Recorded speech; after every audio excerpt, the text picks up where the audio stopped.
worst time to bang my ruddy elbow. Okay. Oh, that hurts. Oh, and puns. Quick on the draw, friend. First. Let me get that locked on in. How you doing?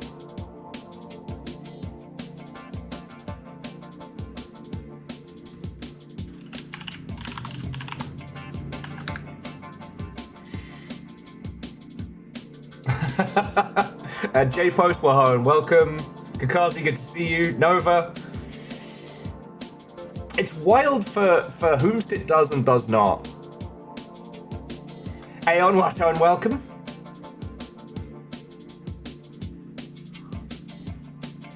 Oh.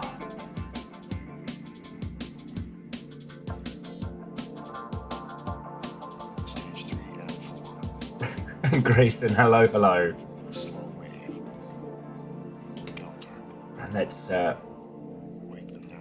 what has popped off in Discord in the last 10 minutes, eh?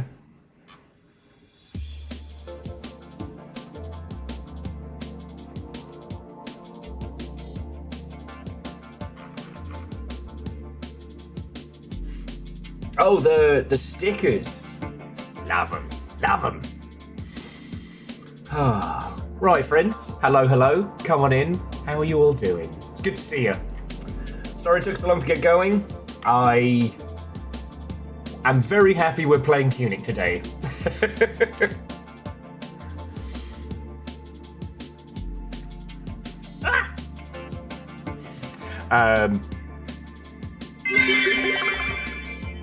D&D game with Dust, Akari, Hindle, Van, and Shakel.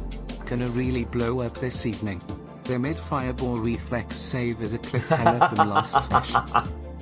Well, that should be thoroughly entertaining.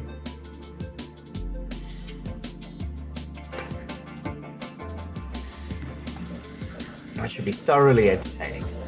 I mean, obviously, keep us up to date on the continuing adventures. And this is your game that you're running, right?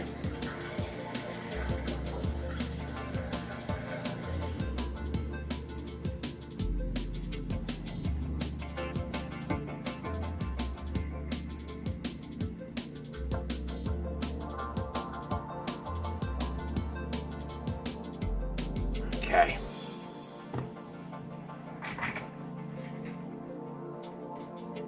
And Vanderbeest, Watto and welcome. Come on in, come on in.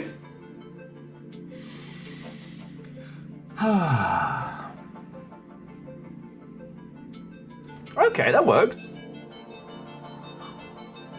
I find all this stuff fascinating. It's been so interesting coming back to a lot of baseball conversations. Reactor online, sensors online, weapons online, all systems nominal. Why did the shark cross the Great Barrier Reef? To get to the other tide. Not bad. Not bad. Thank you for the 30 months. And Vanderbeest. Are they tiny corgis? Are they tiny foxes? Only time will tell.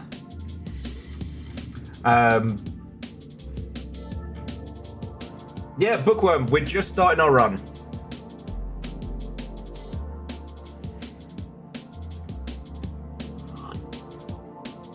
Oh. Excuse me. Yeah, sorry if I seem a little out of sorts today, friends. I was up very late working on something good. I can't talk about it, but I got it done, which I'm very happy with. I had one of those great moments yesterday where Little Fire was like, hey, I found this movie, you want to give it a watch? And it turned out it's like the connective tissue in a family tree of cinema that I'm obsessed with. That I didn't even know I didn't know about, you know? So... I asked the local librarian if they had books on turtles. They replied hardback. I replied yes, with small heads and a tail. Okay, Pods, that's very good. And Captain Stephanie Barnes Watto, and welcome. Sorry, Book, Grayson, all of you, come on in, friends, come on in. I have a tiny fox waiting, a heart of adventure, and peak nonsense abound.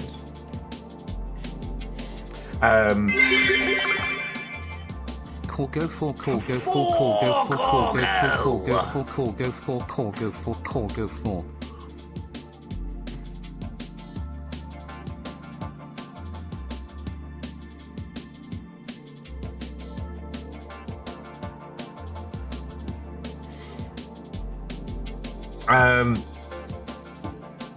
God, sorry, I keep getting scrambled. So yeah, if I seem a little out of sorts, I'm just working on a lot. And Dustin Watto, and welcome. Come on in, friends, coming in. While the world is moving away from discussions about the Microsoft layoffs yesterday, they're significantly worse than has been fully reported, which fucking sucks. A lot of it is friendly age stories and things I can't tell, but we only heard about like the big, very public elements. And I definitely took a little while to get going today. There was a certain level of like, I don't know, defeatism about it all. So this is more than my usual coffee. This is the stovetop espresso. This is enough to rewrite time and or history. And Dustin, no. I wanted to have a talk to you about that. Like, look, it's funny, but it's also, like,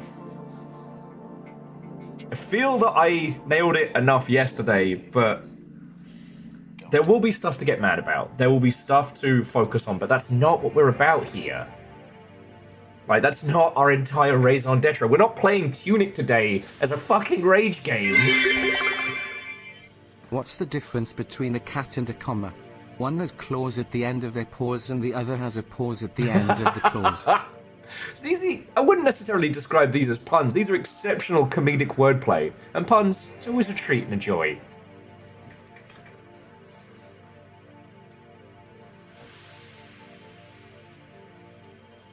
So, like, yeah. I'm sorry, I don't mean to come out the bats, come out the gate a little grumpy. We're not putting in a fucking piss kettle emote. Because we shouldn't be celebrating. Like, this isn't a thing to celebrate. Tunic is a thing to celebrate. Great games coming out is a thing to celebrate. The victories in the face of this insanity that we find ourselves floating in, that we celebrate. There shouldn't be a piss-boiling segment. And I will do my darndest to keep it to an absolute bare minimum. You know, I saw so many similarities to Stephanie Sterling's Fuck Konami News. Which, yeah, cool, it's funny, it's great, but, like, it's also still a group of people who've been desperately trying to make video games for 10 years. And after a certain point, you start looking for things to hate. And you can't stop that. So, yeah. Like, I'm not here to rage out. I'm not here to throw things at Phil Spencer or say anything that could be considered a credible threat. I really want to celebrate some good stuff today, you know? I'm so glad we're playing Tunic today. Because, like, it was touch and go for a while there. Oh. But anyway, I apologize for coming out and being like, and I understand we're kind of back at a poor Ket situation, but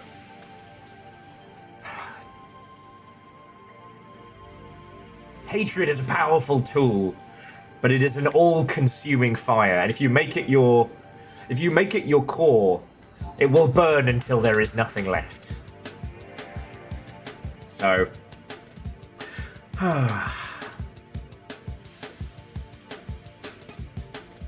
in terms of game news, sadly, I don't have this as a follow-up for a great thing, but I should say that it has been kind of fascinating seeing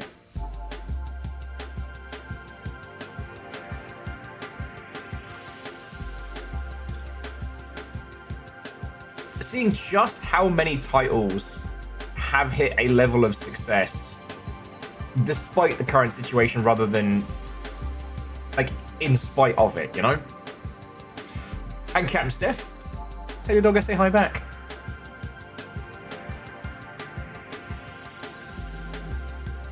And Aeon,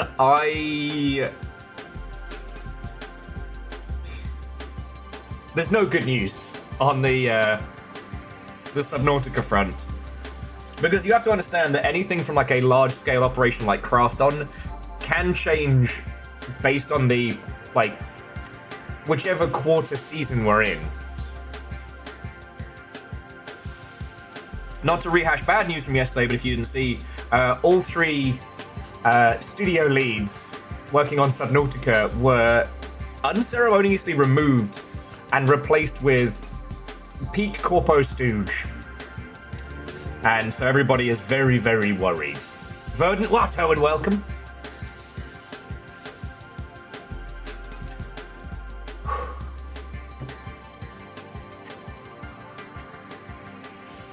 Crafton has basically put their own guy in charge of Unknown Worlds. They've said a lot of corpo speak about, you know, listening to the community first and things like that, but, like, in my experience, there are only two reasons that the full leadership team would be removed, and both of them are bad.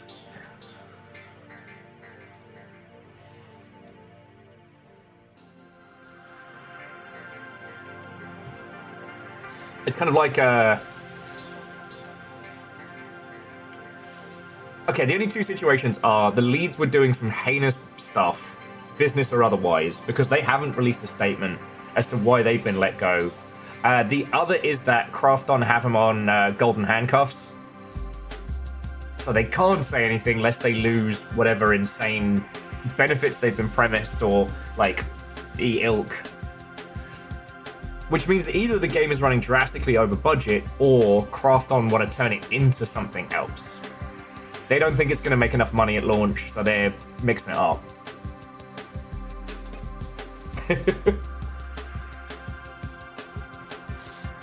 The Super Sentai clause is definitely something that Crafton have come up against in the past, Verdant.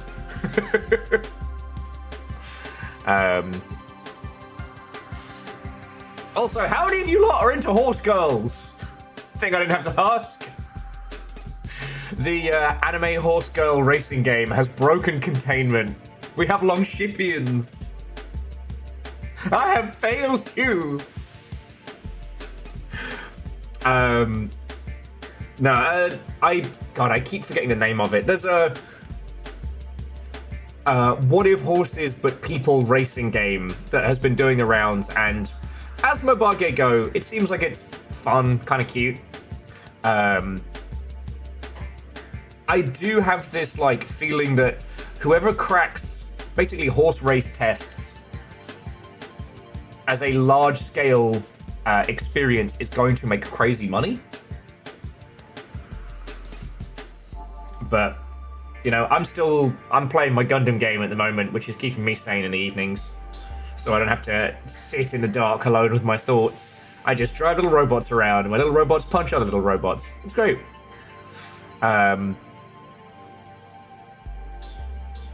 But I don't know who's going to get to it first, but I keep seeing this quasi-Twitch integration thing of basically being like short-form marbles, but either horses or horse people. Whoever manages to bang that out and get it on Steam is going to make a pretty penny.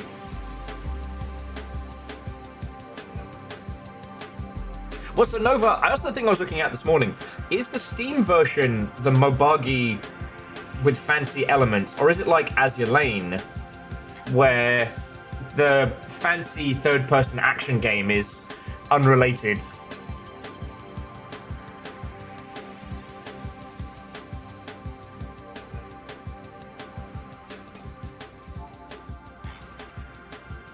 And Alice, I mean, the Salty Bet Horse Girl Edition would do very well as a Twitch channel for a limited amount of time. But I don't know if that's necessarily sustainable. But yeah, I watched a super weird horror movie last night, and it turns out that rather than just being awesome, perfectly shot, and weird, it was the kind of connective tissue for like Japanese horror stuff. So, boy howdy did I go down a rabbit hole. It's been great. Basically the same gentleman who directed, I guess you probably know Pulse more than anything else, made a horror movie back in the 90s called, what is it, Cure? Is it Cure or Curse? God darn it. Me and my fucking search history. Oh, god damn it!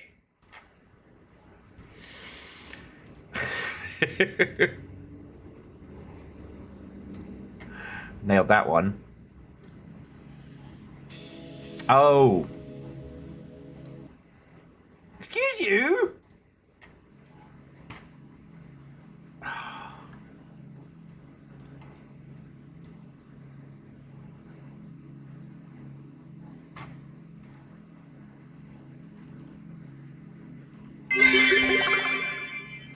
Call go for call go for call go for call go for call go for call go for call go for call go for.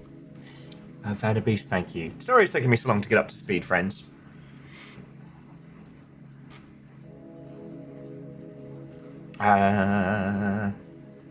Cure, that's it. Thank you, Nova. And it turns out that that was like the inspiration for everything from like, you know, The Ring to Audition to so on and so forth. And if you know Japanese horror stuff, it's a big thing. I only learnt this yesterday, so I'm not like coming at you with some like hidden bastion of knowledge. And holy crap, what a film. Like one of those ones you could just sit and study for weeks on end.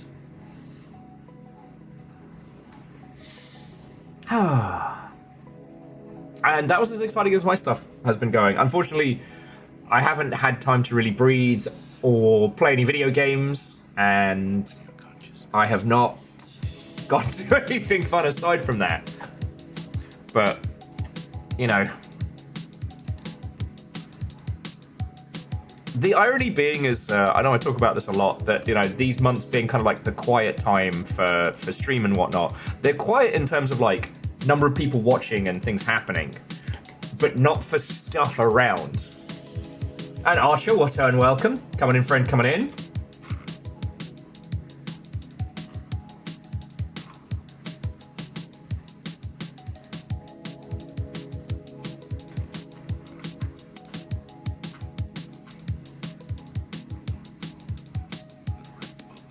And I guess the only other thing that kind of popped around... Oh, that was it. I need to do the go live message.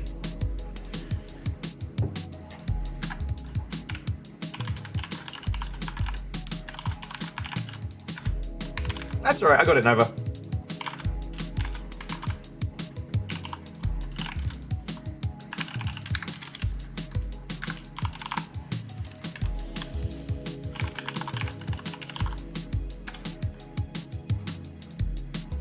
I'm struggling to get my brain on today anyway.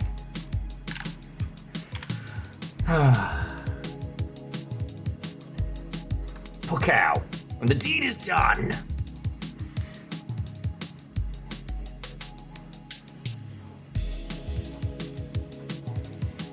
And if I'm being perfectly honest, I don't know if I want to talk about games news stuff too much.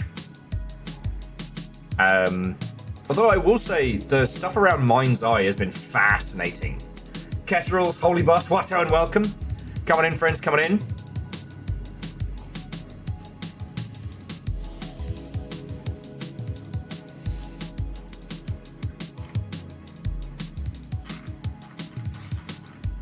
Oh yeah, sorry. So the stuff around Mind's Eye is the studio head has been blaming saboteurs, like people within the studio who have been actively trying to destroy the game. And the level of paranoia that has seeped into this person's mind is fascinating.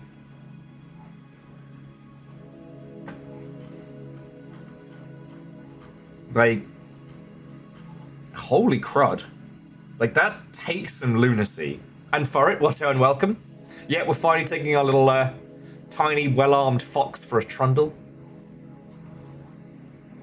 And Nova, it's one of those things like, I wish I could call Wizard Veto on it in its entirety. I'm just going to keep its, like headlines as best we can. You know. The wild thing is, today of all days, announced that Helldivers 2 is getting an Xbox release, which is wild. And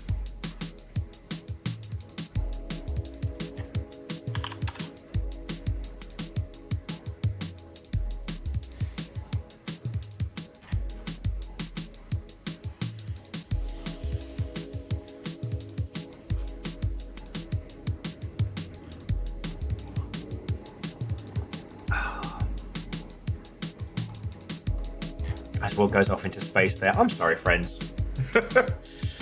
Everything happened so much. And Nexus, Watto, and welcome. So C222,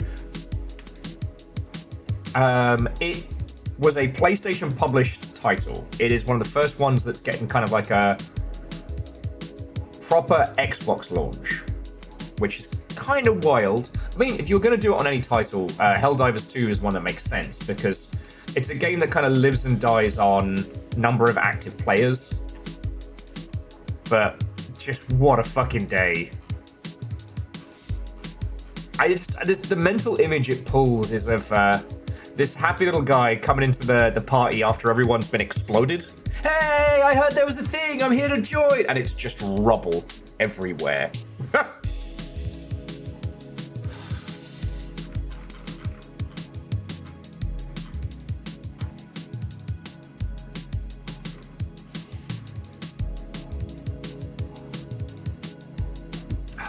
You know what?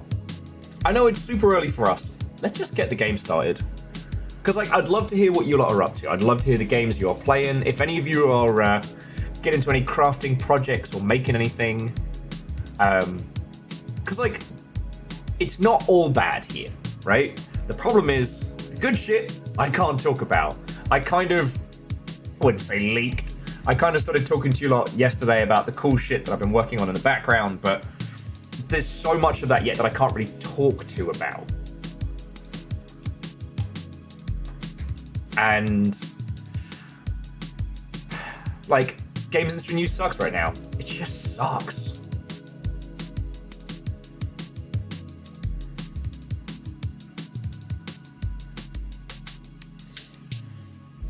Averick, what and welcome. For it, I heard rumblings of a Chapter 5, so I think Deltarune's going to be one that, I mean, it doesn't need us to support it. It's one I'm going to absolutely leap into. And this would rip open your consciousness. And if I remember rightly, so with Slay the Princess, they added all of the additional content all at once, right? So it's all in there.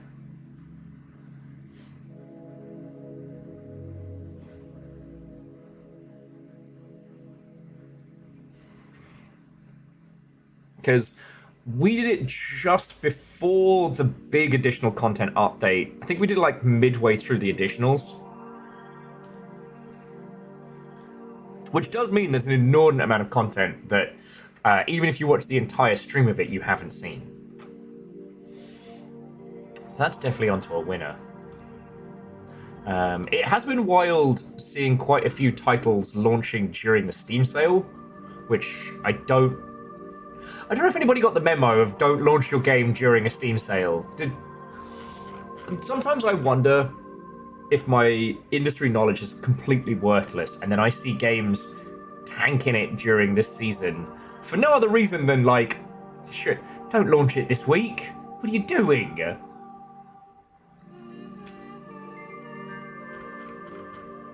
But no one else is launching then. For very good reason.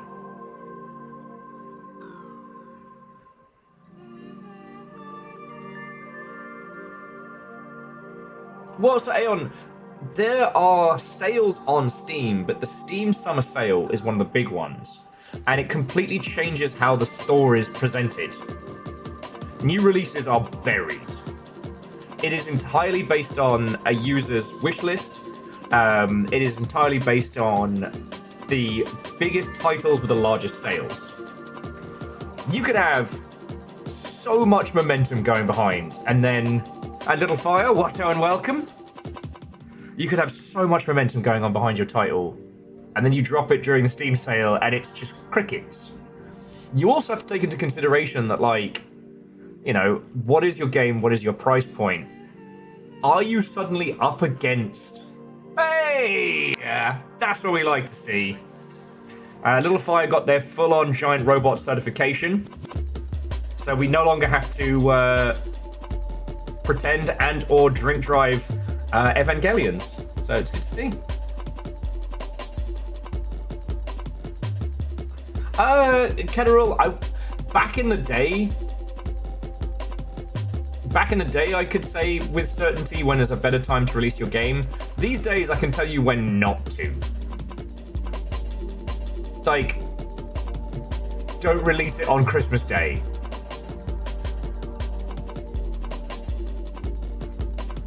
And don't release during a Steam sale. Because, like, okay, let's say for argument's sake, your game is $20, right? Like, the amount of titles that are huge block rockers that are now in the $20 market, you know? Like, Outer Wilds is $15 right now. And you're asking a user to put those two titles together because during a Steam sale, people are looking back at things in their wish list which they've been like, oh shit, everyone told me I needed to play X or Y. Oh, maybe I will pick up Outer Wilds, Grounded, Satisfactory, you know?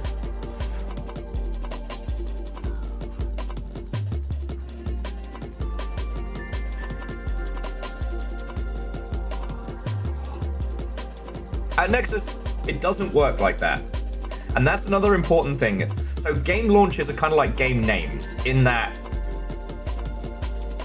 it's shamanistic and it can make or break you, but maybe not.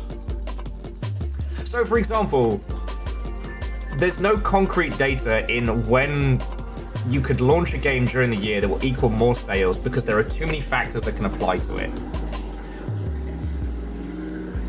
In the same way that how you name your video game can absolutely make or break your game, but also maybe also not. It's more like charting the seas. Like there are some do's and don'ts. So okay, don't launch a game during the summer sale because users are comparing it to, I mean, okay, how much is Baldur's Gate right now? Okay, Baldur's Gate 3 is not too cheap. It's down to, what, $48? Which is like 20% off, that's not bad.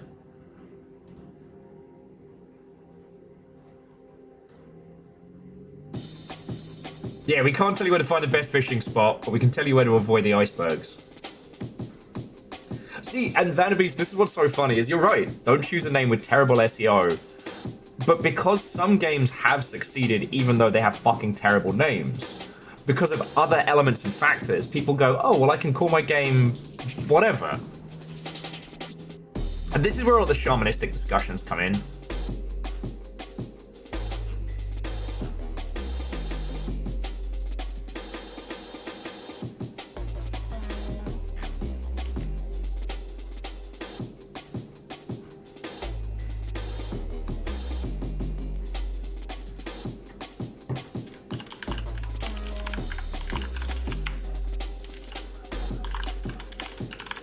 Sorry, bear with me a second.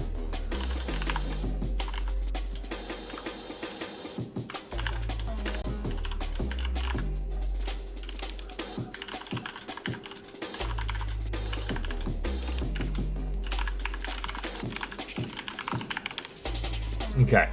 Sorry about that.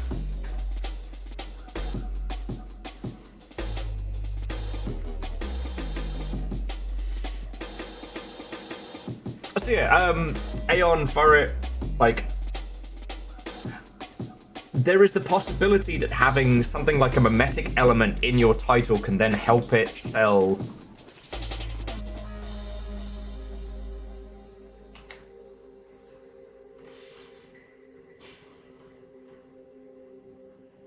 But it's also an important one to remember that... Just got out of my ASL class. Can't wait to tell jokes no one has heard. Okay, that's very good. And Ehrman, thank you for the 200.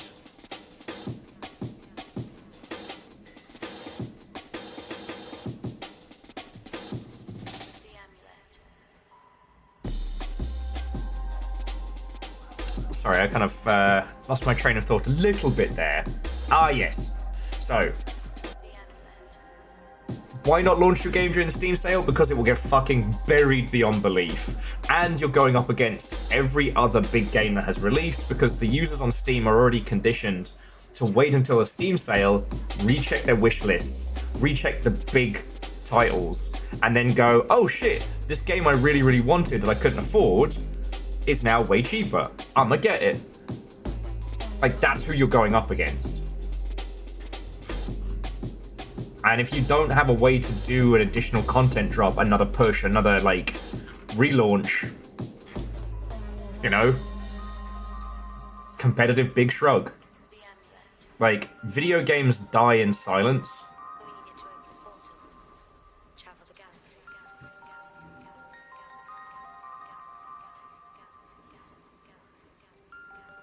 Yeah, so Alnus, Untitled Goose Game was a bad working title. They had their mimetic moment, and that kind of locked it in. Untitled Goose Game is not an awful title, only in the sense of, like, it's easy to spell, easy to remember, it's gonna do great in English language territories. And there aren't other games about geese. However, it has now set a precedent whereby if you made a game called Untitled Duck Game, there would be an expectation that it was related to House's work, and when users found out it wasn't, they're just going to give it a bounce, you know? Like a lot of the simulator games, like Simulator X, while we've had a few successes like, Card Shop Simulator and things like that, there is a general perception now that any of those simulator games are extremely low quality. If it wasn't for the, frankly, fascinating subculture of people creating these bizarre simulation meme games as quickly and cheaply as possible for a whole slew of YouTubers playing them because they're terrible, kind of creating this loop.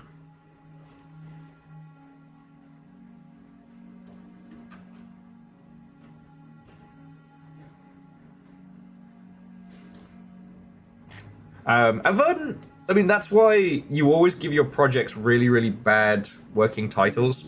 Usually, we recommend naming them after, like, bad song lyrics or terrible movies or things like that. Because that way, if something leaks, they're almost impossible to search for.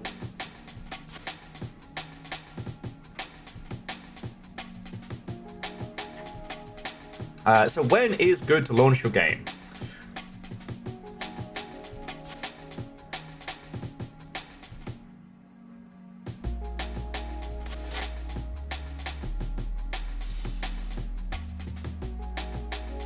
Thursdays and Tuesdays are always great. Where possible, if you're thinking of doing a holiday launch, you want to aim for the kind of holidays that evoke people hating their families. So Christmas isn't great, especially with the sales and elements. Things like Thanksgiving and stuff like that are really good. And I know I'm just kind of like making like America-centric examples here, but like,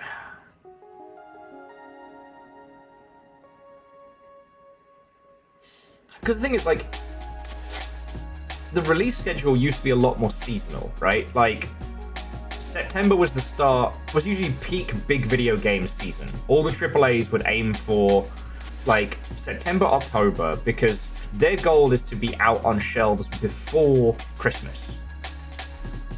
People don't buy physical anymore. Collectors buy physical, and those weirdos buy games at strange times all year round. Bunch of weirdos, eh? So if you can acquire the game at any point, when do people tend to spend their cash? And yes, Alice, you are correct that things are seasonal, but don't do it on the beat. Because again, with horror games, what's fascinating is that spooky game season tends to be overridden by the big hitters, right? So if you launch a spooky game on October 31st, games like Phasmophobia and things like that will see a resurgence and end up overtaking the consciousness again, like the game sphere. So you want your spooky game to drop like a week or two beforehand, like when people are still kind of getting into that buzz. And honestly, like the cultural zeitgeist around Halloween as particular has definitely moved it from it's one day and shrug to this like ramp up to spookiness. Oh yeah, no, Ehrman, physical media is way more logistics than people realize. But also, physical media doesn't matter anymore. Like,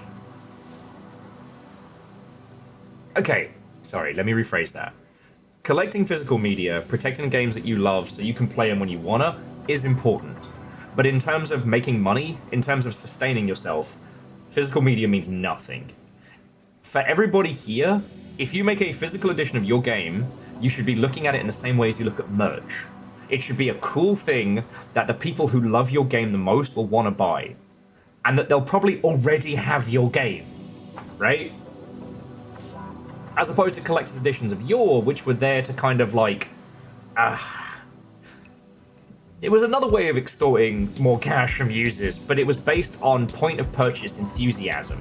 Like, the fervor of the midnight launch cannot be underestimated, because what would happen is people would put down a pre-order for a game and they'd stand in line and they'd get excited. They planned this, they planned the day after, they bought snacks and drinks, and by the time they start getting to the register, they're like, well, maybe I want to get a collector's edition, maybe I want to spend, you know, $80 instead of $40, maybe I want to spend $150 and get that fucking statue. My console's getting a bit old, do I want to get the collector's edition console? Like that power cannot be understated. But we're not really there anymore. Like, we do have this, like, prestige of merch and elements around it, which I think is still powerful. Yes, Shackle, the printed manual for Tunic. And this was from Some Numbers, but I fucking adore this. And this is my Obra Dinn physical book. Like, I love this. Right? Now, there are a few teams that have really understood it. Again, honestly, if you want to know how to do stuff good right now, just look at whatever the fuck New Blood are doing.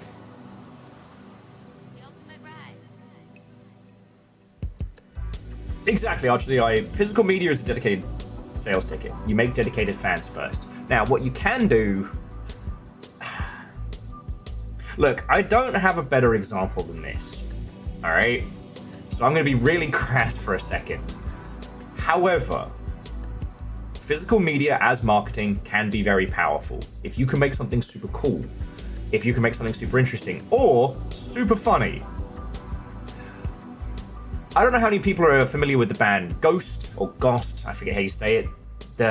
The anti-Pope kind of like themed metalish. I don't know, are they industrial? It's been a million years since I listened to them. But they made a splash with one of their collector's editions of their albums because it came with a butt plug carved in the likeness of their lead singer. That is a thing that they did. Now, this is a massively hyperbole example, but I'm telling you about this years later, right? That is something that makes people go, I'm sorry, fucking what? Vanderbeest? Yep. Reality TV idea, we make celebrities joust each other. We'll call it So You Think You Can Lance.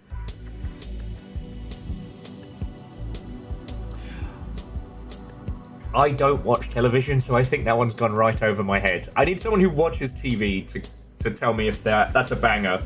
But Akira Zero, thank you for the 200, friend. Like, seriously. Oh. Yo! J-Post, that's fucking cool of you, thank you.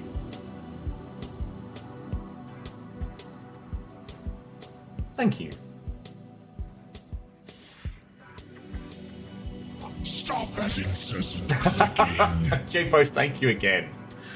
So, Archer, Akira, you won't have to worry about ads next time you come back on in. Analness. Okay, but joking aside, right? You know, you were like, XD Johnny XP was saying, did it sell? Yes, it sold and it got coverage. Like, if you were looking to create a collector's edition for a video game. God damn it, Simple Chaos. But if you were looking to create a collector's edition, if you could create something that was genuinely special, that's going to get additional coverage, or is going to hit an existing community like something fierce. Like, I'm giving less and less fucks about some of the NDAs I've been under because it's getting to the 10-year mark. Like, next year I'll be able to talk about Ion. And Arandios, those are definitely needed today, friend. But we were specking a collector's edition that came with in-game. Oh, it came with models based in in-game assets, i.e., you know those like Spitfire models and shit like that. You know, the like Dad's World War II boat model kits and things like that. We were going to do stuff like that, but for really bizarrely mundane things. And had a spec in it and everything. What's he searching for? Like, I'm still proud of that one. Essentially, I mean, one of the Gundams I haven't yet put together, which was another gift from my good friend John, was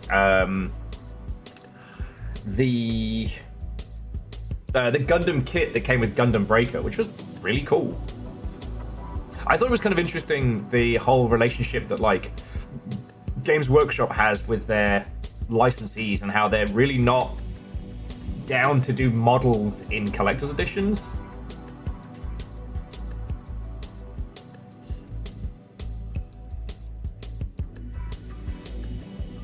So yeah.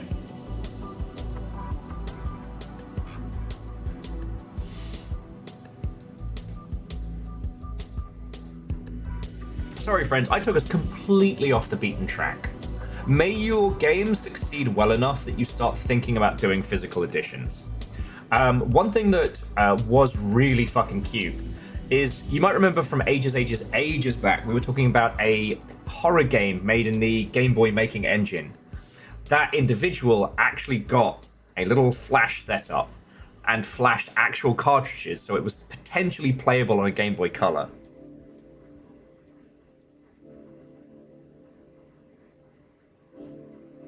Fangamer has Perun's Kale.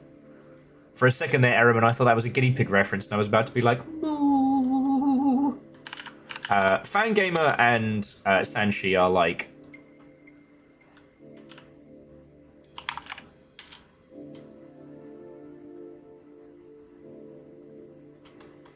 Aww. I still miss that little guy.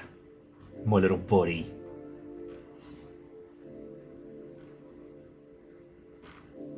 It's interesting because the vinyl industry has got a much better like grasp on fascinating and interesting and weird physical editions.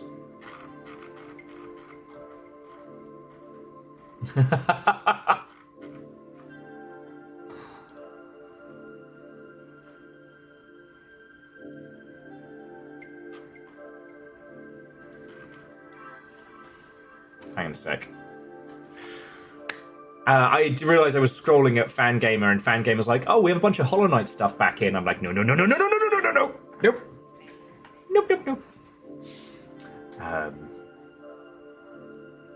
So yeah, what are my other launch tips? Don't launch on a Friday unless you're taking the entire weekend to work.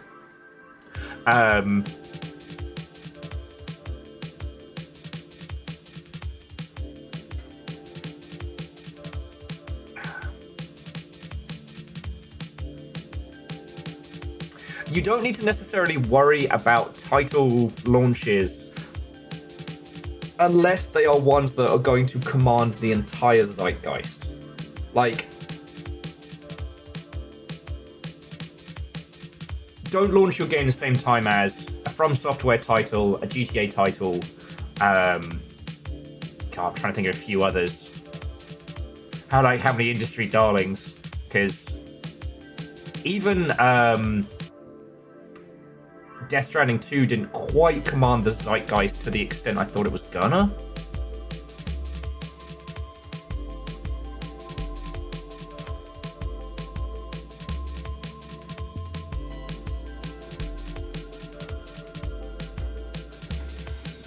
Like, and there's no way anyone could have guessed that Blueprints was going to end up being like one of the big titles to throw itself into the sphere.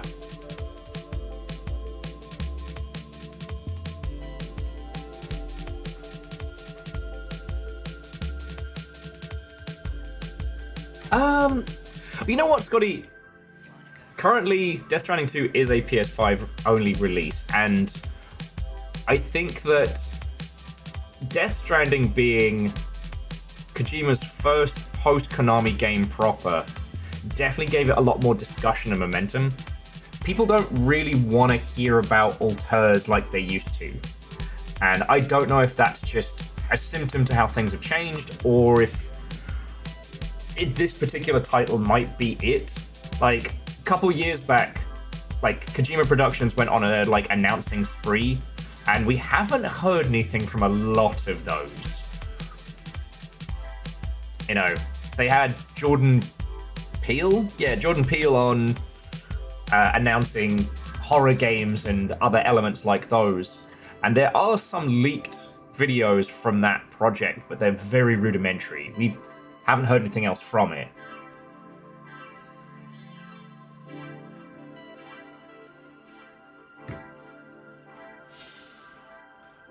So, I don't know.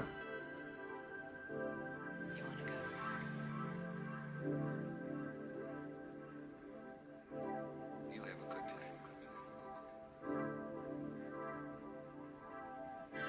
And that's something that's been going on, but I just...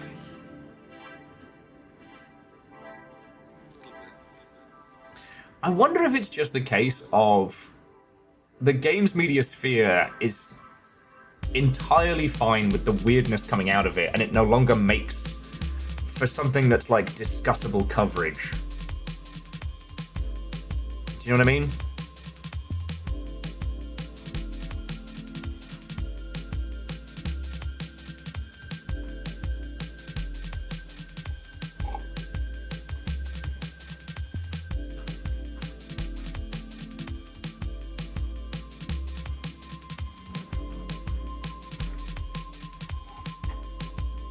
Anyway, I think that I'm just drifting off into the unhinged hypotheticals. There is a teeny tiny fox with a teeny tiny sword and a teeny tiny adventure that we need to get to. And it is absolutely not going to wait for us.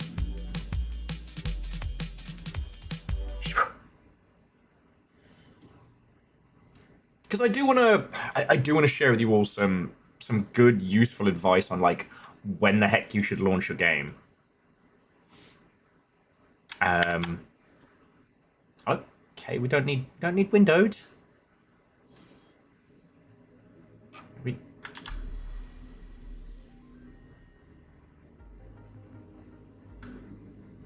Okay.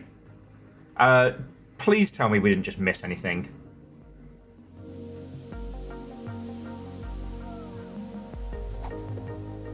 Okay. So, just one quick thing. Usually I am the least stickly about spoilers, but it has been requested.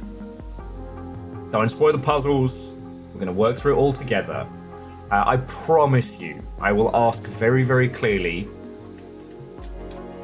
if there is anything that... Ooh. If there is anything that needs the team to come together. So, Kakazi, I personally find that adding no spoilers to a title just summons the dickheads. You asked for no spoilers. We can't tell you if you missed anything or not, right? Self-inflicted and all that smile. I'm saying that I promise I will ask, alright? And I know it's wild to have gotten this far in, stream-wise, before finally getting to this, but we're here, alright?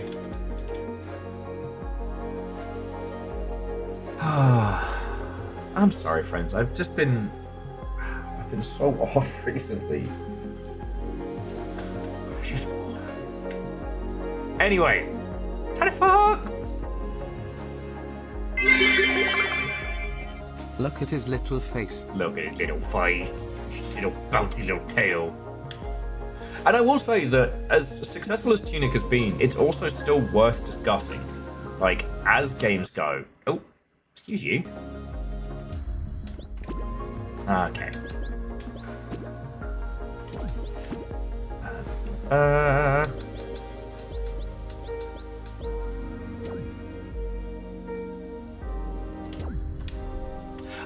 As games go, like, Tunic was not an easy development.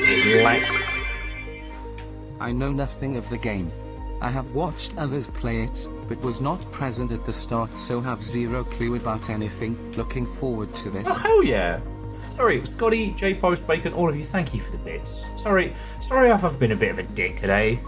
I'm doing my best. I have consumed enough coffee to restart a fucking siege engine. I hope I'm doing good. Is there anyone else here, much like myself, who doesn't know what's gonna happen?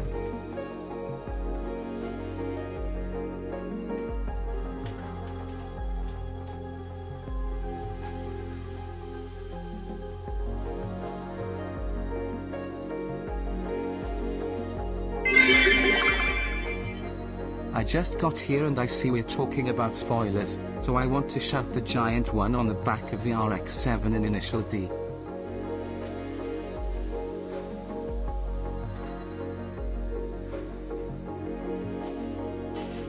Evil Geek, thank you for the bits.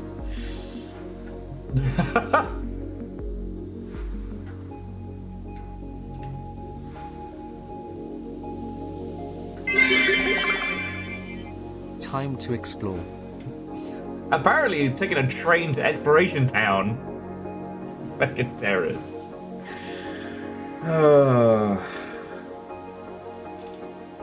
Fucking terrors. I'm very grateful that you lot put up with me.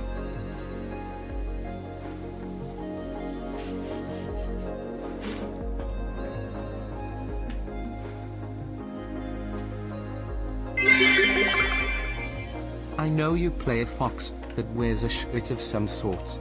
Everything else is a lose.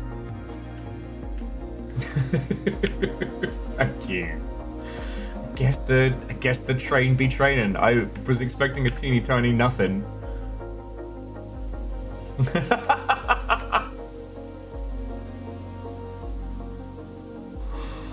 Just do a little donuts, yeah. Like, we'll come up with our own introduction. Spoiler, Nova launches me into the sun if I write anything else after that colon. And I can't do anything. Like...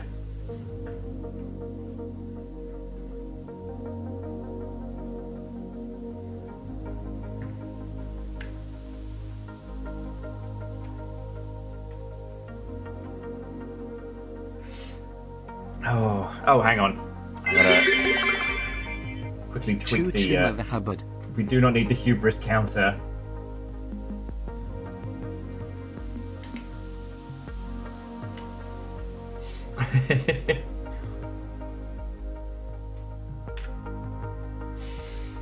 The train's still going. Tiny train!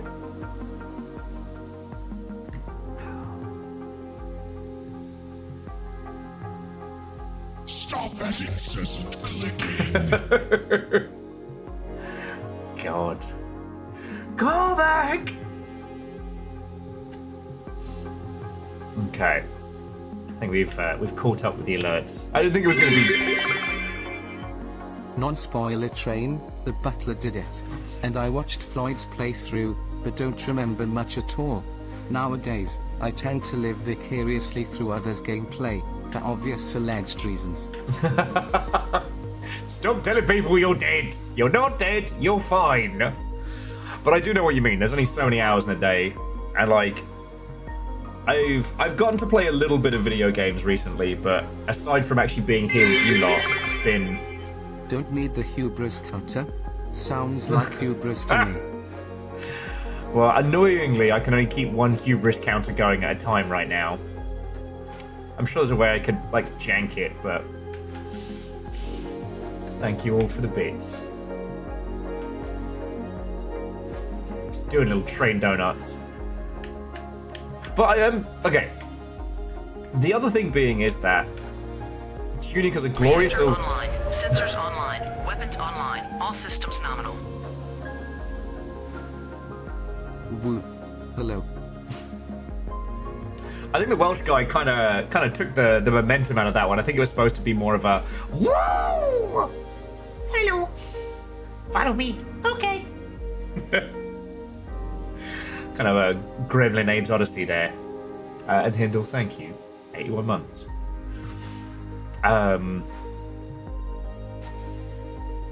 So yeah, so very quickly, if you weren't around, like, with the build-up to this one, like, Tunic... Wait, fuck off. The Teenage Mutant Ninja Turtles, What our the four fuck? reptilian heroes, have overcome the arch villain Shredder. Alright. Alright. Fucking okay. That's a lot of people. Simple chaos. The trainer screamed to 6. You managed to get... You got Fiona, the Hodfather, Lee Ray Jenkins, I see you. Zuckrud, Binks Gaming, Save Roth, Malicious Compliance, Dandelion. Corgo for Corgo for Corgo for Corgo for Corgo for Corgo for Corgo for Corgo for 2 cans of soda, Melody Tricks, China, Gianna Jin, Giannaman Janice, what the fuck? Shell Dragon, Walve, Molten does stuff, Elchi, Tom Phil Tithers, Smile, is that Smiles Mugger or Smile Smuggler? Both are valid. Dare Silk and Squish Whales, apparently. Unholy Glee, Watto and welcome. Come on in, friends, come on in. I didn't think you all gonna be doing anything like this. This isn't...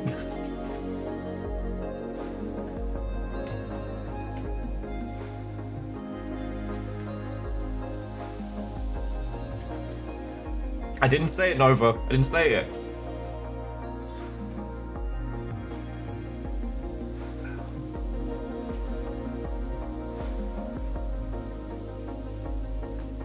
Didn't say it. Besides, there's already a train going. You're already being exceedingly loud.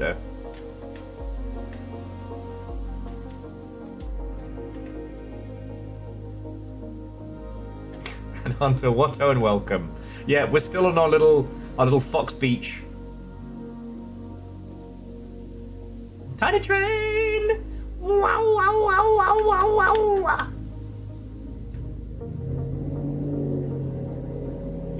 I shall do no such thing.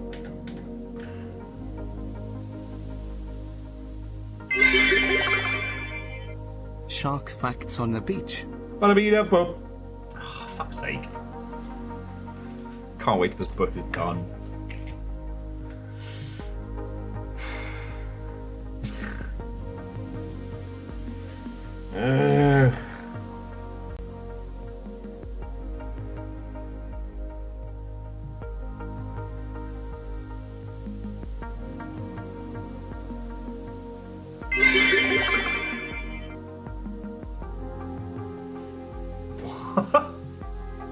Yeah, Nexus, don't start doing the doubler machine because that gets expensive real fast. But thank you all. I mean, except for except for Holy Bus. Fuck you for shark facts. When it feeds on shellfish, a bonnet-head shark accidentally eats lots of seagrass and other leafy greens.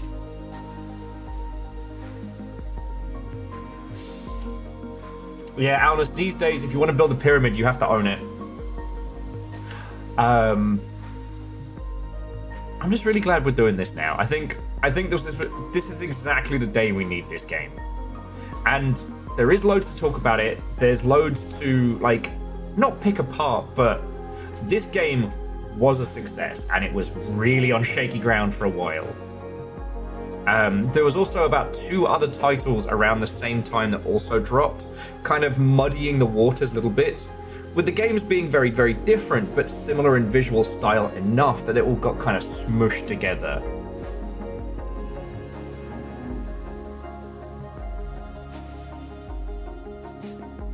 And yeah, Captain Steph, Tiny Foxtrot.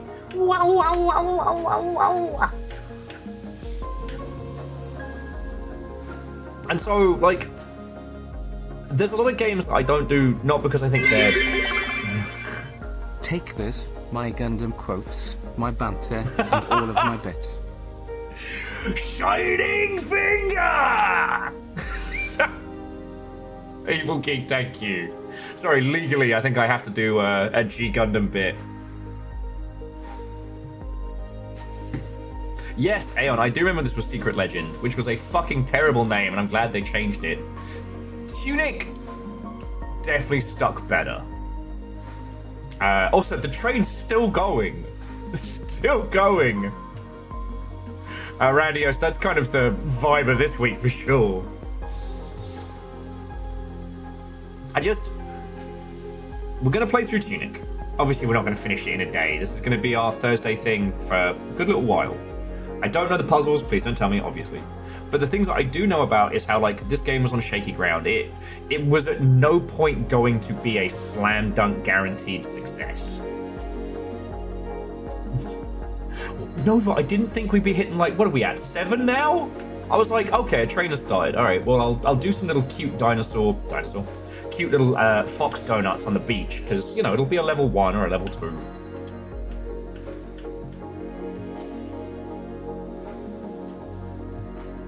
And yeah, for it was at PAX many, many years before release. Like, it had a lot of problems. I don't know how much of that has been documented. Sorry, Nova. I didn't imply.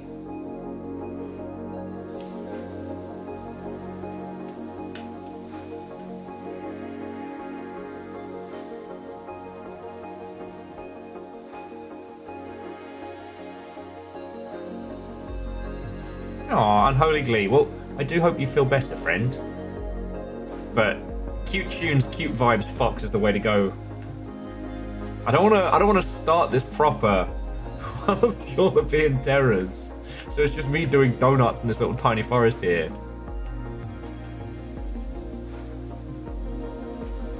I didn't say it was a nice quiet stream. I didn't say that. It's just Thursdays, yo.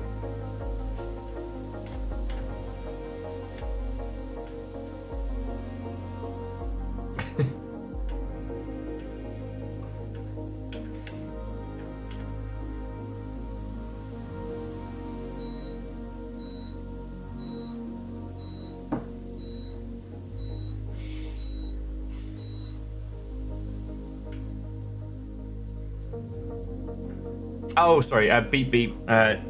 Dishwasher just trying to summon praise from nowhere.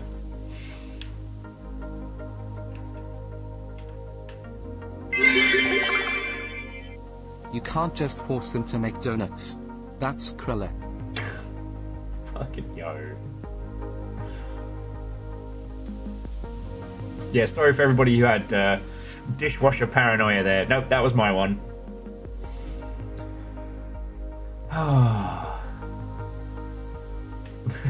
How have you still got bits? Fucking terrors. Alright, I think the... Praise dishwasher. It gets it done. It gets it done.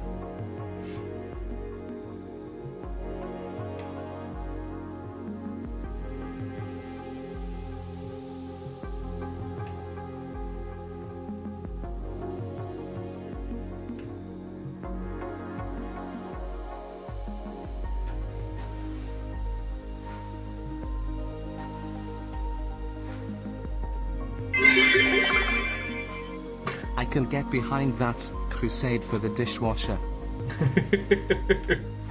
For the Omnisire who washes my plates.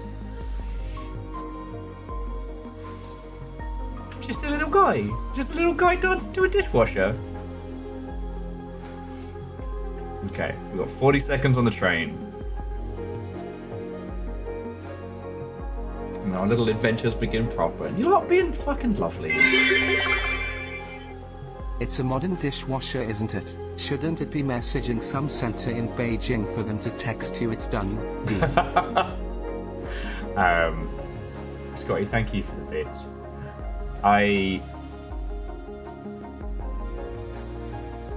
You know what? You don't need to hear my feelings. For a person who loves video games, anything that describes itself as a smart appliance is only ever a nightmare.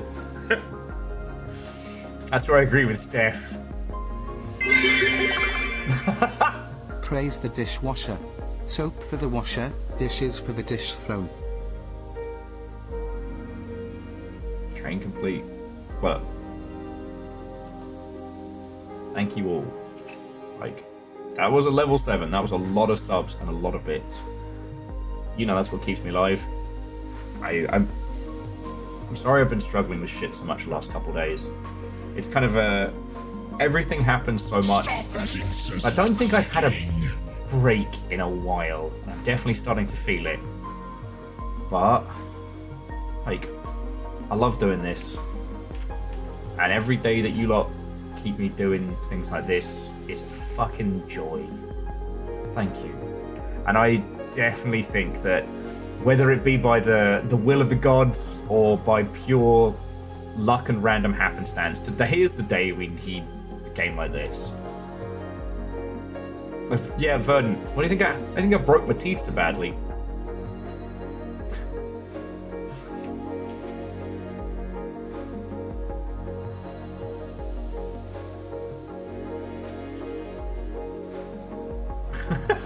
Favor 6. That's sinister. I have one friend who changed their text alert to the Slack pop-up noise. That's some fucking psychological damage. Oh, Hunter. I love people who subscribe to Longship, but I could need a whole one.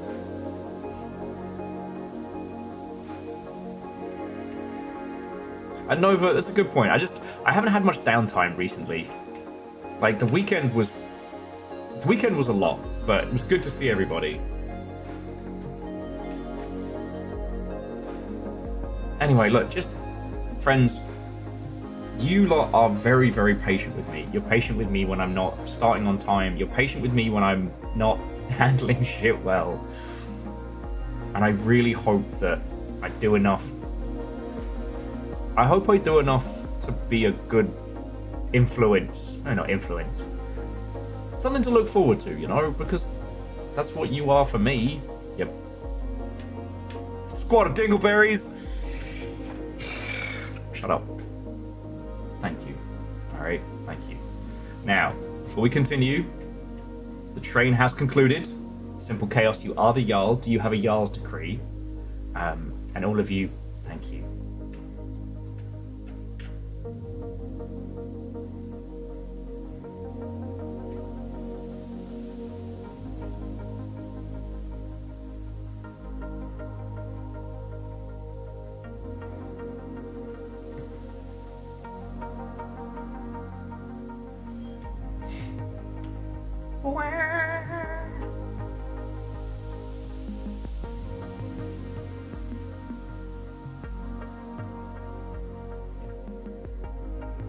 Hey, real Hunter, I'm glad. Sometimes, I don't know, there's some days where I wish I could do the whole be a character thing. Because, like, you know, when bad shit happens in the games industry, it affects me, and I try not to bring my personal shit in here. But I'm not made of stone.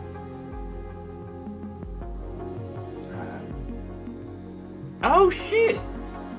No, you're right. Simple Chaos. I've not wished Caffeine a happy birthday, so keep an eye out for once, if/when he pops up here, so I can yell about it.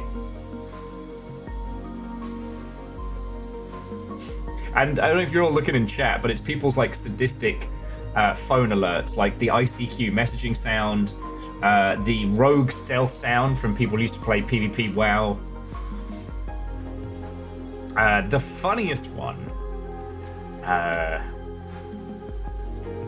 Hey! To some old guy in Hawaii. What a welcome, friends. Come on in, come on in. Anyway, let's get this going before we start talking about sinister. Okay, thought this would be the. All right, we'll come back to you.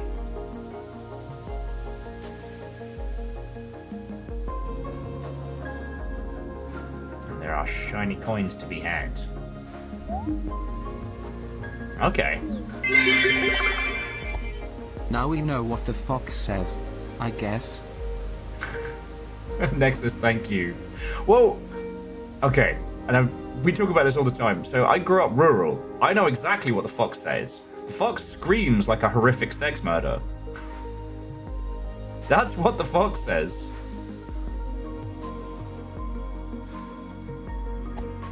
Okay, I can't hurtle down the cliffs yet.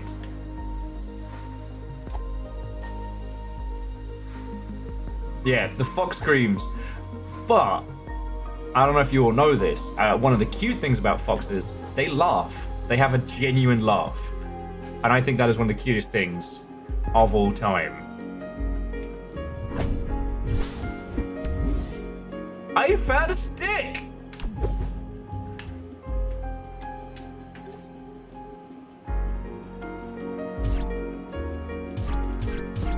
Okay.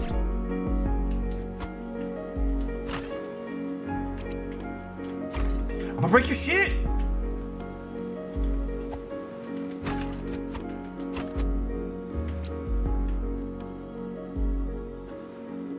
Now, the other thing I should say is that I haven't actually looked into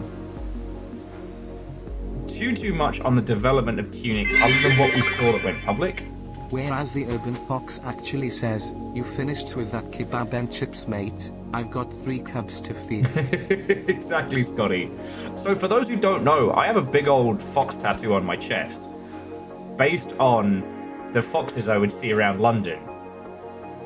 Because they're the only other buggers that were awake at 4 o'clock in the morning, and the amount of times they would regard me with this sense of, alright, or kind of like, fuck off, mate. I got 3 kids. I gotta drag these kebab leftovers back there. Just out of the way, mate.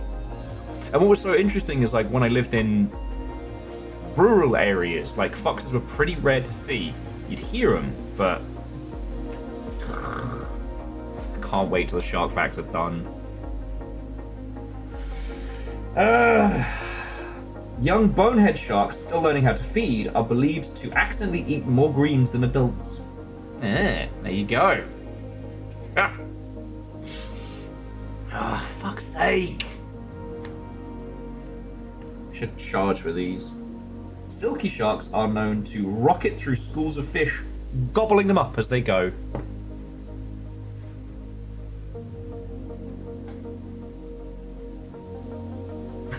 That's Scotty. That's kind of cool.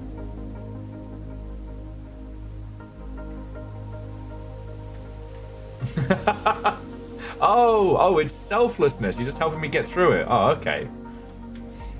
All right.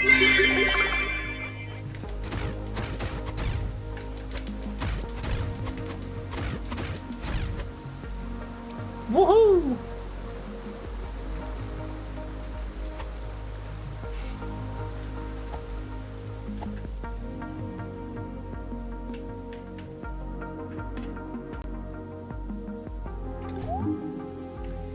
Hero's Grave. I sure hope he is. Stop that incessant clicking. I thought you were all done. I thought the train had you all, like, putted out. Another bloody shark fact. God. Great whites hunt by surprising their prey from below and disabling them with one massive bite. Okay, so this shark fact has not all the shark facts in it. They also drop on their prey, which is horrifying. Like, they actually will head up into the air and drop on down.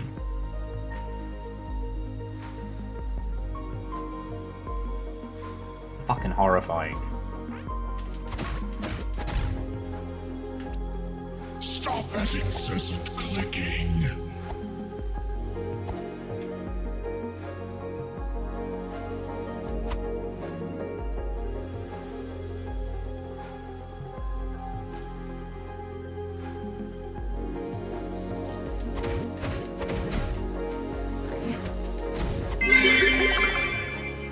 These These New York. things that I'm murdering look surprisingly cute. Oh, fuck you guys. Of course there's a shark, y'all.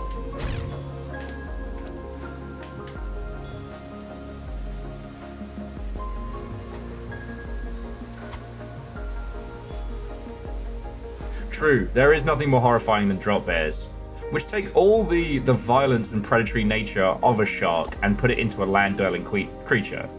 You know? God. Does anyone else yearn for the times of yore? Back when drop bears was a meme.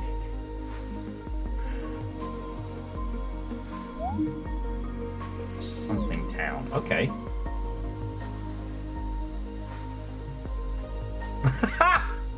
Alright. Virals wins. Virals wins. Tunic? I thought one nick was bad enough. What the fuck? That's fucking cool.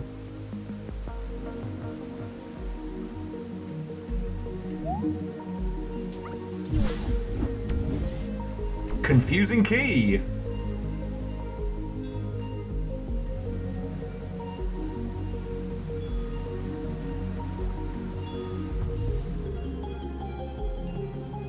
Okay.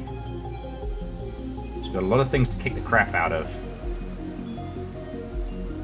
This looks like a job for continued piss, I can't get there. Continued violence.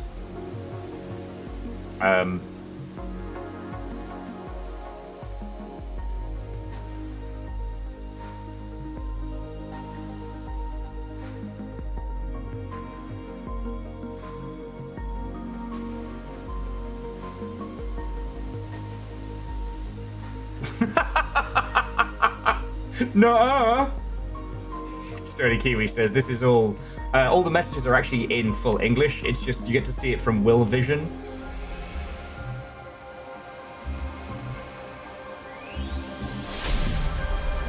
It's key. Pride never ended.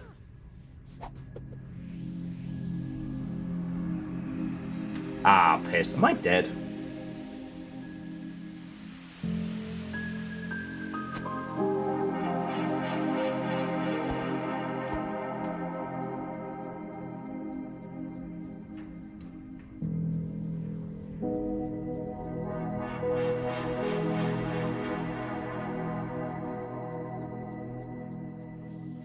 Answer unclear. Ask again later. Fair.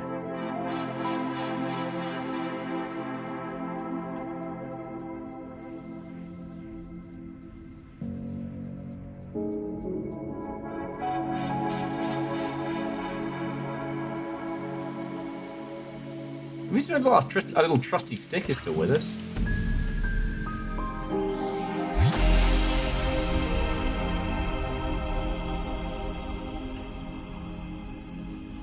If you were dead, your duty isn't ended. We put you in a dreadnought. What would be a streamer dreadnought?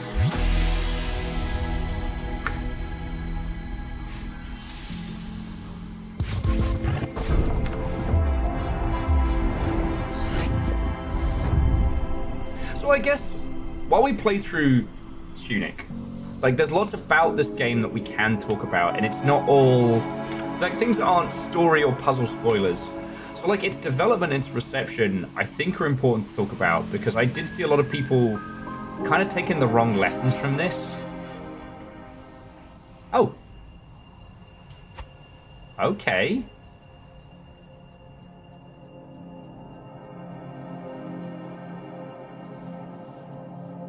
Rainworld, is that you? Swear to God, I see a gigantic void worm underneath us. I am going to shit marbles.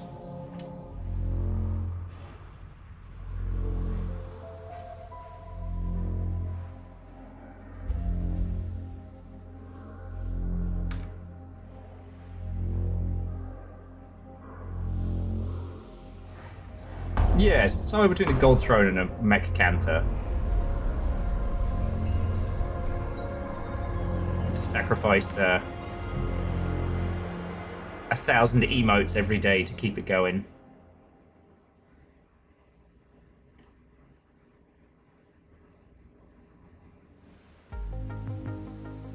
Okay.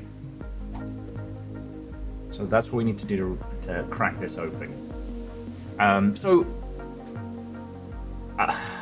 One of the things that got talked about a lot was the old... Oh. Sealed forever, thanks, I hate it. One of the things that got talked about a lot was the old, you know, a rushed game... What is it? What was the misquote? It's like a rushed game is never good. Which is something I personally don't agree with. Because sometimes you have to release a game. And there are a lot of folks out there that left to their own devices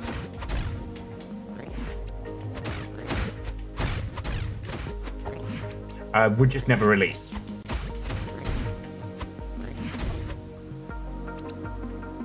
And I don't mean like Dwarf Fortress, like always in constant development mode. I mean that would sit in an unfinished state of development and never progress.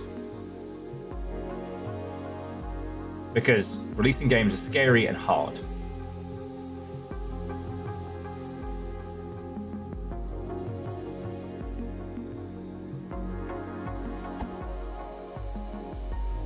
Yeah, a delayed game is eventually good, but a rushed game is bad forever. And I've always resented that one because it doesn't take any of the realities of making a video game into account. Like, sometimes you have 3 years to make a game. And when those 3 years are up, well, good luck. And because of Tunic's incredibly long development cycle, a lot of people started taking that as an indication of, right? You know, we had to bust out the old survivor bias memes once again.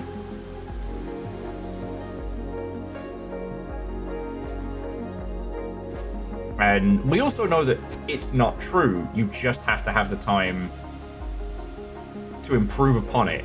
And if you had that time to improve upon it before launch,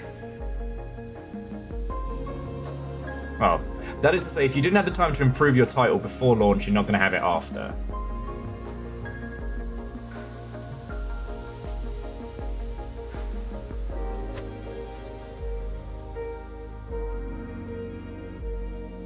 Exactly, a delayed game is good if you have the money, advertising, marketing, etc. And that's not to shit on this by any means, it's just more to state that that was one of the lessons that people took from Tunic because of its delays and its eventual release. You know, like it was like, oh, well, we've said this is how you should do it. This is proof, right? It's like, well, no, it's not.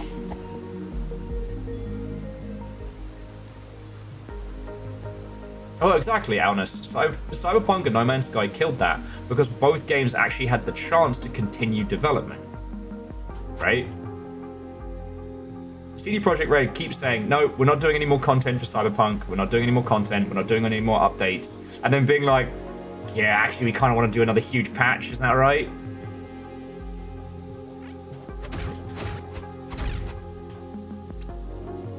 And I'm not saying that to shit on this, but there's so much that Tunic did that the Tunic has done well that we actually don't see from a lot of titles in a similar style, you know? Honestly, aside from Children of Morta, I haven't seen many others that have taken the what if Zelda but and really surprised me. And there's probably a bunch I'm not thinking of now I say that out loud, but...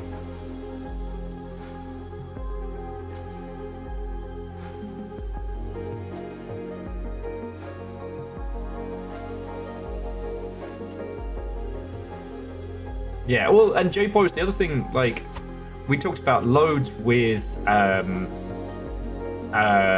Breath of the Wild, Tears of the Kingdom. How Tears of the Kingdom had so much game in it because the dev team got an extra year. Nintendo went, you know what, this is pretty good, but we're going to give you another year to spend time on it.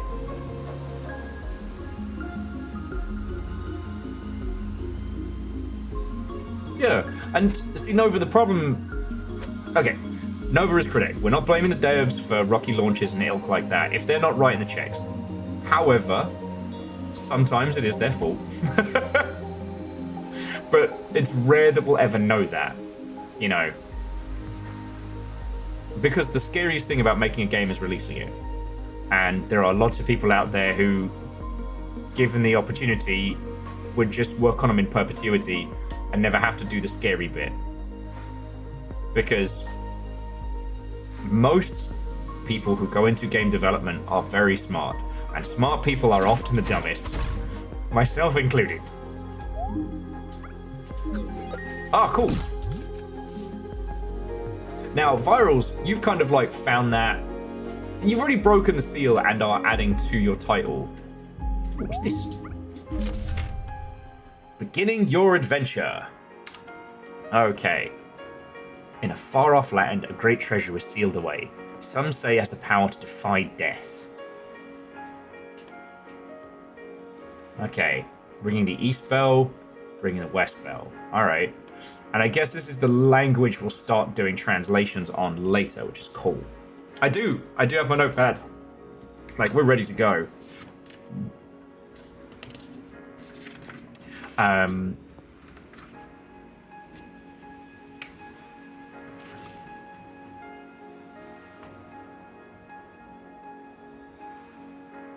No, so Hunter, I will always try and find the good in games. That's myself, but that doesn't mean that I'm ever going to say that your experiences with a game being bad are invalid, right? I get obsessed with games that have a really great premise, even if that premise isn't delivered. Like, I don't know if you all have seen my, hang on. Where's my little... Yes, I think I ticked him off. Man, why is my mouse so squirrely today? Okay, I did. But I have a bunch of 360 games I've earmarked to future streams. It includes one called Vampire Reign. Now, Vampire Reign is not a good game, but I love it, and I love talking about it because it's an interesting premise.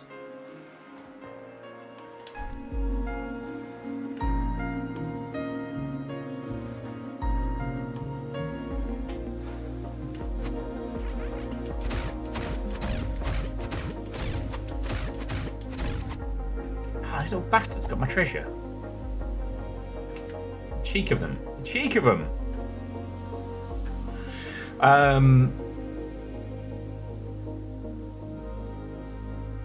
But yeah, sometimes, Hunter, some games are not fun. And sometimes they don't have anything behind them to kind of pull them through. Do you know what I mean?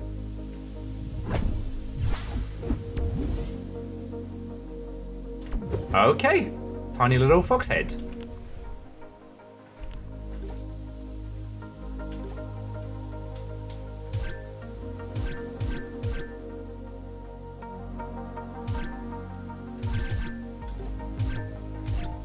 Okay, something tells me I don't want to use that up yet because it has a little number to it. Hang on, let me just finish this thought because I'm trying not to be a complete dick about it. Like, there are great games out there that have a really interesting artistic intent, and they don't succeed, but they do have that spark in them that are always worth talking about. And there are some games that exist purely to make money, or are so heavily dictated from a corporate sense, they don't have the chance to be... Okay. They don't have the chance to be interesting. They don't have the chance to do cool and fascinating things that they may have wanted to. Like, the business of video games, especially big ones, that's a thing that I'll always talk about, because more times than not, a game has heart, it has intent, and the business is where it falls apart. Now, jumping back, Archer, if you need help, like, we got you. It is incredibly intimidating. The two hardest things in game development are starting and finishing. I know that seems really asinine, but I don't mean it to sound as patronizing as it comes out. Right?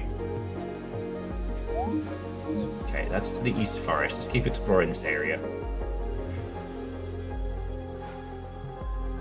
Oh, Shadows, it's vampire rain, as in rain from the clouds. But it's the rain of vampires that you're fighting against. So Vampire Reigns is kind of like a Siphon Filter versus vampires, but you aren't superheroes. You're just a bunch of guys with some guns. And you've been tasked with taking down the vampires plaguing the city because the severe downpour of rain dampens their sense of smell and hearing. They can't hear you sneaking around because the rain pour. And I'm like, yeah, thank you, Nova. So you have to play like a tactical SOCOM style game against vampires, but not, oh no, they have come close to me, I must QTE combat. Like, no, they will scale a building and pull your spine out through your eye. Like, you are a fleshy meat sack of deliciousness to them. You are not a threat. Your only chance is to ambush them with proper tactics and shit like that. And what a great premise that is.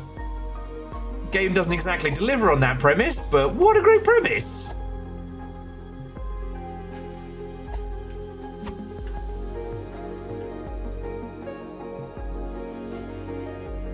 Yeah, exactly, Hunter. You know what? I apologize for leaping on the comment of fun, but the value of the experience needs to be communicated. You know, you can play a game that is not fun. That's... Oh, okay, that's cool. Oh, shit! Ah, okay, so we've only gotten one page so far. Health, stamina, magic. Everything hurts more when I'm tired. This is cute. Now, I'm sure everyone else has already said this. Just very, very quick, though. That little in-game thing is very evocative of playing like a Japanese title. And for those of us who absolutely never downloaded a ROM online and then tried to reverse engineer how to play a fucking game. It's good life advice. Don't be tired. If I work out how to do it, I'll do it. This is already evoking now, which I love. And Quasi Watto and welcome. Come on in. But sorry, jumping back, Virals is saying it's the middle part of game dev which is fun, and that's where they want to live. Look, Virals, if you can make it make sense and it can keep your project going, fucking do it. You know, at some point, the next idea will start becoming more tempting than finishing the idea you have. And just remember, you can always come back to a game once you've shipped it. Okay. Ah, is that... No. Beans. I guess the only way we can go now is East Forest?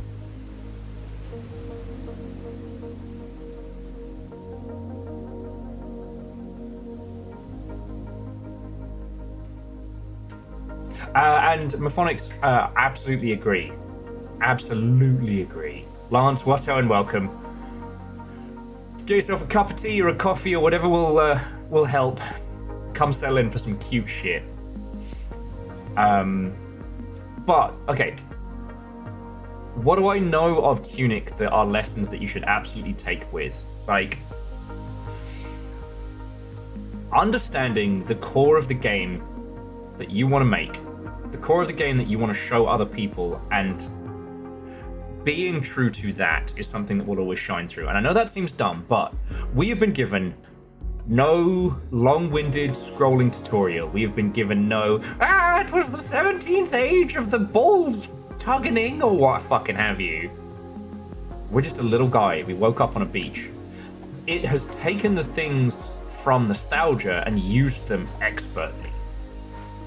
And in a time when games literacy has never been higher, you don't need to explain why we're a little guy who woke up on a beach. We get it. We've Zelda'd. Lance, if I could pizza, I would pizza. You know what I mean? Haven't actually decided what tonight's going to be. I'm going to go check out the East Forest.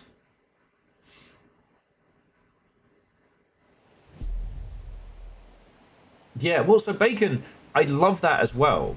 That the screen goes into scan lines and then comes back in, and then the screenshots here explaining the game. Well, no, so Sturdy, there's no guarantee I can cook pizza soft, and whilst my diet's a little more varied now, and I'm getting everything fixed on Tuesday, I still can't risk anything crunchy. So all it would take is a rogue piece of well-cooked, delicious pizza, and I'm back in Misery Circus.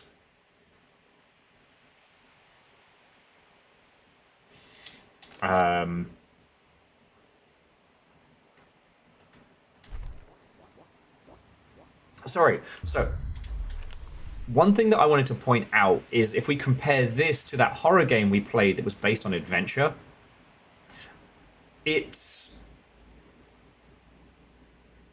already content to let us live in this, faux Japanese retro experience.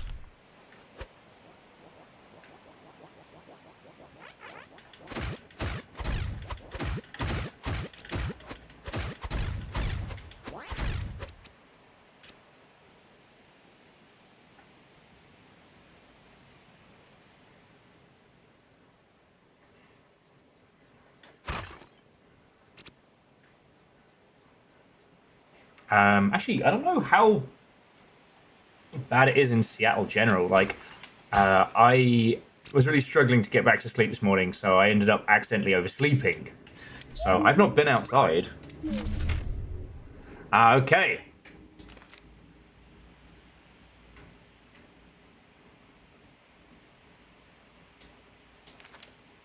Okay, that's cool.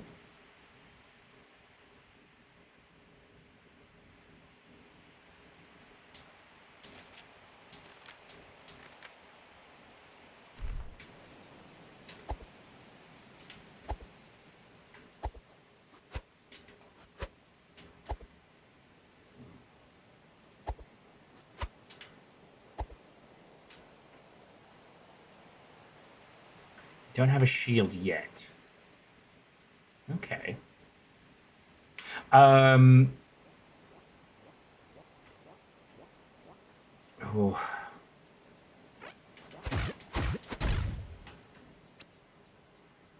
Anyway, jumping back.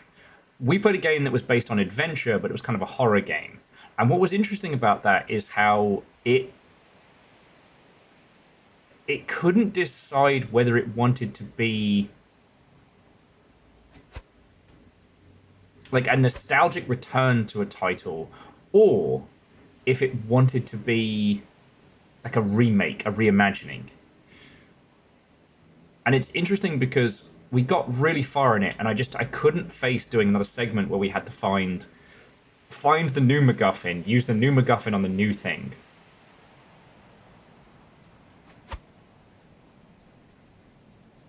What's fascinating about this is it... Pooh.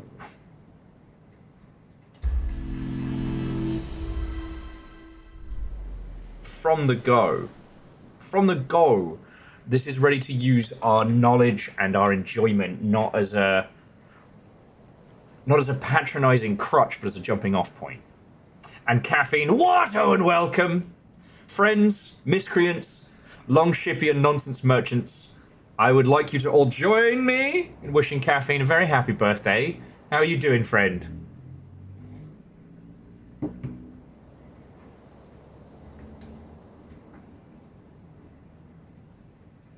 Unholy Glee, I need to go back and have a look.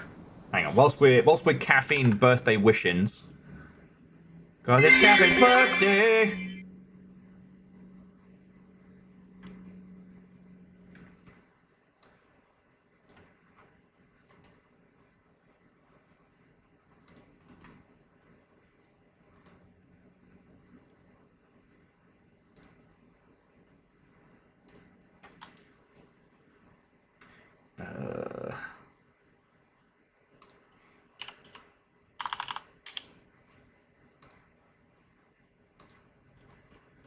Let's go back real quick and see if I can find it while we're having a quick little natter.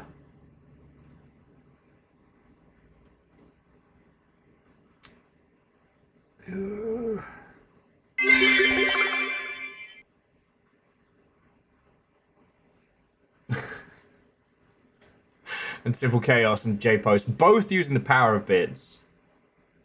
Fucking wee!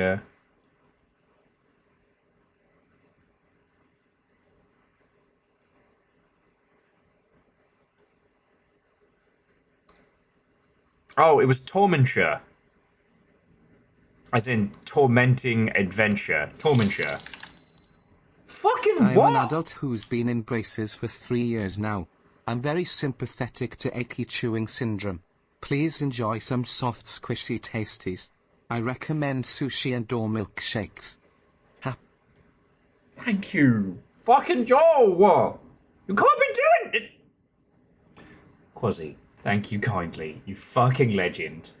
I had braces as a kid.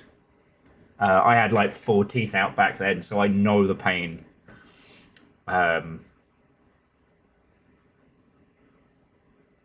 Fucking thank you. Alright?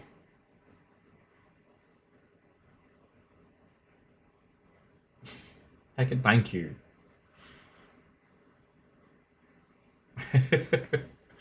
I don't know if I'm going to be able to do sushi night tonight, but I promise you I will get some... I already got nice rice. I'll get some nice fish. I can spoil Little Fire and myself over the weekend. Thank you. And I have eaten today. Like, I'm doing good. I've been able to make some really, really tasty soft foods. It's gonna suck on Tuesday and Wednesday and maybe Thursday, like of next week. But on the plus side, there's a non-zero chance you will get another round of Premium Will on Tuesday evening. So, you get to win. You get to win. And Quasi's the new Jarl with 50 fucking bucks. What is your Jarl's decree aside from sushi?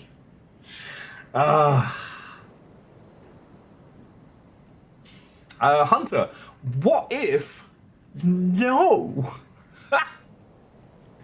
Lance, I might actually get to see some GDQ.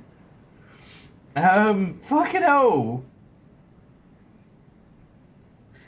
One thresher shark was able to sling its tail up to 80 miles an hour, 129 kilometers, to attack its prey.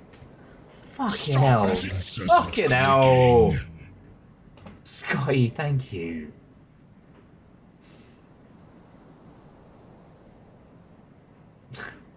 You lot. Seriously, thank you. Alright. So, Quasi. Stop that incessant clicking. Oh, Scotty! What are you doing? So, Quasi, I promise you this. I will use that money to have a little sushi night. Couple weeks back, actually no, it might be a couple months back, Little Fire and I did Ugly Sushi Night, and our pièce de résistance was a pan-fried swordfish that we did as both a roll and as like the little... I always forget the proper name for them, the little like... the chunk of rice with fish on top. And I gave it like a soy and rice vinegar kind of soak. scored the top of it, and then quickly pan-fried it, and it was so good. Beebles, it's irrational fear. So I don't actually know at what point I gained the fear of sharks. But... okay. Welcome to the East Forest. But it is completely irrational. Predominantly, it's the face shape and the movement, the whole shebang. Oi!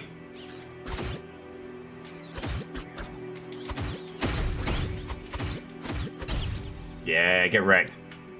Cute little bastards. Fish are food, not friends. Fish are delicious. Oh yeah, so Lance, I've also got like the thalassophobia for sure. So, I think they're all part and parcel. And for yeah, I think you're right. It's Nigiria's that one, but yeah, we got swordfish and did it as like a pan fry. And it was fucking delicious because I don't mind tuna, but I find tuna's unless you do fun stuff with it or get the really expensive kind, it's pretty flavorless when it comes to sushi unless you're prepared to like grill it or like quickly barbecue it and stuff like that. And Favor 6 is correct, friends. If I ever end up getting my purple tick here on Twitch, I will do a full playthrough of Raft. That's the agreement. And thank you, Red Burning Stick. I found it myself. Did I say Red Burning Stick? I meant dragon. You know what, Quasi? And that's fine. That's fine.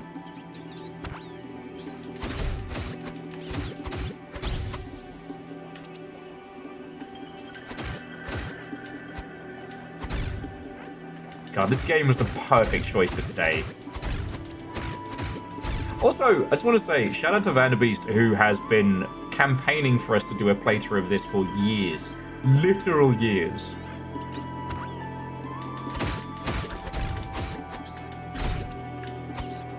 Oi! No Bitey the Fox. Hero's Grave.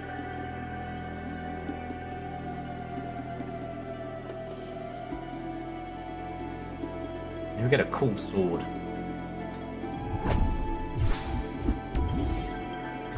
Bits of plant, okay.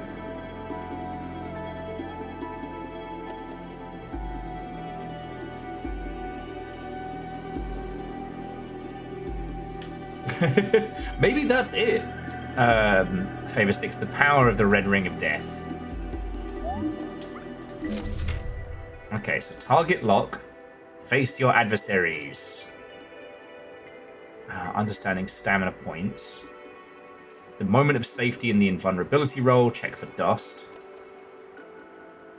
Flinch if you get knocked over. You can always attack even without stamina. Okay. Focus and evade. Alright.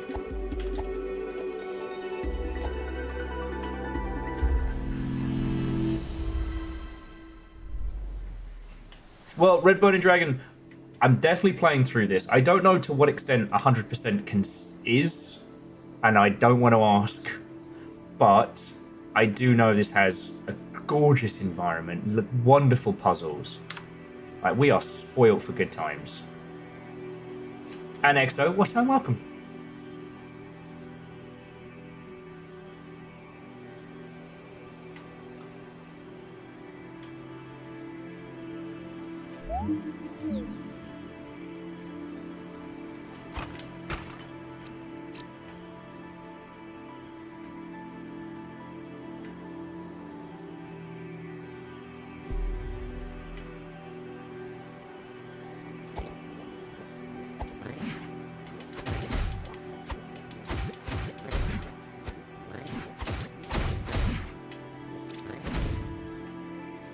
Okay. Dodging those big bastards is definitely easier said than done.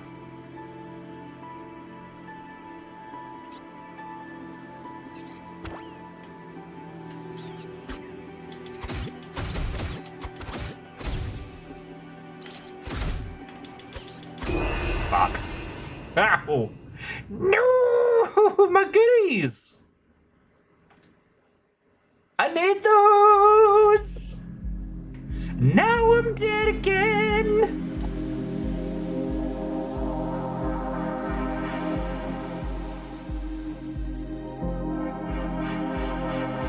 Condolences to your next of stick. Hey, I know I'm supposed to rescue you or save you or bring you presents, but I kind of died. I'm gonna need some more help here.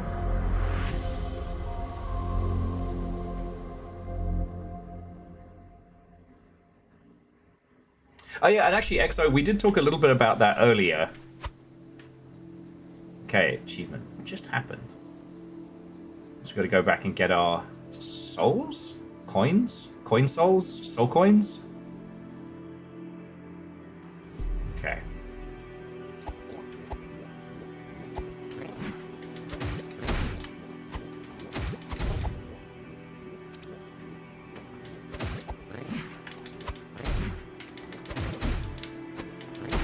Fuck you! Okay. Dealing with these guys is way easier said than done.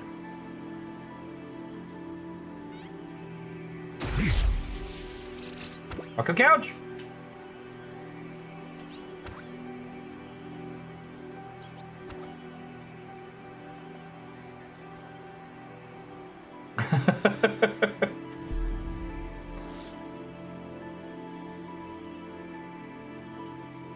Okay.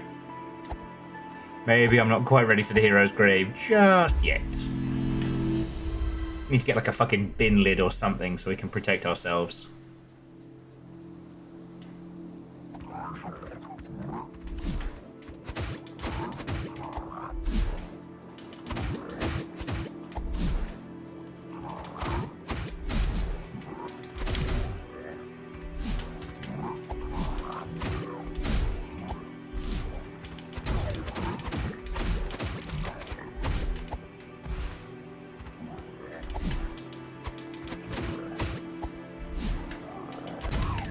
Aha!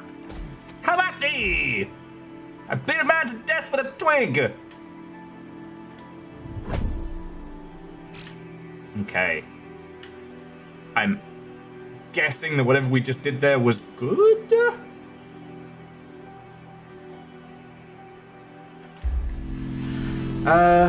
Wait, so EXO, I thought Dandadan was doing like a movie first, or is it they were doing a movie release of the new series?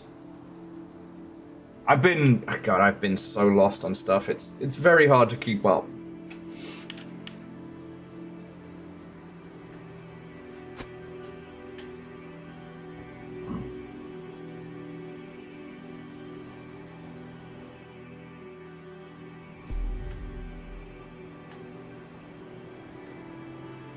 So God House 2. Yeah, you're right. For whatever tools we get, we're going to be using them to break open some of this stuff. Okay. I guess that's the done thing right now.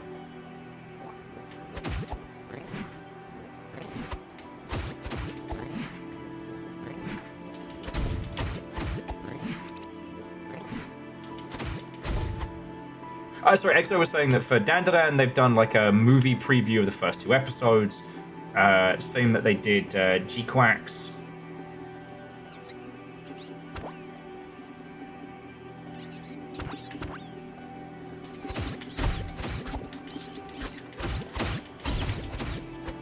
Revenge! Ha ha ha ha!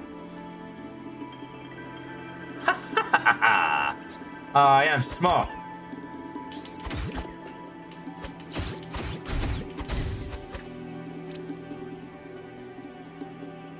We meet again, Piglian.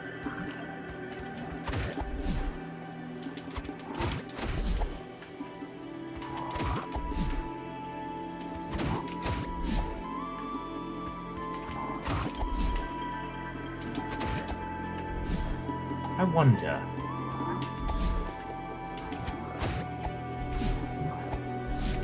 Ha ha!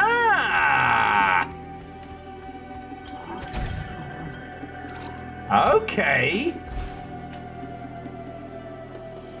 I get it. I can lure those guys into chopping stuff ahead for me. I am so smart. I am so smart. Might be easier said than done.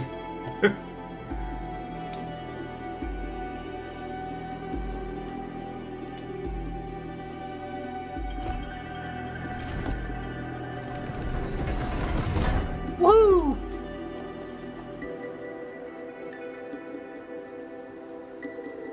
That's going right on the fridge. Fuck yeah. Proper fucking sword. Thank the gods. I've not started Andor Season 2 because of reasons. Yes! Proper fucking sword.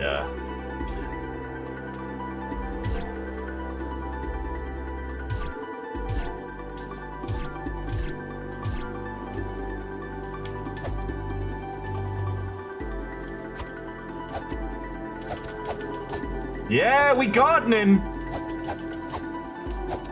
We gardening. Well done, Stick. Well done.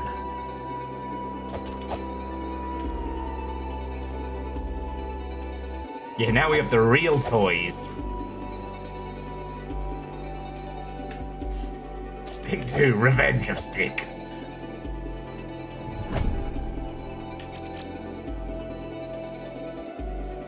You know, friends, if you're feeling down, like, if all this discussion about video game stuff ever starts to get to you in that feeling of like, you know, I don't know if I can do this. I don't know if I could create something.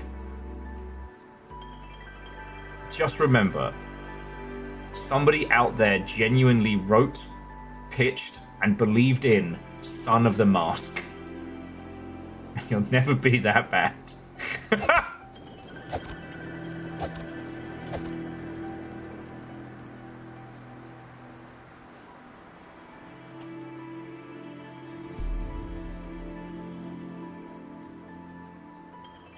What is Son of the Mask? Oh boy, howdy. So, a million years ago, Jim Carrey starred in what was supposed to be kind of like a standalone but fascinating film about a guy who finds a mystical mask that turns him into a old-timey cartoon character. It was early CGI. It had some very catchy, quotable moments, and the song of Cuban Pete, which will haunt me until the universe finally blinks out. Oh, we got pushback now.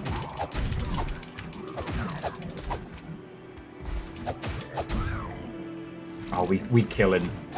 Oh, we killing. It did incredibly well and was one of the big movies of Jim Carrey's rise to success. And like all things in Hollywood, it must eventually be sequelized because of reasons. The follow-up was called Son of the Mask, and is arguably one of the worst movies created. Like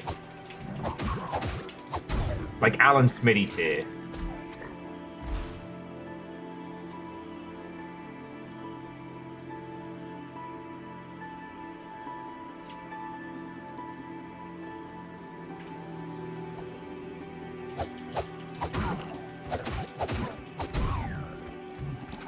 They gave me a sword. I'm gonna kill so many dudes.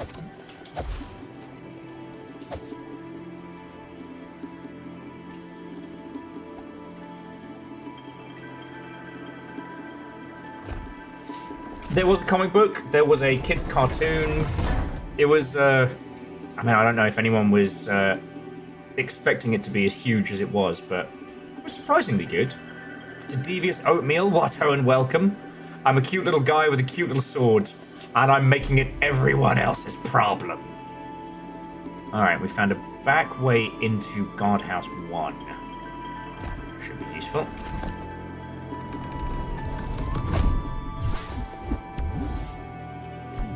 Egg? That's pretty much it. What have you got there, Will? A knife. No! Who gave him a sword?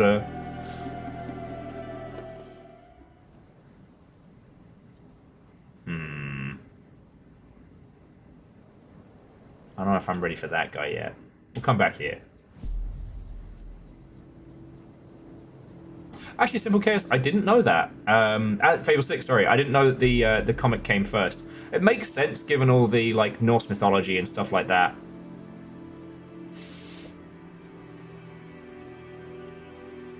We got a little bit more house to clear, and should probably head back to some of the earlier segments now that we can cut through to get some of the villages and whatnot. I mean, to everybody who said I was going to enjoy this, obviously you were right, there was no doubt, but the fact that it's just letting us explore, God. Because I think I mentioned this, that I've been playing this little Gundam game recently, which I nearly threw in the bin, because it just did not... Oh, wait. It just did not give me any time to just learn and enjoy the game.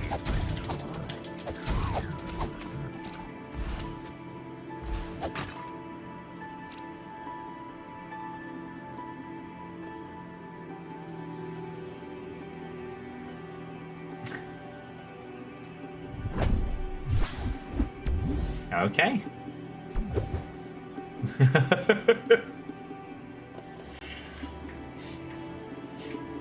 Lance, what is making me laugh on TikTok is the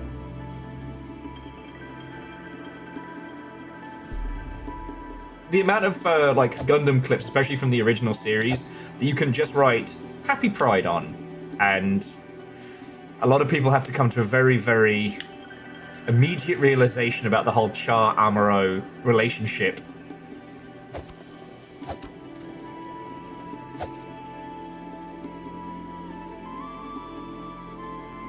So Fable 6, to my understanding, it is actually a language that at some point we'll be able to... Oh, those are big spiders.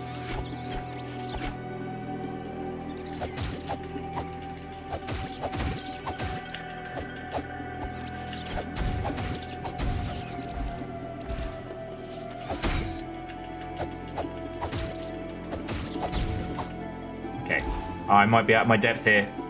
Time to run! Oh. Definitely out of my depth here.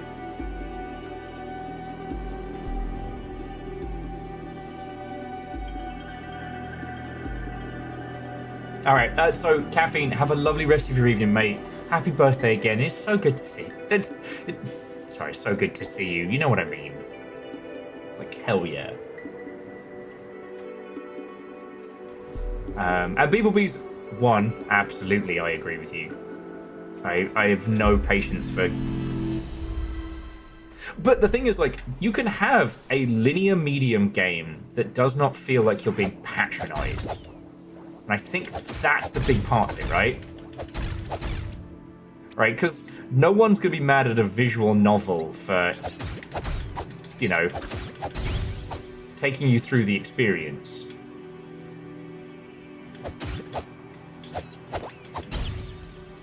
But it ultimately comes down to how games make you feel and how they treat you.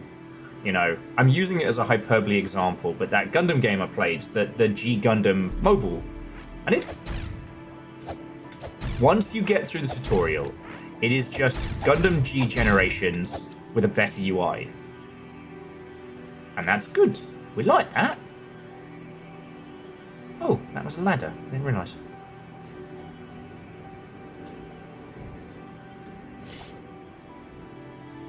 But the tutorialization and the lack of even perceived agency is such a huge turnoff in a medium that is all about interaction and collaboration.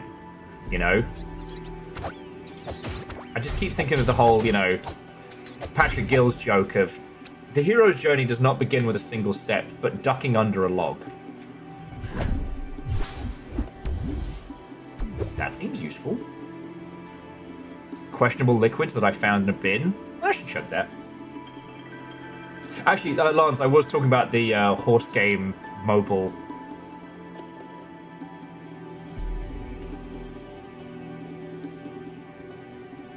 Yeah, Mophonics, it's this kind of counterintuitive thing of like, you need to have some kind of tutorialization because the majority of people who play games if given the chance to skip tutorials, will, even at their own detriment. And do you know who's the worst for it? Guys that look like me.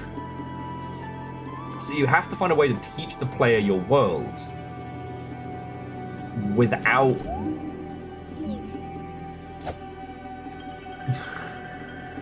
Look, Lance, I wasn't asking like I wanted to turn horse girls into rare candy. I just needed to know what the whole horse girl universe was like. Oh. I can't go back from here. Alright. I needed to make sure there wasn't some, like, horse girl glue factory or some shit.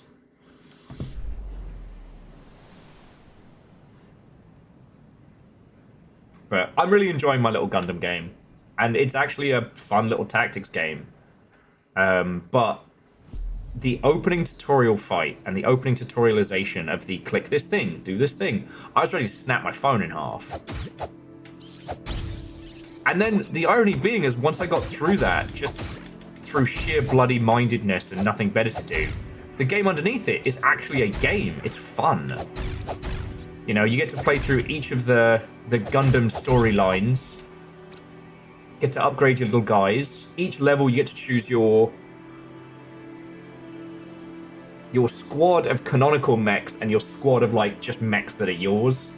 So I've got the little red-headed lass from G-Quacks fucking carving swaths through like Mobile Suit Gundam with a heat axe like it's nothing. It's great.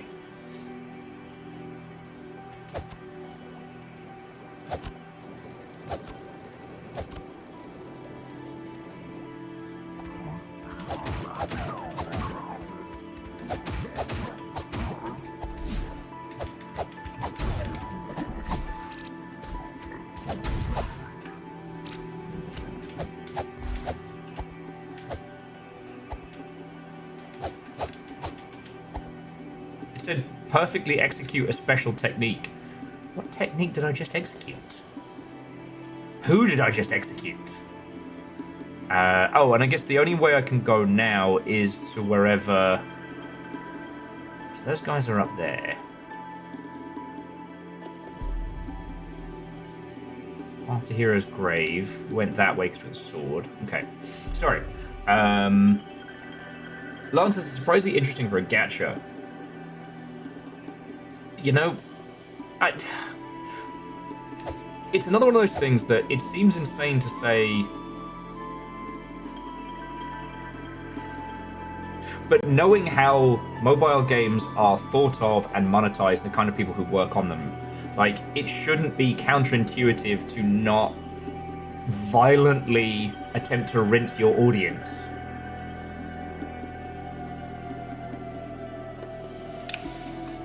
Sorry, I've got multiple points all dancing around. You need to have tutorialization, because players will tell you to your face they don't need them, and then they will get stuck and say that your game is shit and bad. In the same breath, you need to take users through your experience without patronizing them, which is not easy. I still think, and I know it gets a bit hyperbolic, but I still think the sequelitis Mega Man is one of the best, like, learning tools for teaching people about, like, tutorialization.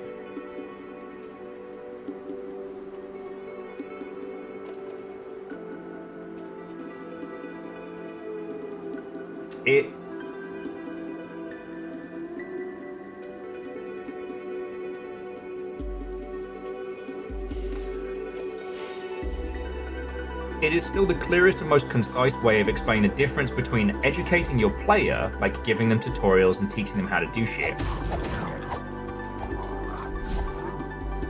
and patronizing them.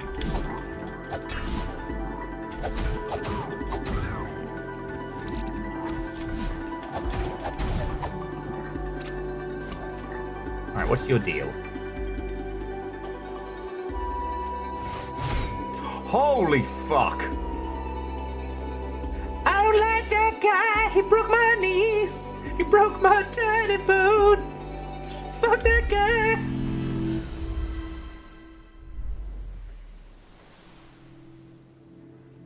Yeah, well, so Hunter, what fascinates me as well is sequelitis was dropped long, long before the era of the video game essay, when no one gave a shit about how games were made. Like, you have to understand that there was this perception for a long time that people who played games didn't want to fucking know shit about how to make games. And this was something that slowly unfurled. But it would take years before anyone got to the same points that Aaron made during Sequelitis. Whereas, like, in game development circles, it was quoted. Like, I remember having conversations with people and we'd be like, Mega Man, Mega Man! Whenever we felt like the game was being patronizing and obnoxious.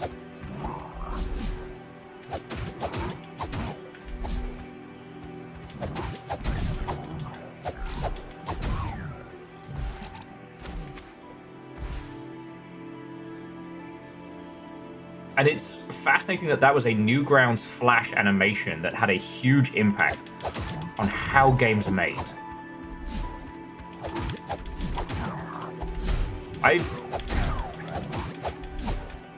Right. I'm still a little sad that, you know, of all the things that we lost from Twitter, the banter conversation I wanted to have with Aaron ended up, like, disappearing. But you can't win them all. Sorry, I was talking to Aaron on DMs, and I was like, hey, I'd really like you to come on the Longship and talk about, like, Sequelitis and the impact it had. And unfortunately, that fell to the wayside because it was on Twitter DMs.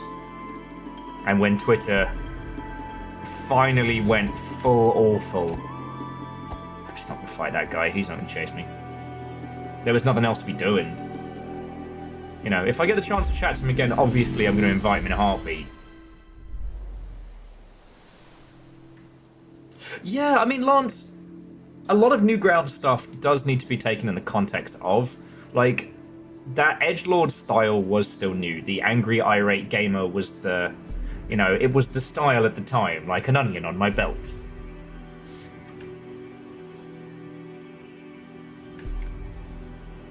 But it doesn't mean that everything from that era is completely useless. Like, you know, hearing... suffering through gay jokes that used to be ubiquitous in middle school is painful. And I'm not saying Sequelitis has those, but a lot of the Newgrounds era stuff kind of...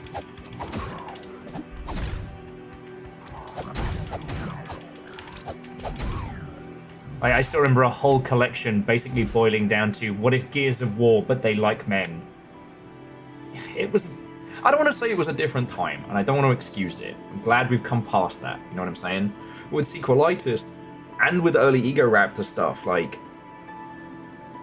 it was a lot more thought out and a lot more heartfelt than it gets credit for. I would definitely say, like, putting it next to, for example, like, The Angry Video Game Nerd. Okay, cool. I've got a sword now, so...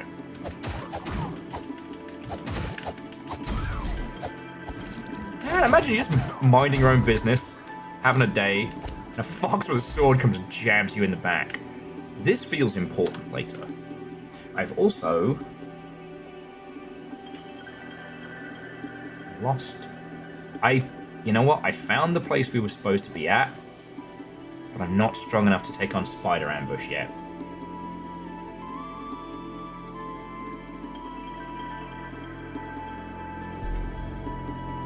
And Hunter, I think seeing how far we've all come from there is definitely a good sign rather than a bad one. And I also think that, you know, every generation has its cringe moments. Every generation is going to have the shit that they go, oh, I wish I hadn't. You know. But there's also so much of that knowledge that is incredibly valuable.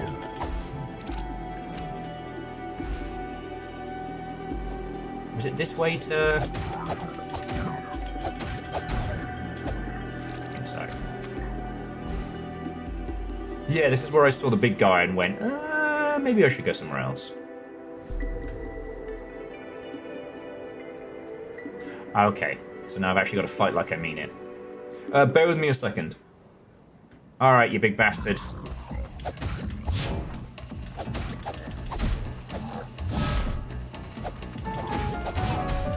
Fuck, his little sidekick is a piece of shit. Damn it!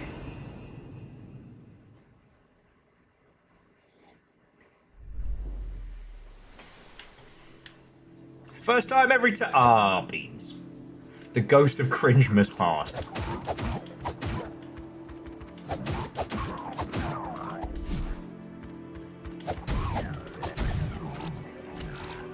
Not that it even really needs saying, but my personal philosophy on this stuff is like, show me a person who has never erred, and I will show you a liar. But it's what you do when you are confronted with your past knowledge, what you do when you're confronted with new information about how the world has changed and, you know, how to be kind to the people around you. It is impossible to know every term. It is impossible to know every change in subculture. But what do you do when someone says, hey, actually, that's kind of upsetting? If you go, oh shit, sorry, I didn't know. That's great. If you go, fuck you, my 20-year-old Flash cartoon is way more important than your fucking feelings, maybe you're a dick.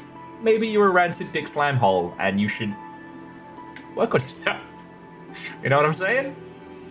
That is how we face the ghost of Cringemas Past.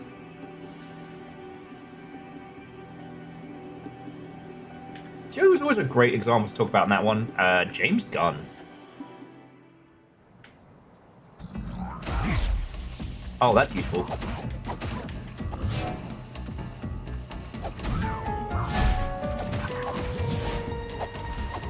Alright, just you and me, buddy.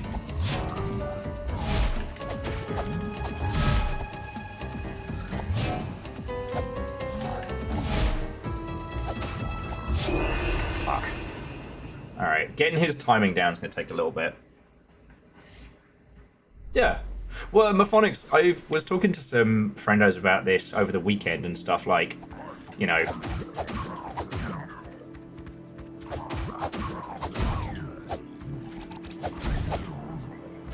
There's so much better language that we now have that we didn't have back in the 90s and the 2000s to understand and describe shit, which I'm so glad that we have now. Alright. Seemed like I needed that health anyway.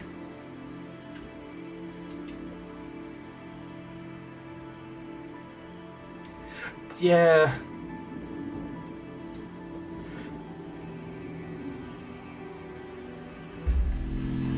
I mean, Phyllis, that's a sphere that I am not touching today, let me tell you, but anytime I hear stuff like that, I don't know, feels a little...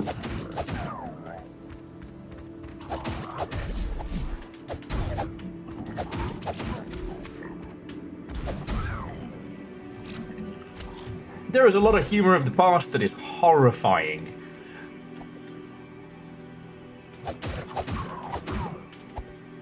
And elements of recent memory are no different. Anyway.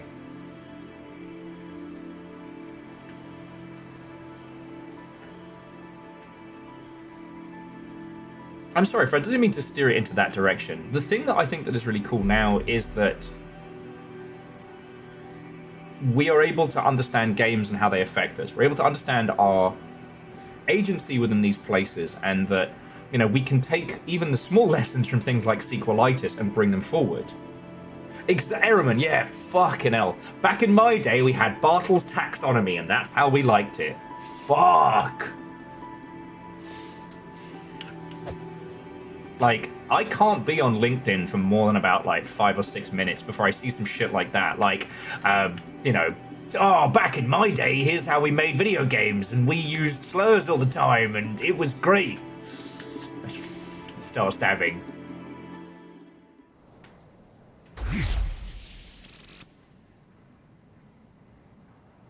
Okay.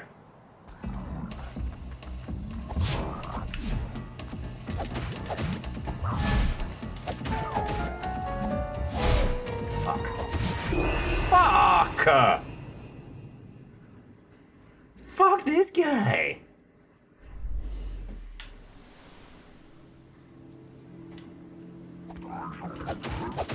Bartle's taxonomy, the miasma of video games.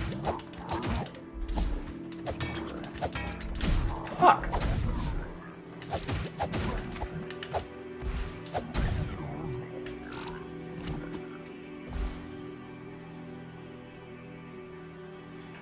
God, yeah, Mphonics, going back and watching movies from like the 90s is so hard sometimes. Because you forget.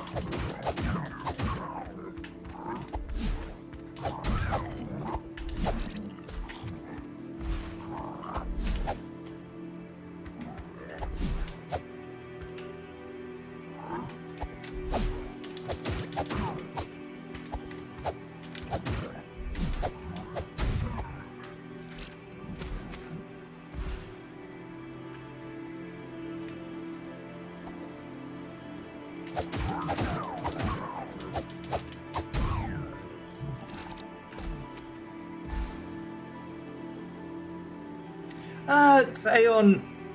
No, I'd stand by it. Someone said Richard Bartle too loudly and summoned them here.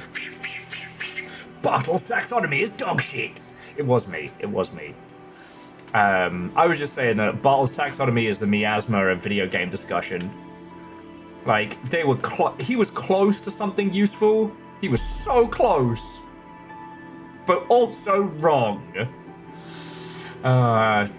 So the head librarian, how are you doing? Watto and welcome. But the problem being is that the kind of people who, like, absorbed his shit back in the day are now decision-making processes and have taken no time to review their own knowledge and are still like, oh, well, I learned that back in the 90s, so it must still be true. No! It's not! Germs existed the whole time! You miasma huffing fox! You just didn't know! Sorry. Right now...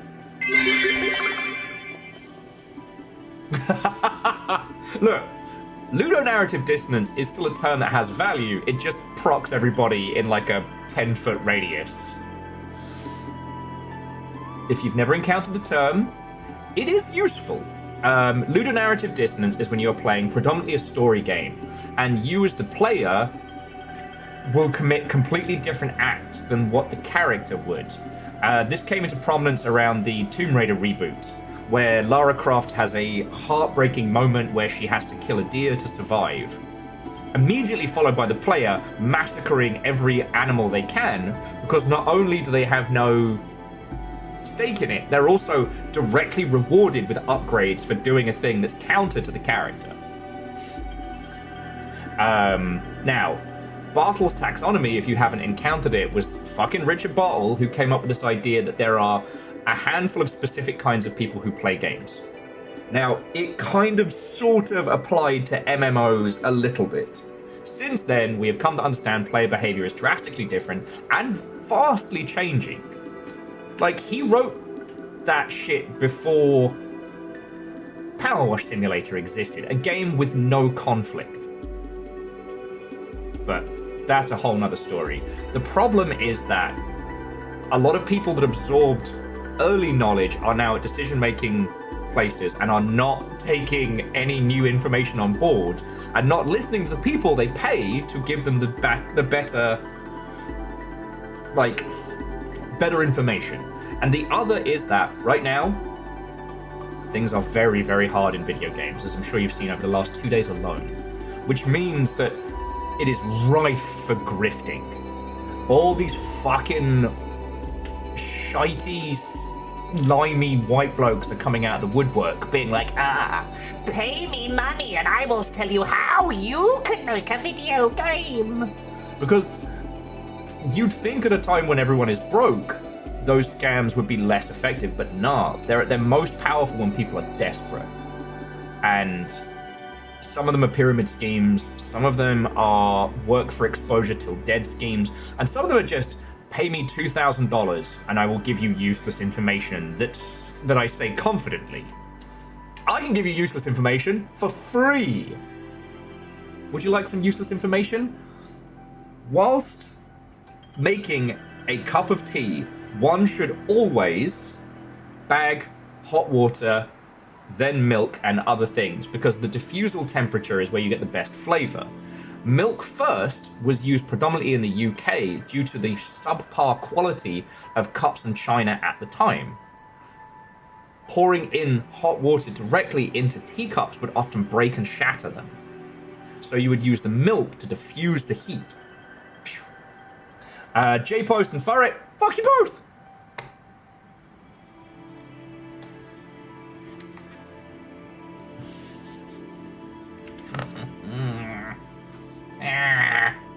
Thanks, I fucking hate it. I lost my place, I had to look at more sharks. The cookie cutter shark bites chunks more than 20 times their body weight from whales and seals, and have been known to take bites out of the rubber domes on nuclear submarines. Count that as one. To feed, cookie cutter sharks use their lips for suction and teeth for drilling into their victim's flesh. That's two. And once attached, the cookie cutter spins its body and uses its sharp teeth to make cookie-shaped bites out of its prey. The whole thing. I mean, Fearless, kinda. Like, a lot of those... Like, there are a lot of homies right now who are doing and offering, like, paid consultancy stuff that are real good. But the ones you will see advertised, the ones you will see the loudest, are usually the most useless, right? And I want to fight these people. I want to fight them with words, with sticks, and with a giant robot that lets me kick them repeatedly in their downstairs mix-up, because the people who are buying this are people who are new or desperate. And fucks me off. I mean, here's the thing. You have people like myself. I mean, we've got the head librarian in here. I don't know if Kindball's up this late, but in the Longship alone, you have so many folks who will share their knowledge for no money to help you if you wish to make a game, if you wish to release a game. You've got us, right? If any of you make it insanely successful and make squillions of dollars, please chug some back, but that's all I ask. I ask that should you become violently wealthy, just about your buddies. The one that went for the submarine dome still tells the story about the day he caught the biggest seal anyone's ever seen to this day. Damn right, Scotty. That's someone who is the stuff of legend. But it infuriates me when people are wrong about game dev loudly, and it infuriates me when they use it to scam others. So yeah. That's why I can't be on LinkedIn for very long. Now, Bartle's taxonomy did have a value. You know what? Aeon makes a good point, because he was the first person to start talking about, like, we don't just have one kind of person who plays games. We have different kinds of people who play different ways. And he was so close. He was so close to getting, like, to that useful point. You know? I would argue he's the fucking reason we still have to deal with the Holy Trinity. And yay, Lance, way cool. I can't remember, Lance, you're covering GDQ, right? Or are you attending GDQ?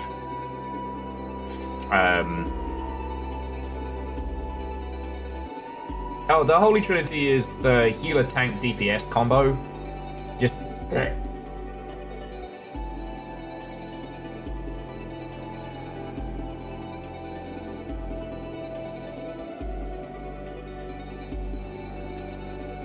Oh shit! Alright, well, Lance, please remind us in Discord when you are dropping, and we'll try and be there as we can.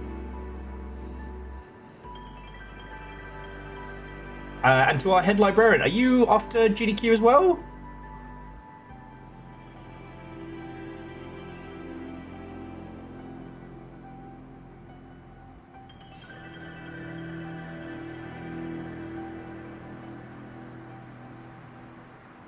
Yeah.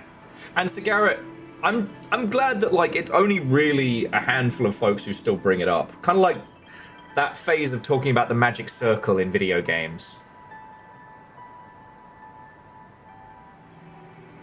Well, and sorry, so Nexus and folks, like, the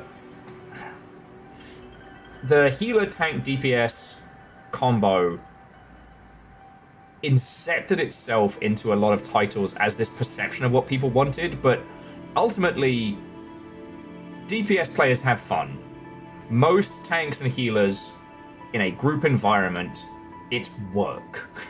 Some folks enjoy that, but the percentage of enjoyment versus the percentage of responsibility is fucking wild. And if you read Bartles, he's like, oh, everybody is equal, everything is fine.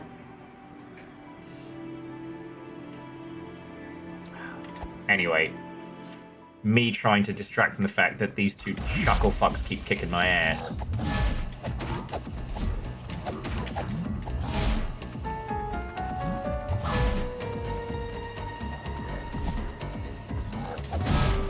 Fuck.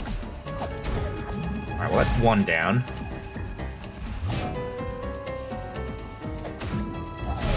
Fucking hell, alright. Fuck you! God damn it!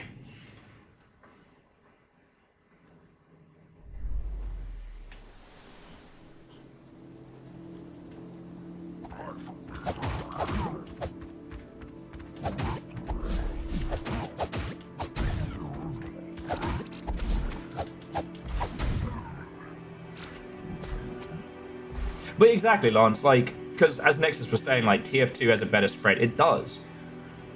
You know, Team Fortress 2 looks at a bunch of different play styles and puts those together. You know, what's been really interesting, especially with Firebreak, is how you have 3 distinctive classes, all of whom have a utility and an attack.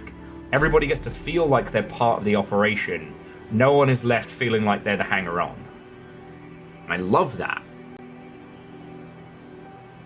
Like, okay, imagine fucking, I don't know, Helldivers, and one player doesn't get to attack. They just have to keep 3 idiots alive. And yeah, exactly. Exactly.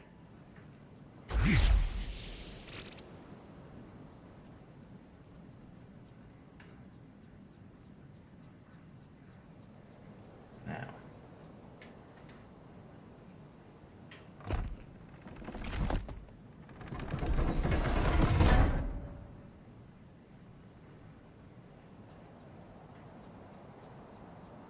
Huh.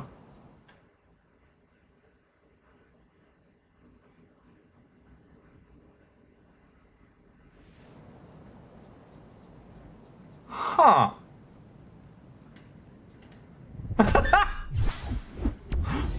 Well, there we go.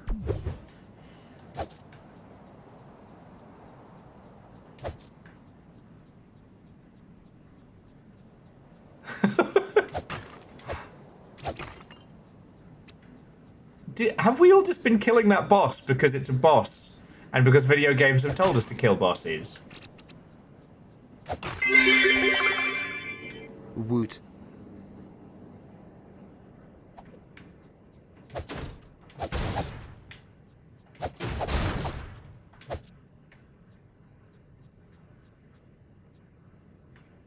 Yeah, explain that, Bartle. Bet you can't.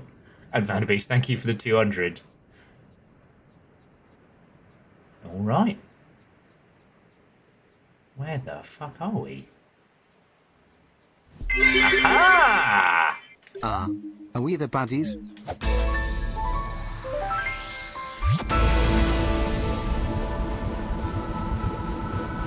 Maybe once I have a shield, we'll come back for that guy.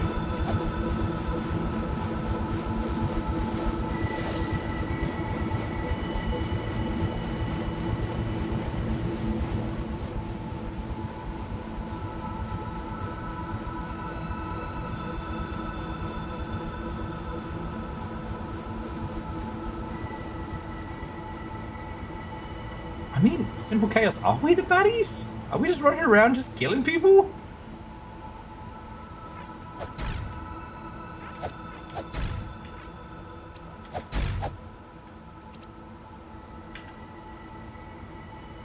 Well, so Devious Oatmeal, like, the concept of, like, multi-roles and things like that is also fascinating. But it's just really funny that it's taken us a long, long time to crawl out from under the concept of tank, DPS, and healer. and that even with games like Final Fantasy XIV, it's still something that permeates a lot of decisions.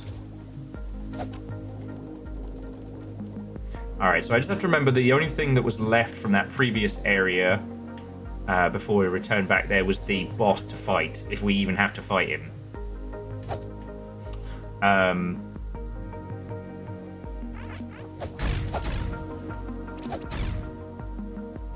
What I think that was interesting about the healer in TF2 is it's not their job to keep the team alive. Their job is to essentially be like a backup with one other person. The heavy healer combo is kind of like a fun co-op mechanic rather than it's your responsibility to keep everybody alive.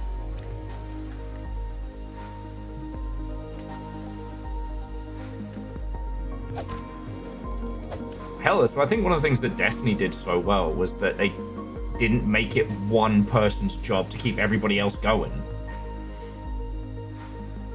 And you're right that the Holy Trinity is a hangover from D&D as well. But, I mean, you don't need me to tell you, but apparently it was something that we needed to tell a lot of people who read Bartle's stuff, is that, you know, there's a really big difference between a tabletop game and a video game.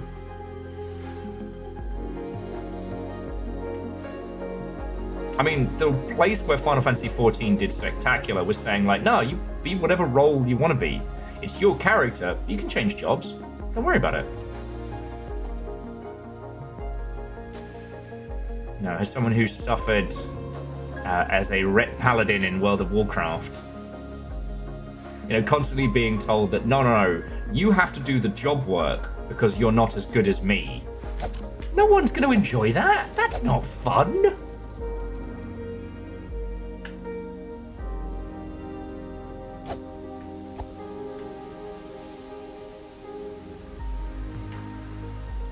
I mean, the point where I start getting obsessed with the discussion about classes and the Holy Trinity and shit like that is when it starts being based around, like,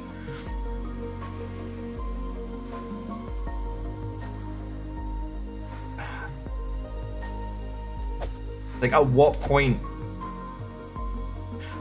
do you have agency outside of your one existing role? At what point do you cease to play a character and you're just doing a fucking job, I guess? You know? So, yeah.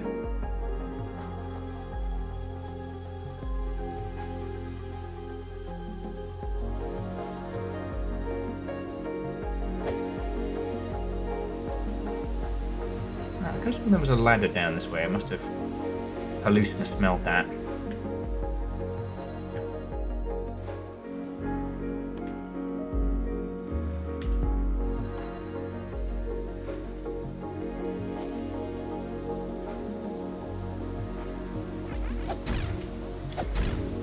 So my friend used to have a really good rant about World of Warcraft at its peak of, like, why does it let you choose things that are bad if it's not going to allow you to mix and match those things to have fun?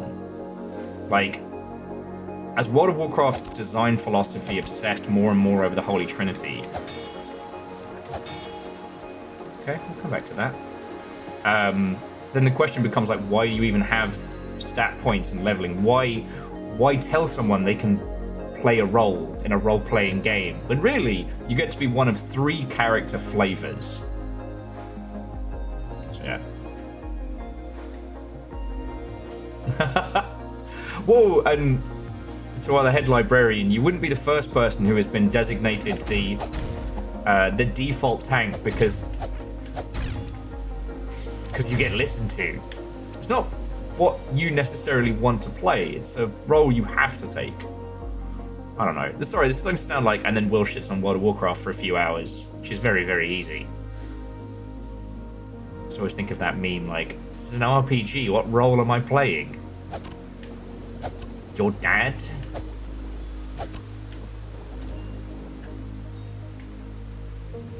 Hey Sadlin, what and welcome. It's gorgeous.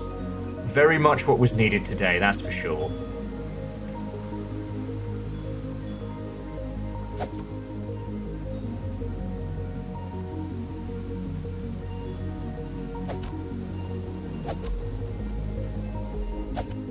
Zelda Occult Adventure. Rings a weird bell, but I might just be blending a whole bunch of stuff. Lance, have a lovely time. Pizza well, dear friend.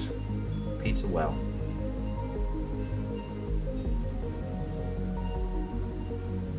Yeah, I mean, I'd feel us on that one. I don't have anything to add that, you know, Dan Olsen didn't say better, but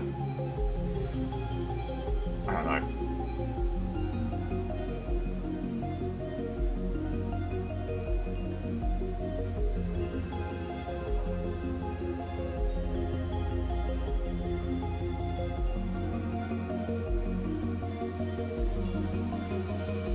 Oh, this Mother Hubbard.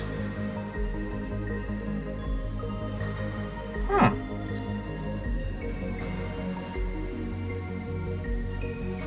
So, Beeblebees, Zele did cross my feed a million years ago, but I honestly hadn't thought about it until just this moment. So...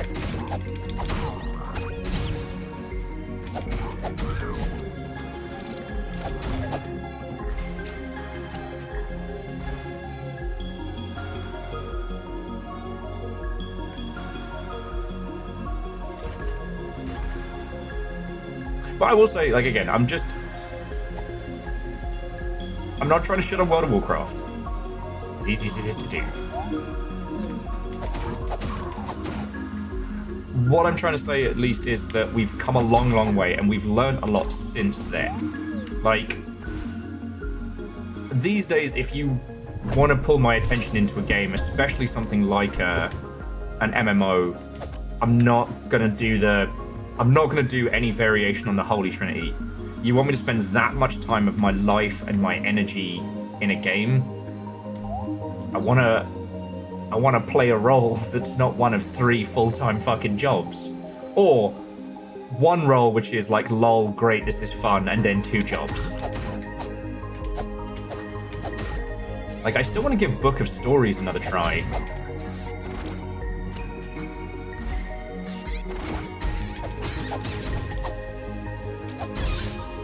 Because, like, good or ill, its philosophy on, like, a large-scale game is something that I love. Okay.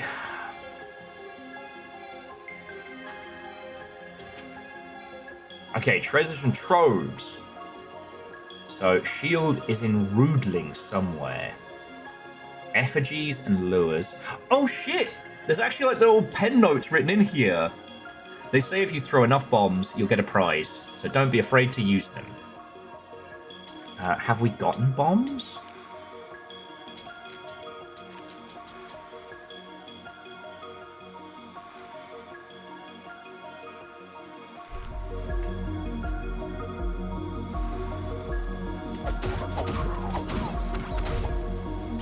I will say, on top of what Nova's already said, like, Vanderbeest, if you want to make a spoiler thread to talk about this playthrough and, like, what I've missed, what I've seen, what I've fucked up, and what I've found, I'm more than happy. I won't be checking it, so...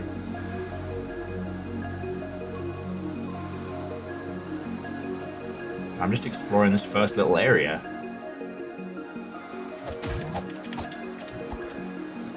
Look, I can't have that guy's shield.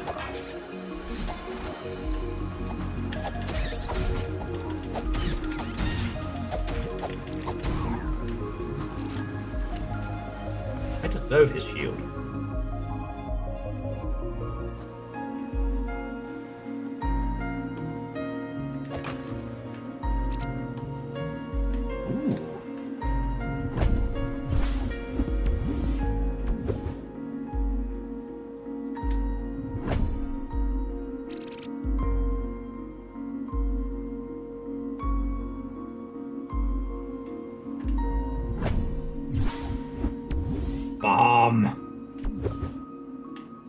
And Verdant, I don't know if that's just a thing that comes with age, but I'm there with you.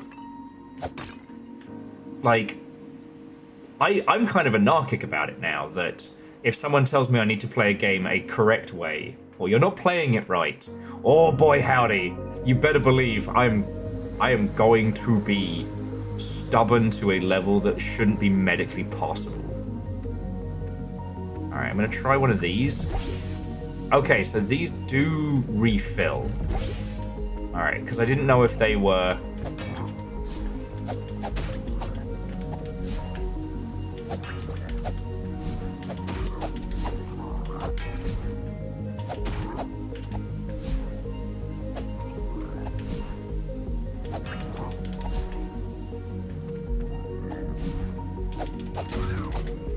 I didn't know if they were consumable or reusable.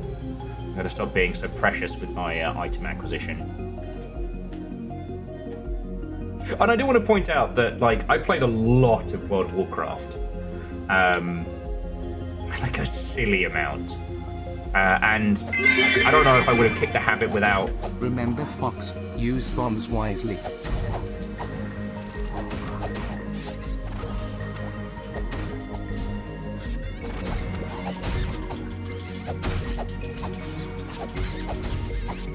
I don't know if I would have kicked the habit if I hadn't basically been forced to because of, like, regions and whatnot.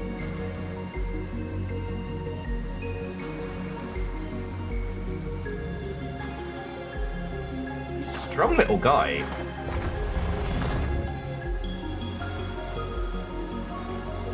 But...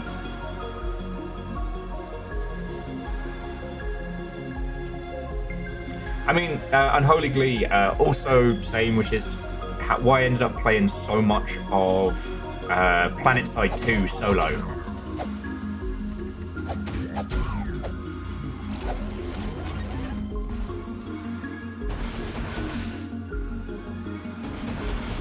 Why are there turrets?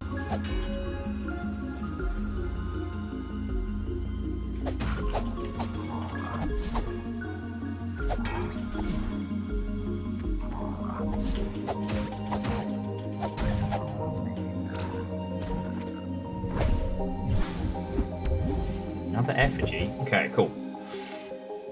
It's rude to play Tunic wrong, yeah. No, and Hunter, I wouldn't say you're a weirdo. Okay, look, let me just cap off the MMOs and classes conversation. I think the Final Fantasy XIV's solutions by letting people play multiple roles, multiple jobs, is elegant and awesome. Because you're not locking people into one role, one life, you know?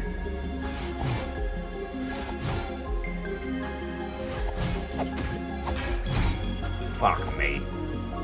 That guy is fucking hard as nails.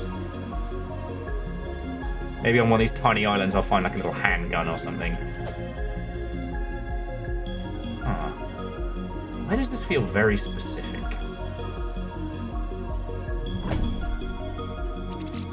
It's like a island shaped like those hook blocks. I'm trying to remember that one. I need to kill this fucking guy. This fucking guy. But first, let me go heal.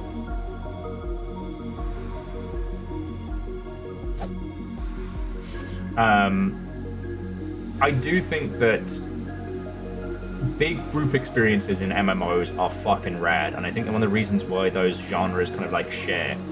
Getting to go on adventures with your friends, getting to be a part of something and build something is really fucking cool. Right? I think that the state in which World of Warcraft found itself in was never an intentional one. Like, it was never supposed to be one of the biggest games on the planet for a while. And in the quest for accessibility, they removed where it came from. You know? It's not a role-playing game. It's a theme park.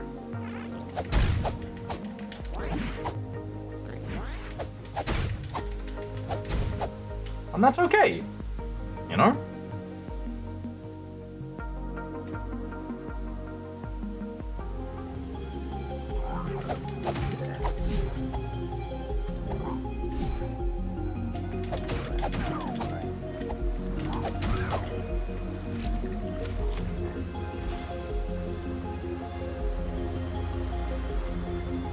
But I will say that Warcraft's success, combined with the philosophies around, like, Battle's taxonomy and shit like that, did set us back a long way. And it's wild to me now that there's a lot of titles trying to find that chewy core that especially MMOs used to have, like, built in, which was the role-playing part of it. You know? Not to be a pedant knobend, but, you know, used to be an MMORPG. Now you just basically get to choose from, you know, 3 roles and that's it. Oh, old house. Ow! Fuck this guy!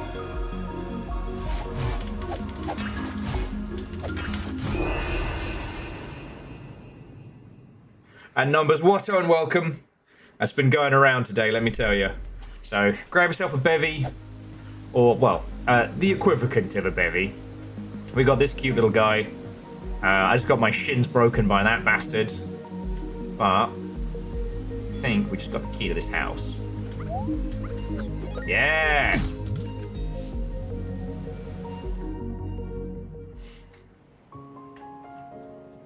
That's just cute.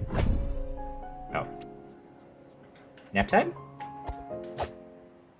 Oh!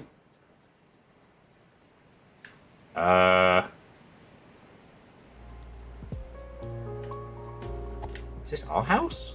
We should really clean this up.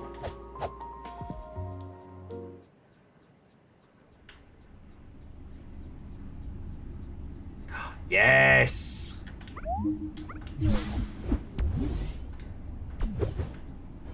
Oh, I can block.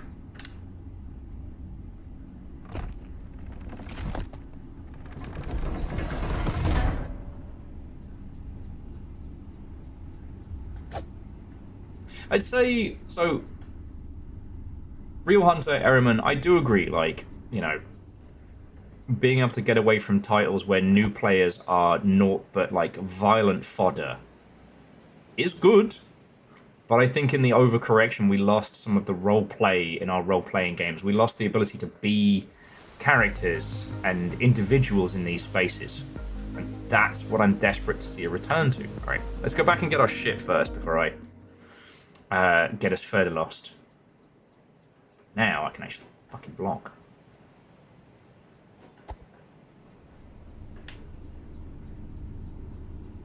And this is definitely telling some stories right here.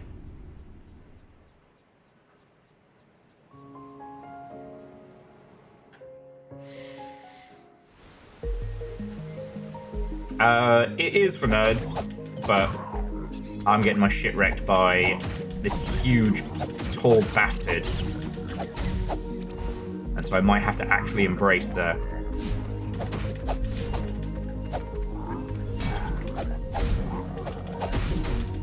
okay.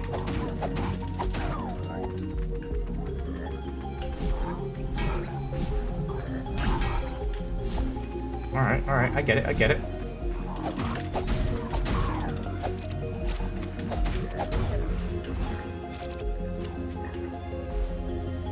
Go back and get our stuff.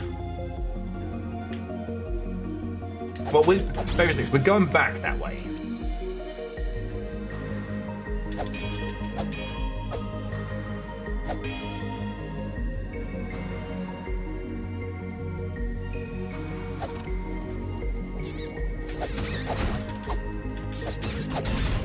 It's wild to me that, like, you know, video games, the MMOs used to have, like, pretty cool, like, morality systems and shit like that. Like, you could be evil in Ultima Online. There were special evil spaces. But, you know, but there was also, you know, griefing was pretty fucking common. It always makes me laugh that a lot of the, you know, I fell into a video game anime still use the term PK.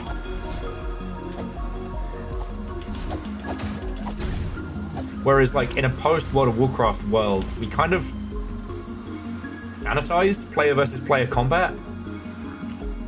For good or ill is a discussion unto itself, but...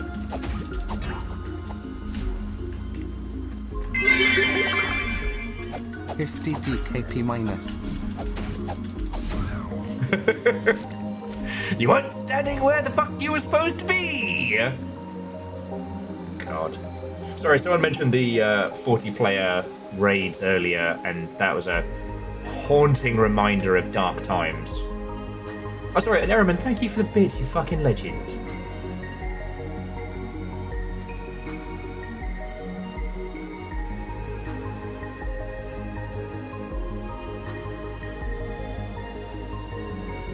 And Head Librarian there. That is an excellent point. And I'm trying not to just be another nostalgia wanker. You know, Ultima Online was where I spent a large proportion of my time. It was the first proper RP server I'd gotten into, but in the same breath, it was also... Fuck you, mate.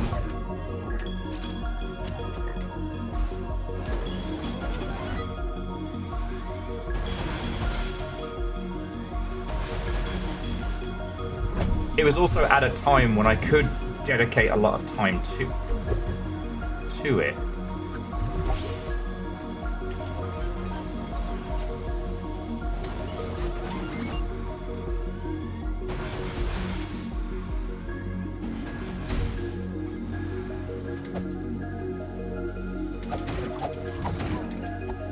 It's really easy to put things onto a pedestal from a time when, well, when time was the resource you had lots of. Personally, having played the weird little faux MMO that we fucked around with earlier in the year... Hang on.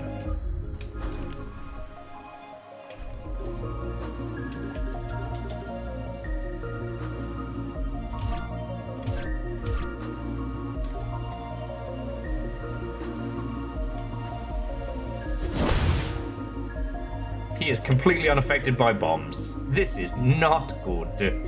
I'm gonna fuck a tea off. Let's go behind that waterfall.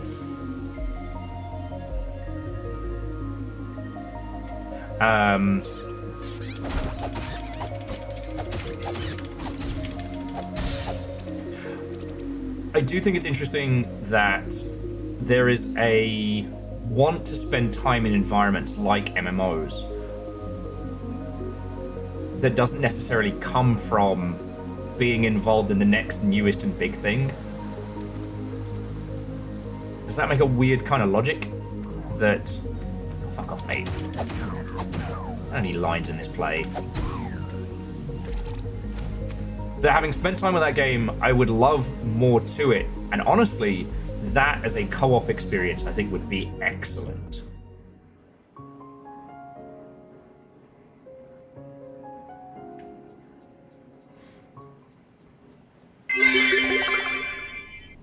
I know you need that boss drop to do your job, but Stabby Dave has been saving up his DKP and we need him to play more. God, the politics of running a big guild. Don't even get me started. Alright, now we're just telling old stories, so fuck it. It's old story time. I originally met this partner couple early on my... Oh, that's cute. Early on in my World of Warcraft adventures. And we ended up forming the Knights of Sidonia. The couple ultimately broke up, thus breaking up the Knights of Sidonia. The details of that, which are fascinating, but, you know, story for another time. We then formed the Outland Tourist Bureau, and it was just silliness with friends, like, you know, me and my partner at the time, plus a work friend, plus other folks. That's a tooth. You know. Just putting us...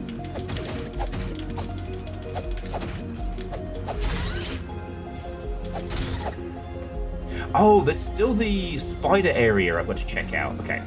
But yeah, so... Alright. If you're gonna fight me, fight me. Nope. Just gonna...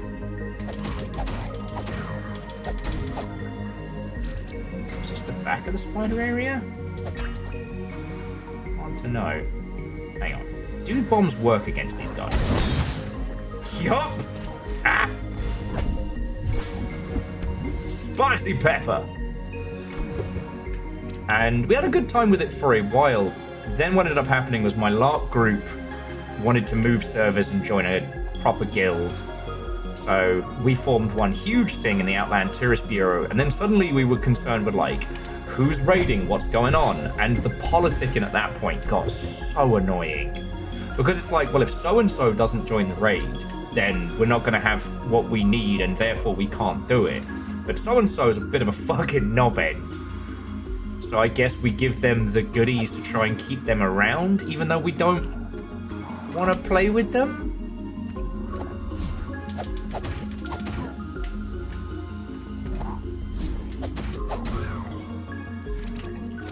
And one of the things that was wild is I didn't realize how much I'd essentially been holding a group together, because I then got the job at Sega. So I was working full time, and I was working stupid hours. Because I was working late.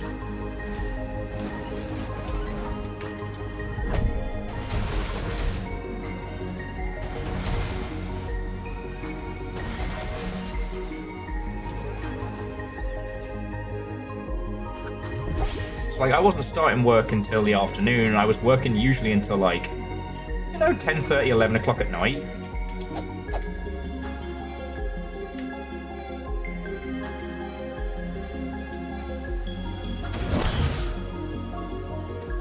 Ooh. Bombs make shield disappear. I'm going to be a menace. No, but I can't get down there yet. Okay.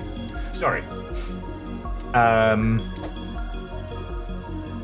But yeah, it was just so sad that, like, all the hours I put into it, that guild completely fell apart. And I came back and they'd even disbanded it. Because I'd made somebody else the leader so they didn't have to worry about me following stuff. And it was like...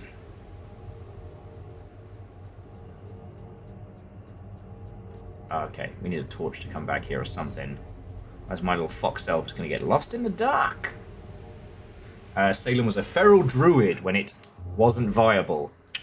Rhett Pally's feral druids shaking hands.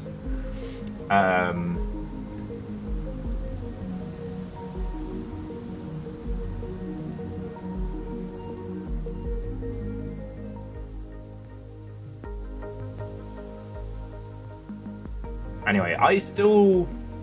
Okay, money no question, because what I'm suggesting is not simple and it's not easy to create, but I would love to create something where the opus on server hosting is on the user. You can put your own group together, you can handle your own logistics. It's your server, your squad.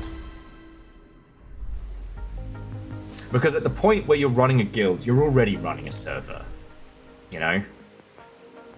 Okay, magical items use magic points. And the cards?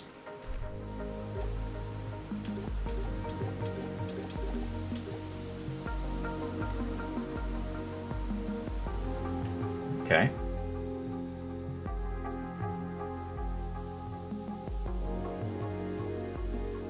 Oh, I did need to go back to spider area, though. Okay. I mean, a hunter, essentially, I think that... There was one attempt to make, like, basically Ultima Online, but for you and your mates. And I hate that I keep forgetting the name of the game, because it was unfortunately, it was quasi-kickstarted, the Kickstarter choked, and they didn't do any more on it. Ultimately, the game was delisted from Steam. And it had one mechanic which I'm still obsessed with, which is, so it was procedurally generated world, but the different factions and the different, like, groups that you would encounter were also part of that. And rather than using proc gen by, like, code or proc gen by words, the way it worked was you would choose the pantheon of gods. You would choose what god was in what role, who was your death god, who was your life god, etc. Then you would choose how strong they were, and that would dictate, like, the rest of your setup. There, can't speak today.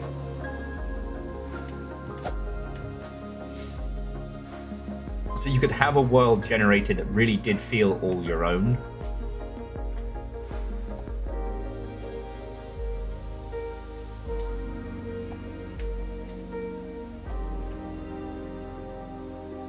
Ehrman, it's amazing how common the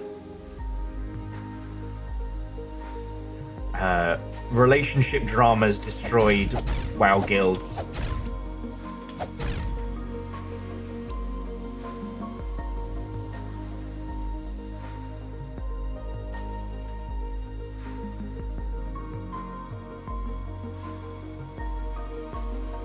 Oh yes, we can just get across here now. Forgot about this place.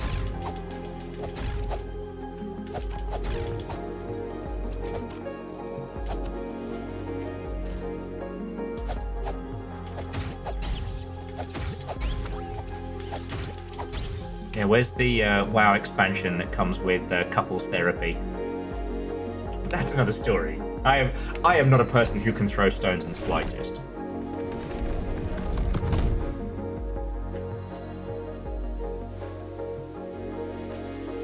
Oh, that's cool. Okay, we can get back up here easy now.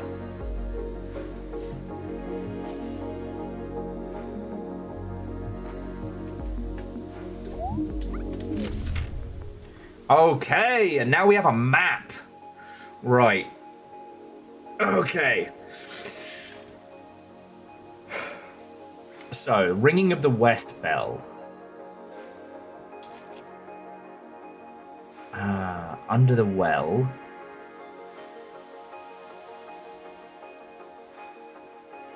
Autobolt wants to protect something. What? Circle around and use the shield. So that's a map of Under the Well. I wonder. And this is what we have so far. Old House is where we found the shield that leads up to the... Okay. This is fascinating. It did look like a hook. Alright, I wasn't going insane. Sorry. I am going to take a quick pee break in just a second. Because this game is awesome and I'm loving the conversation. Like, here's the thing, friends. I still, to this day, have a Horde wallet, right? As much as I shit talk World of Warcraft and will continue to. It was a huge game and a formative, like, moment. If you were based out of Seattle as well, the webcomic wars being the last gasp of, like, webcomics as a new format, combined with how... Oh, shit! That... Sorry. There are little details on the map drawn in biro. This is fascinating. And Dark Tomb is the other bell. We need somewhere to see in there. Okay, sorry. Horde? I can't believe I supported such behavior. Well, I don't know. I'm sorry this is how you found out, Ehrman. What I thought was really funny for a long time is how the...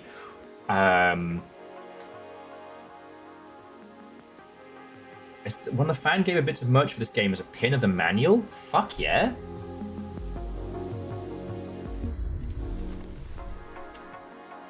Okay, so we are there. That thing is a huge-ass mouth. Alright. So we're there. There is a door hidden down there, so let's go have a look. I think I've still got some bombs left.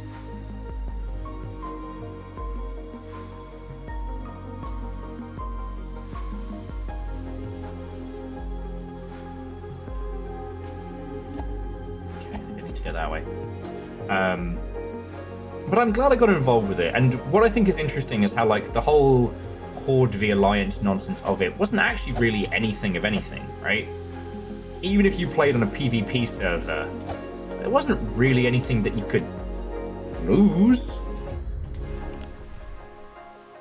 Okay.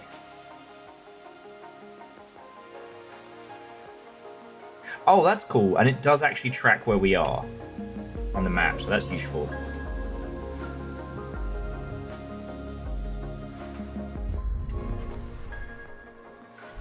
So it's in that wall there, okay. You know, Unholy Glee, in all these years, I'd never heard the term guild swinging, but...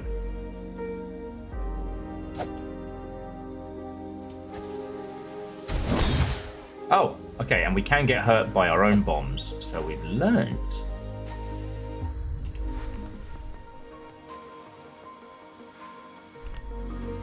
Interesting.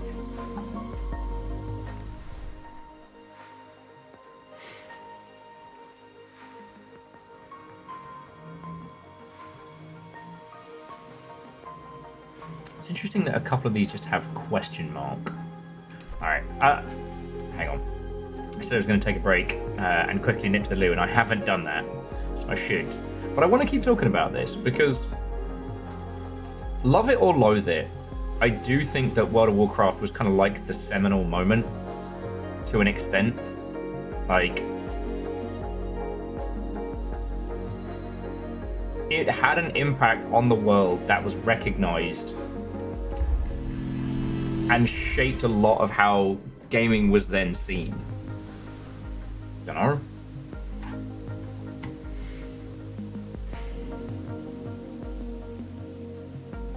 The Fortnite of MMOs. Nearly.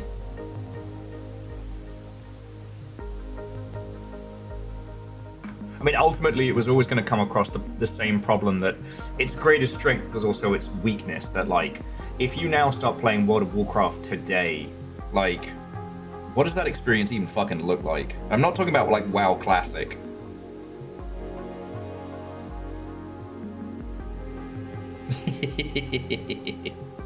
Sorry, I just had a really petty bitch moment there. I was like, we could do it. We could start a WoW Classic hardcore guild. That's never caused any problems or drama.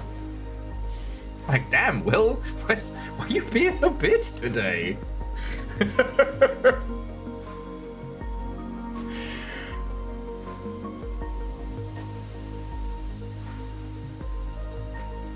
Oh no, I wouldn't drag any of you on that fucking nightmare. If you know, you know, alright?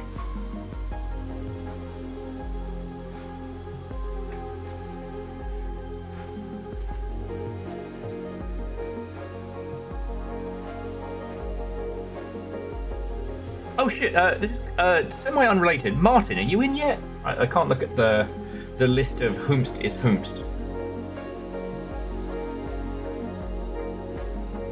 And Kakazi, do not worry. Sadlin, if you desperately want to do that, I would send you off with a packed lunch and a little kiss on the cheek. I can't follow you there. The same reason why I haven't suggested like an Eve group or anything like that. It's only going to cause nightmare. Archer, welcome to the Longship. A place you can spend time and not have to deal with that bullshit. It did make me laugh, though. It did make me laugh. Right.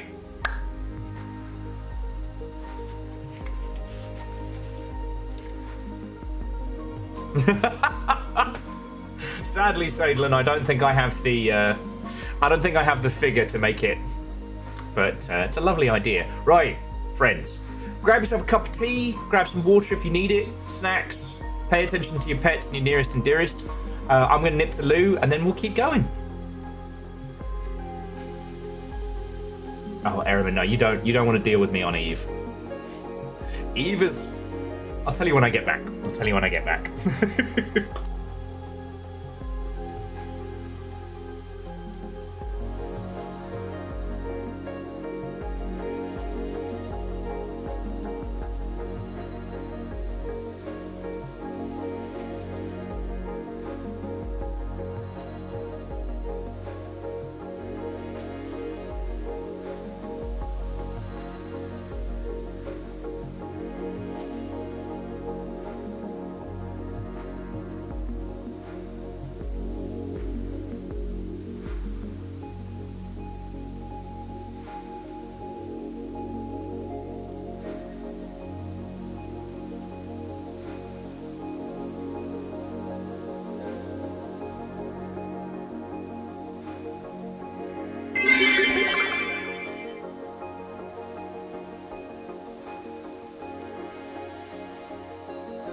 there.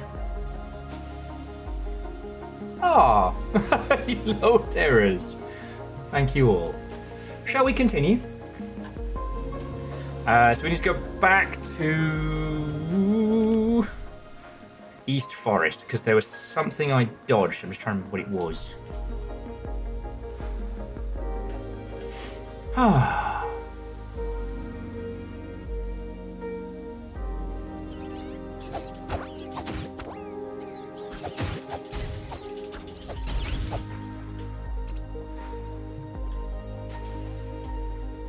Oh, not that guy.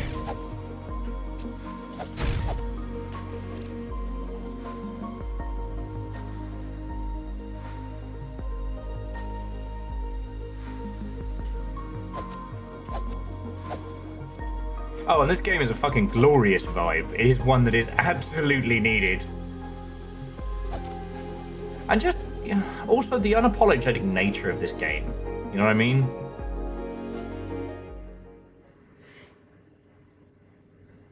I think if I had to give some younglings some just straight up games making advice right now, I would say do it unapologetically.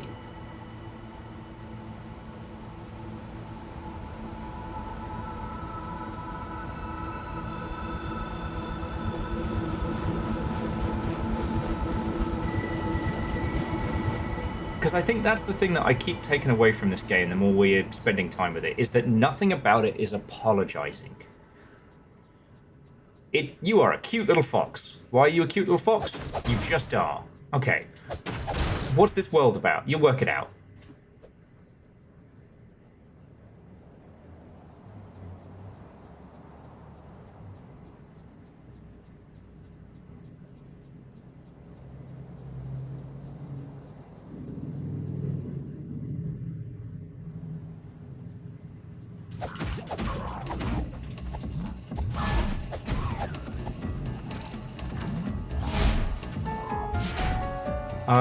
Nani?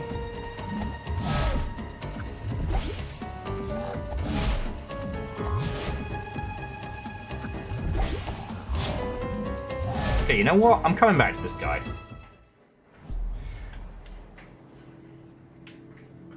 I wouldn't even say it's so much about taking a risk. It's that there's, for whatever game it is that you in your heart want to create, it has something true to itself, true to its core. Wait, fuck off. And that's ultimately what's going to make it stand out. That's ultimately what's going to make it special.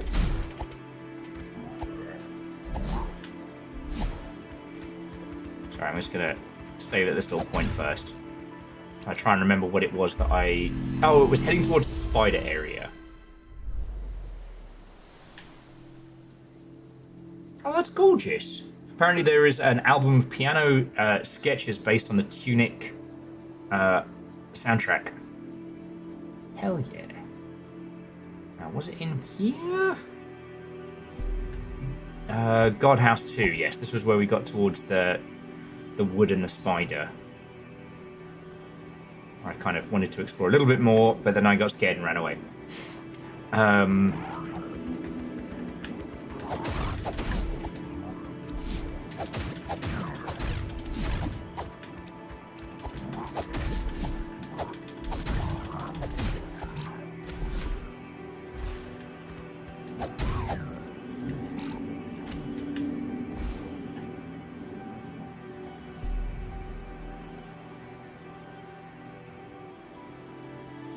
Aeon, that's also the other point, and I don't want to put that as general advice, trust the player, because, me personally, I get very grumpy when being patronized by games. Like, I almost feel like anytime you take control away of the player, you have to earn it. And patronizing your player, even if you haven't taken control away, should be considered in the same...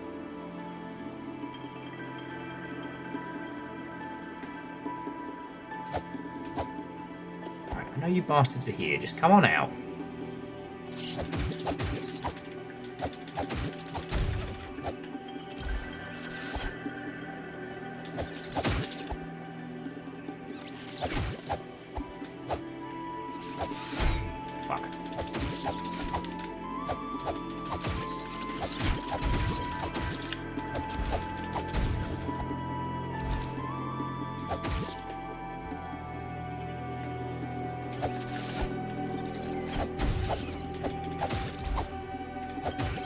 Well, no, it's for it. I don't mean to mince words. Like, I'm not saying this to be pedantic or anything like that. But I think that anti-law, or anti-law, however you want to say it, is a good philosophy for creating a game, especially in a world of over-explaining things to your user. But I think that's a different philosophy than trust the user. You know what I mean? Because, like, anti-law can be so much fun. And it can be so freeing. Whereas trust the user, you can write all the law. You just have to trust the user to find it, to delve into it. Oh my god, it was a loop.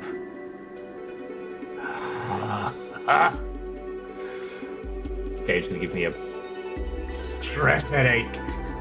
Loopy fox. Don't ever change, game. Don't ever change. And Fred, how are you doing?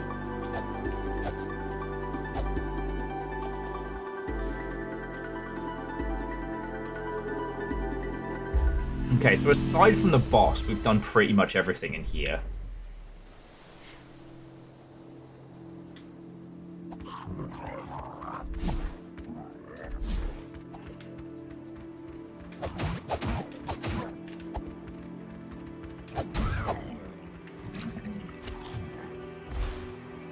Yeah, Fred, we've gone into it pretty hardcore, so there's nothing more to be saying.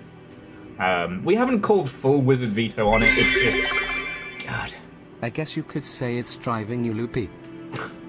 Certainly trying. Okay, shield up, lock on, slashy sword.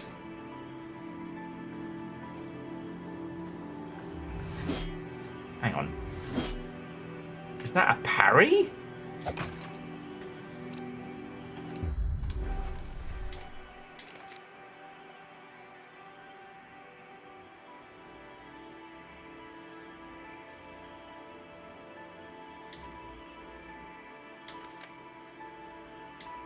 If it is, we haven't learnt it yet.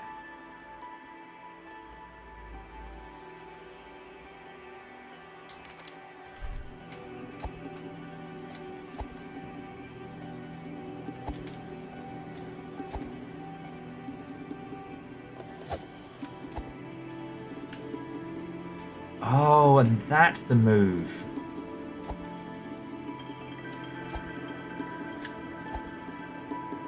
If you hold down after you come out of a roll, you can sprint. Okay.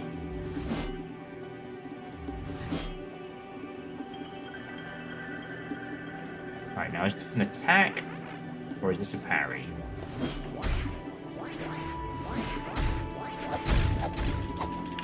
It's not an attack, that's for sure.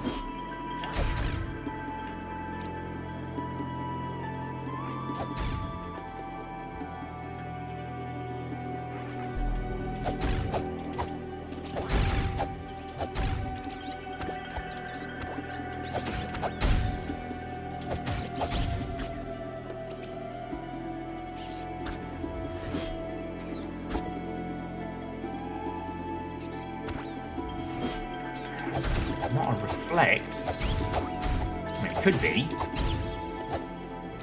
Okay.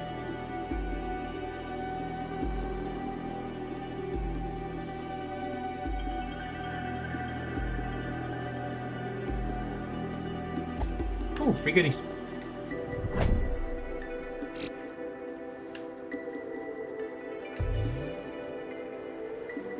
Okay. Actually, and so, Favor 6, thank you again for the bits. I do want to echo what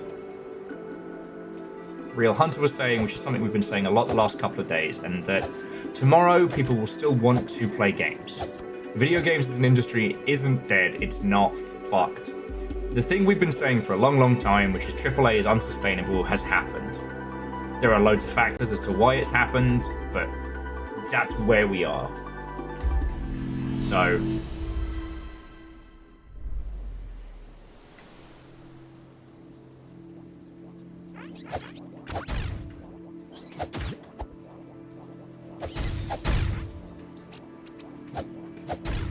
It doesn't make it less frustrating. That's for fucking sure, but... You know.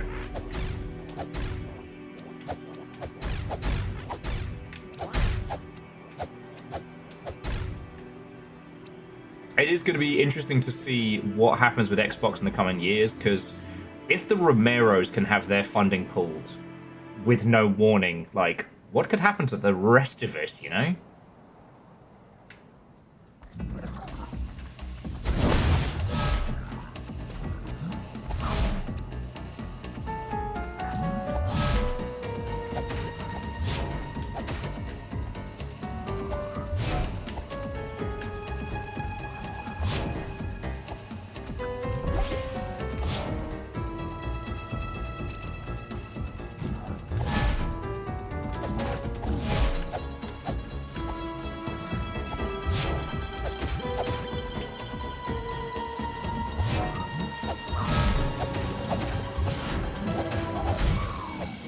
Yes! Get fucked!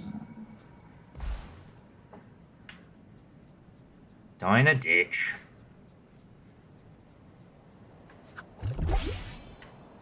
Moida! Oh, so Fred, we actually worked out you can just go around him. We didn't actually have to fight him earlier. That was our little discovery, and I'm kind of proud of that.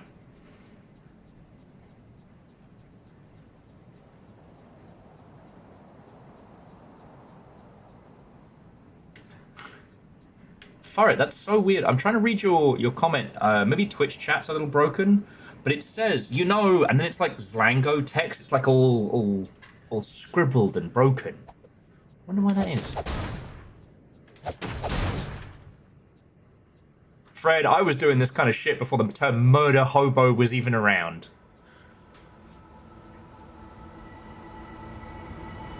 The things I did to Dark Souls 1 NPCs is the stuff of legend.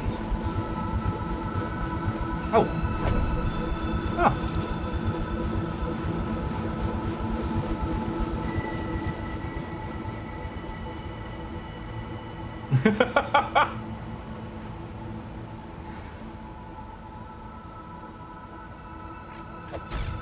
You know what, Farad? That's probably it. You know, when you're bilingual, you're like also speaking Pokemon. That's completely understandable.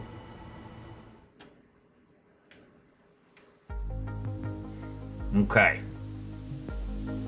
So as we cut a swath through the dangerous and deadly creatures of the starting area.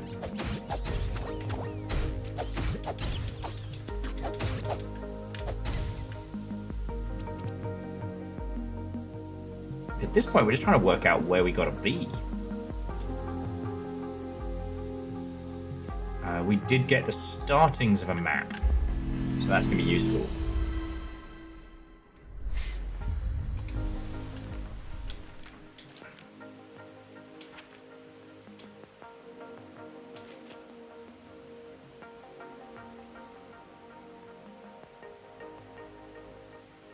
Stamina and stability, or stabability, if you will.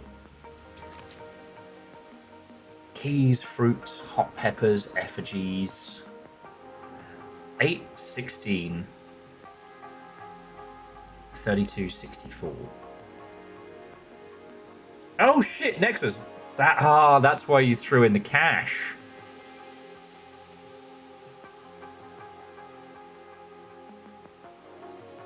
And what are those QR codes next to the items? That's interesting.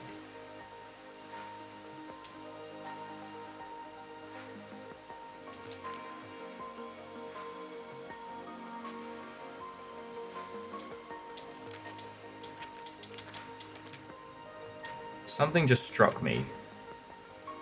Oh, if you're confused, is that like lost? Turn to page 28. Flooded well. Old house, flooded well, dark tomb, west garden. Okay, the flooded well should be what gets us what we need next. Because we need a lantern to get through there. From what I've deciphered, at least. And... Alright, we've got under the well.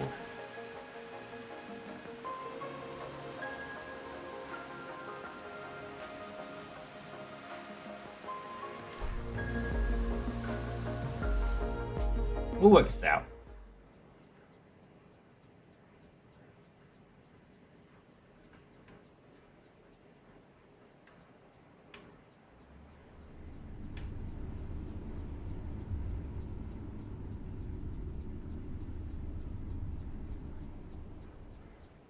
Okay, so this is in the back of our little house.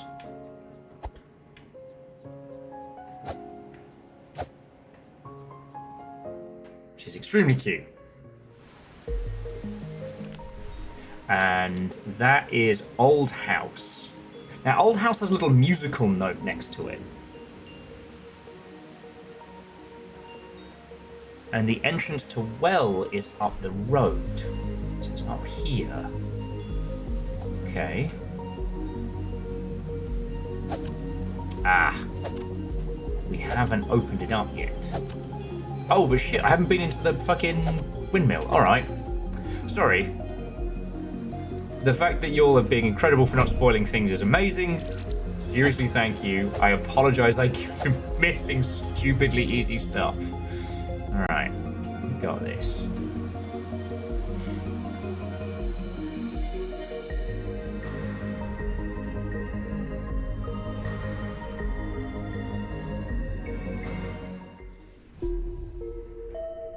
Dot, dot, dot. Holy fucking hell!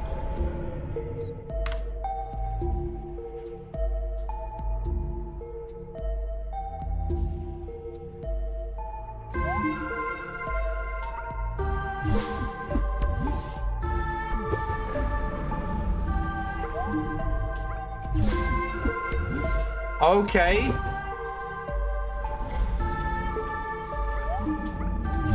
Skella friend of shopping. Okay, so he'll sell us more cool shit.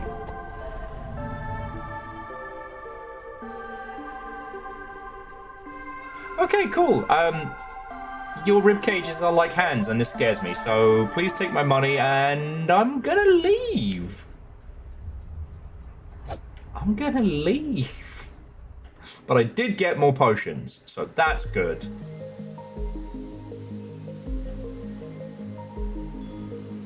And you know, like, Hunter, that's an excellent point, and this is exactly the kind of thing to take our time on now. Okay, so... The well is 29. Under the well. So this map's got to correspond to something. It says in.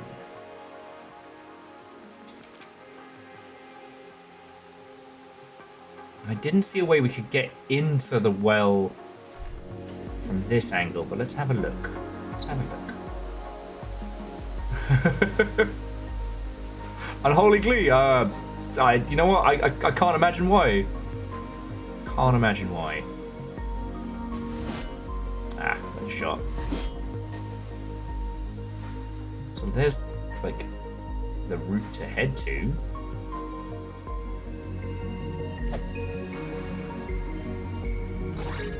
Oh yeah, you too.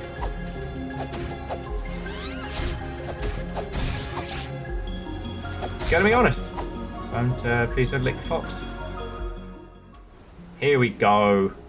It's always behind a waterfall. What gigantic nightmare creatures await us in here? Nothing. Okay. Do you know what this is reminding me of? The good parts of Fez.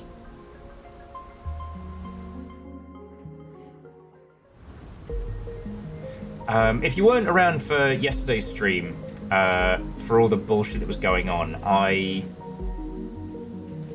thanks to TikTok, was made aware of the fact that in Ultra Kill, there is a parody of the Witness level, which I didn't know. And look, we already had the Looker, which was a great parody of all of that nonsense, but...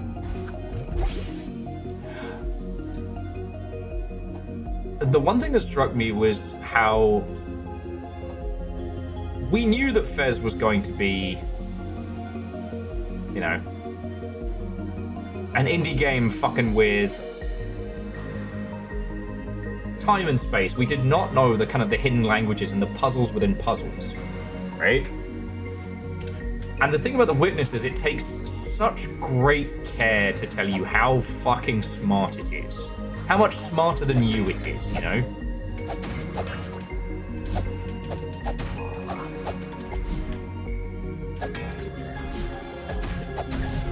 It doesn't feel... The Witness doesn't feel like a world you explore. It feels like a... I don't know.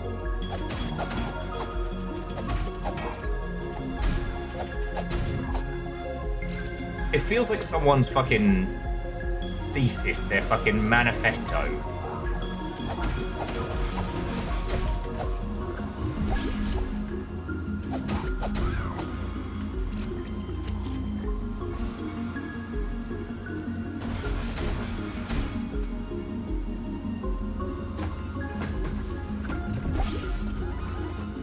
Okay.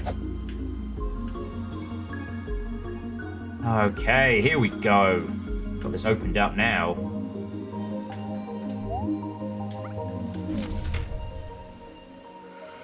Okay, increases attack. Defense, HP potion, question mark, question mark. Oh, okay. Health points, we come back. You can do it, says Garden Knight. Try to be this strong. 3 attack, 3 defense. Oh. So we open this up, go back to the ritual. We can use the tooth to become stronger. Okay.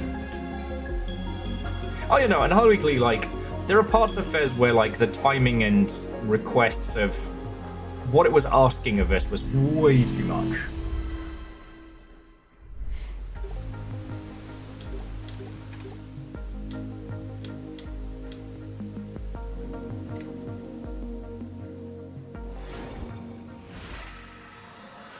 There we go.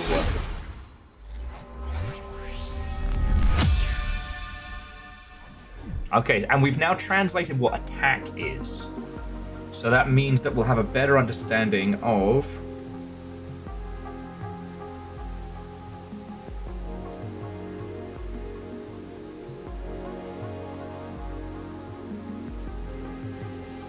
Aww. Sorry, I just got a message from Little Fire. Public transport is fucked this evening and they are having a very bad time. I will be sure to spoil the hell out of them and look after them this evening.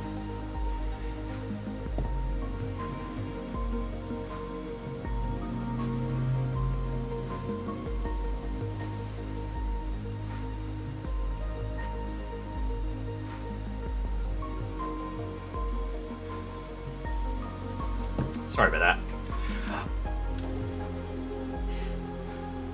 So my original thought, and the one I wanted to do, is that this is doing that very, very well. And I know you all knew this before me, but there are puzzles and elements buried within this. None of them feel patronizing, none of them feel obnoxious. And much like Fez, it feels baked into a world. Whether we pay all attention to it or none, it's really something special. You know?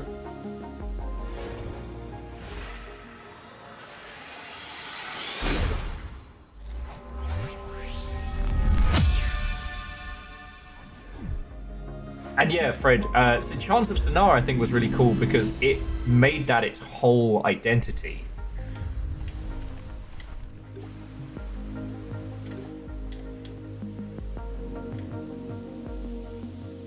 Now, language puzzles are really, really hard to make because, like, localization is hard enough for a normal game. But, like, I like, imagine trying to localize Chance of Sonar into, like, Mandarin. All those grammatical concepts and ilk.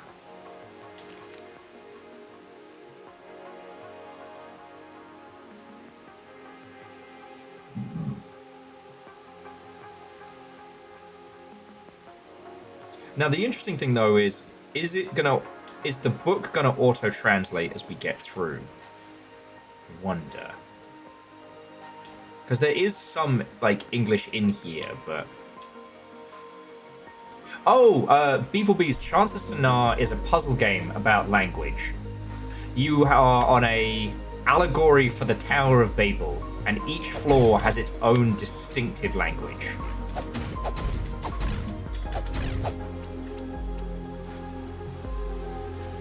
Oh, Twizzlight, good evening, what and welcome. Come on in.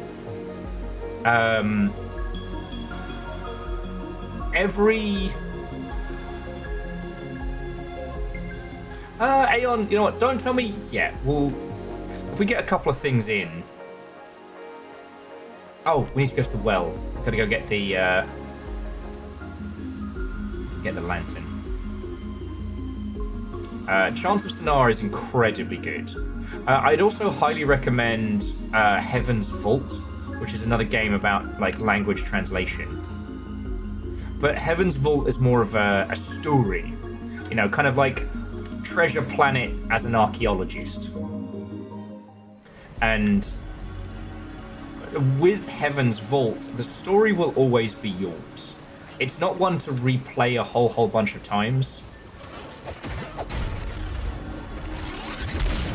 Ooh, I do recommend it.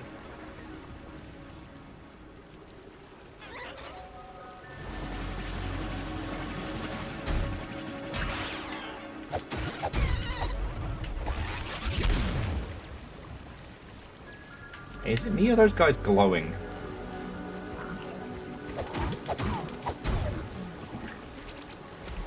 Either way, I'm now stronger and cooler. And I've got drugs.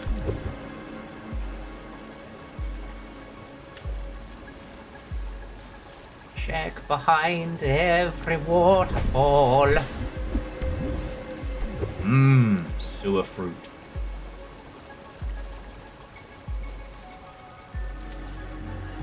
Oh, interesting. Can't dodge roll when you're in stinky water. So far, we just got into the well. I met the very spooky storekeeper. And then... Oh shit, Chance of Sonar is 40% off. Beeplebees, I'll say no more. If you like puzzle games, Chance of Sonar and Heaven's Vault are absolutely special. Actually, here's a quick one, because I realize we have some new folks. If you cast your eyes into Discord, we have a thing called the Great Hall.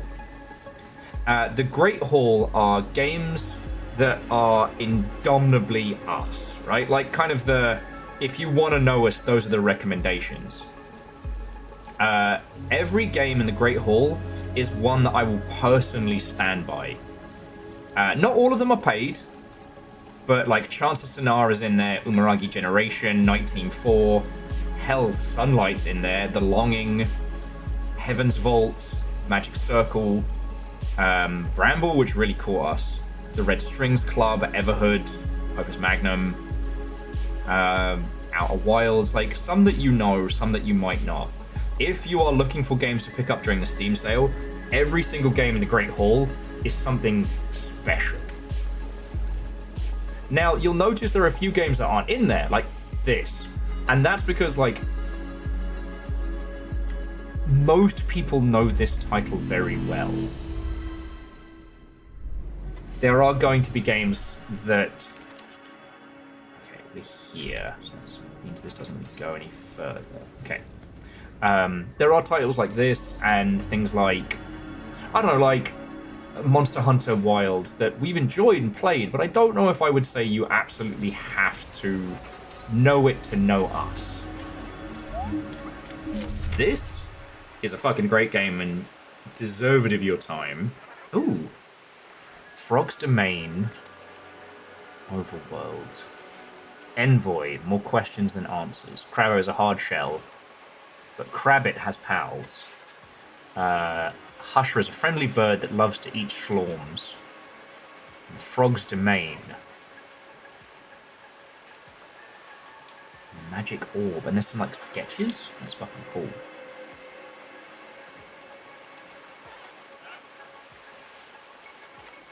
Yeah, Beebles, that sounds spot on. Oh, and I think that's a tip for how to play Birdsong. Okay, this is cool. But yeah, so with the Steam sale going on, if it is in the Great Hall in the Longship, that is something that you absolutely deserve.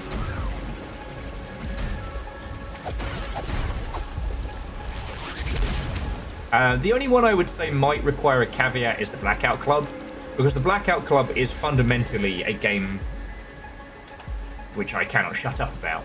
It's kind of built in at this point.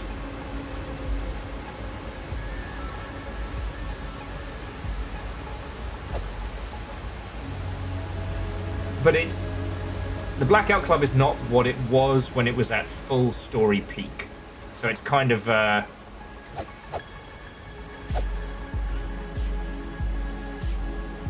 It's a different game than what it once was. It's still worth playing through with friends, at least doing like one run of the elements that are there, but...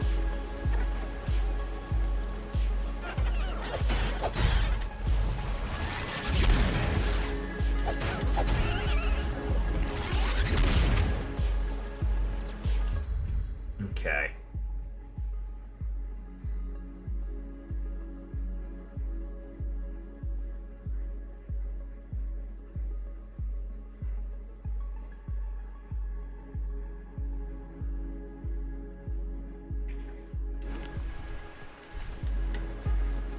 But yeah, so Beetlebees, if you like those kinds of...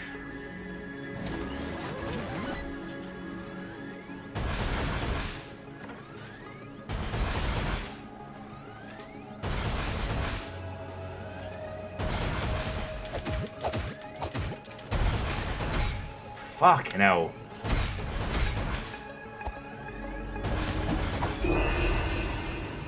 Damn, those things are tough.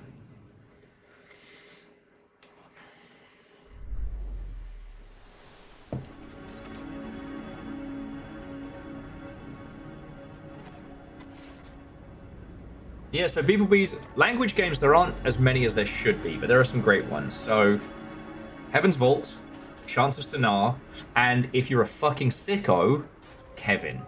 We haven't done a stream of Kevin yet. We started doing a stream of Ginger, and half of us, all the audio files in the Longship basically did backflips, and the rest of us were left confused, shocked, slightly aroused.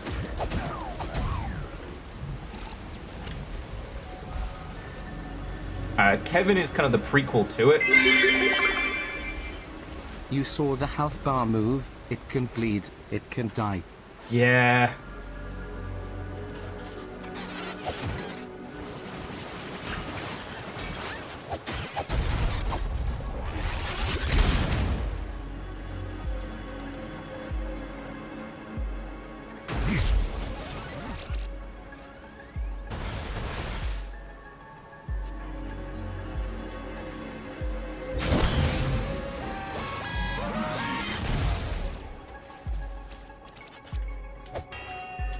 When in doubt, explosives.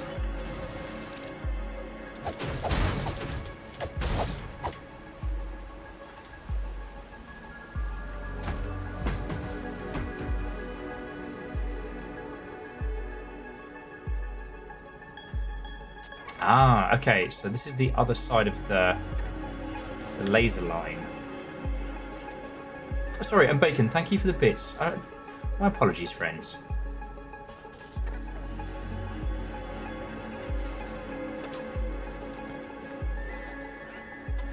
Right, you lot literally throw money at me so I can continue doing this as a job. It's the fucking best. And I apologise if with all the everything that's been happening of late, I've missed it. I know.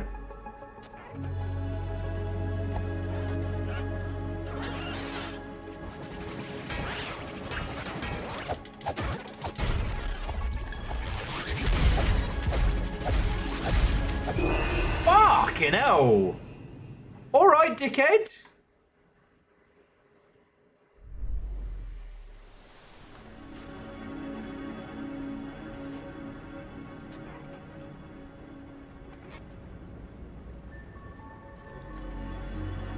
slime earned their pay today and took mine.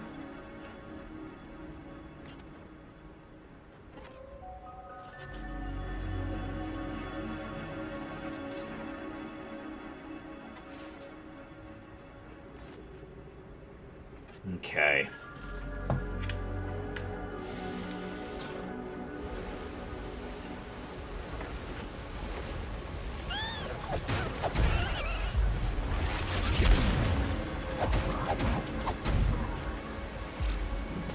Get my fucking souls back. My gems. Gem souls. Soul gems.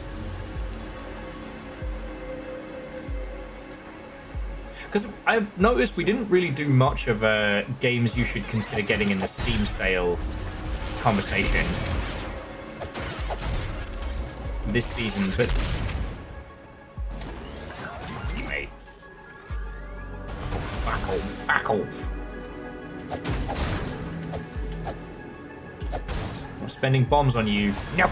No! But I will send bombs on revenge.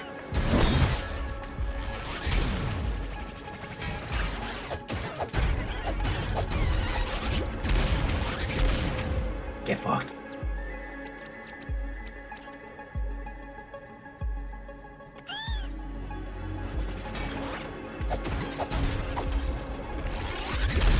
Oh, shit the bed. Sorry, I was, So we are here. So there is stuff back here, but I don't think I'm going to be able to see it. And something tells me fumbling around in the dark right now. Not my smartest move. Oh, a little fire! I was getting my face exploded! Welcome back. I'm sorry you're dealing with a fucking nightmare journey.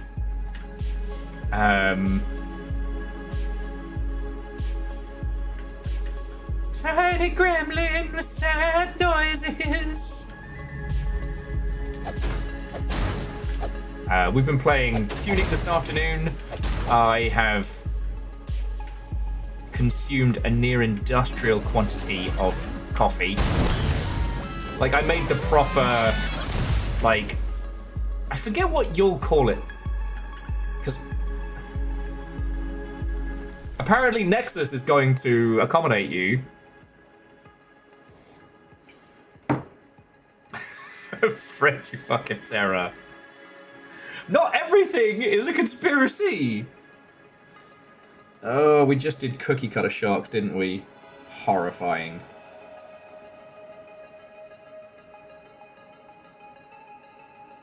To catch its prey, a short fin mako shark leaps 20 feet.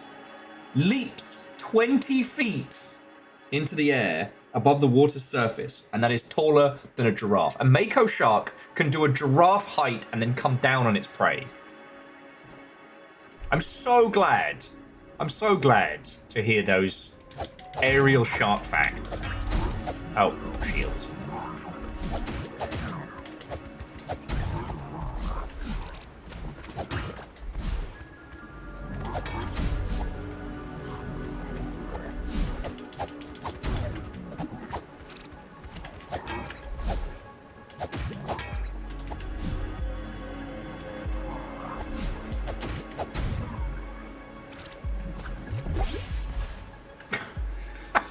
Such a fuck. Little fire with, I shall make my journey and be chained to the stove again. Last night I cooked up, I did soft chicken teriyaki, and for Little Fire with additional green beans and shiitake mushrooms was what I cooked up last night.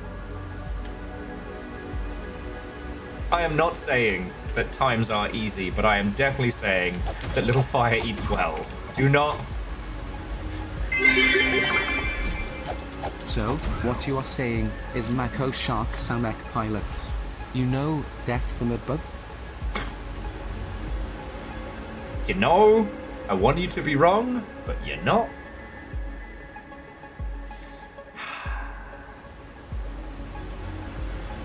Yeah, well,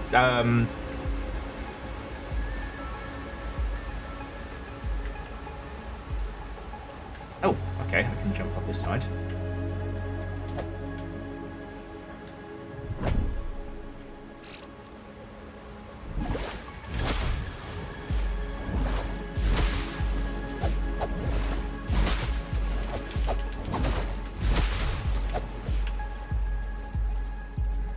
you can't dodge in the water.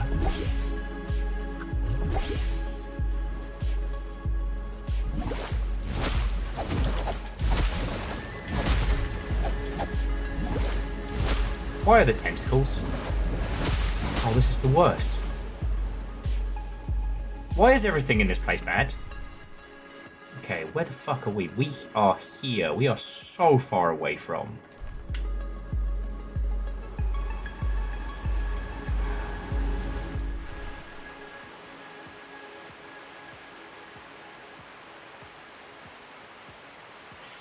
Okay. Fine. Beeple Nova, little fire. I'm gonna trust you. There's shark fact on the honor system here. Terrors. Okay, black tip reef sharks herd schools of fish into tight balls before going into the kill. And Greenland sharks eat seabirds and dead whales. Both of those were teeny tiny. You know, Nexus, you're right. JRPGs do always have to have tentacles. Let's not think about why, and continue on with our day. Okay, but this will open up a shortcut to get our health back, so let's get into it.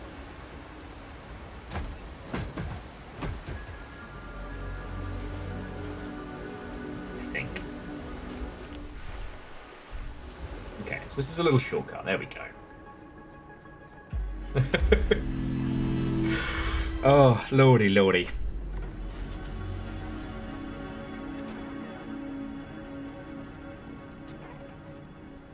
Okay, no, I've been given proof. I've been given 2 rounds of proof that Beeple redeemed a shark fact.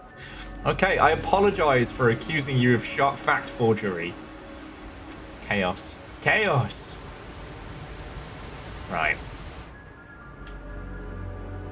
We're going to be exploring this area a lot in a bit. Just need to find the... What we need from this area is a lantern.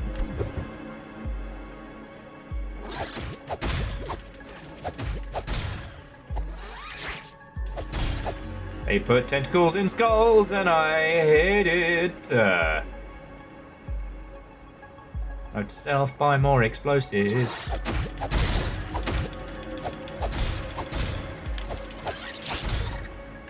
Haha, I win. Beeple, I'm so hurt. I should have a shark fact as an apology. I have the shark fact black lung. No free shark facts. Okay. About 99-cent shark facts. Where the fuck am I? Ooh.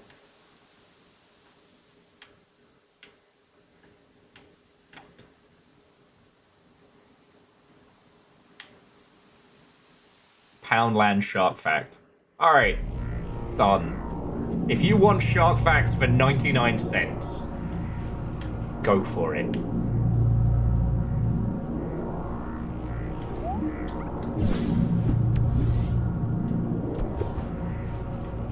I do not think anybody wants to spend $1 for a shark fact. But you know what? What is the customer is always right? Yeti just wants to do the points. It's fine. It's fine. Okay. Jesus. Greenland sharks are known to snatch whole caribou standing near holes in the ice. Greenland sharks are not nice. Well, so Beeple, much like the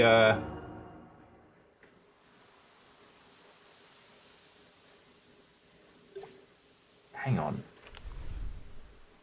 But it said there was a boss this way.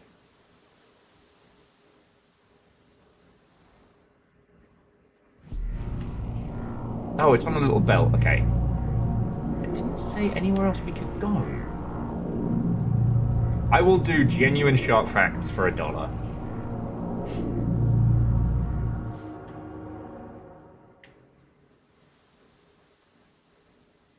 I've told you all multiple times, I'm prepared to go to great lengths to keep the longship afloat.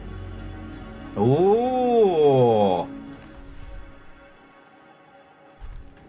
That's the way to the boss.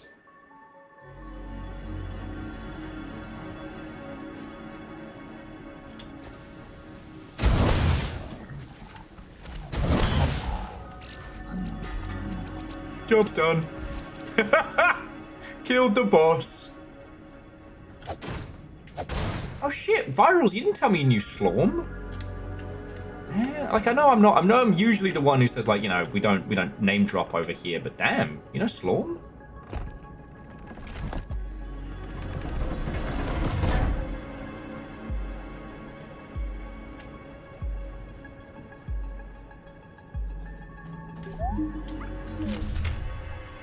Ooh. Okay, so here's a map of Dark Tomb. Those sure do look like spiders. The Fortress of the Eastern Vault. Why do I feel like I'm gonna have my ass kicked? Do you know what would have really benefited from this style of storytelling over what they went for? 9 souls.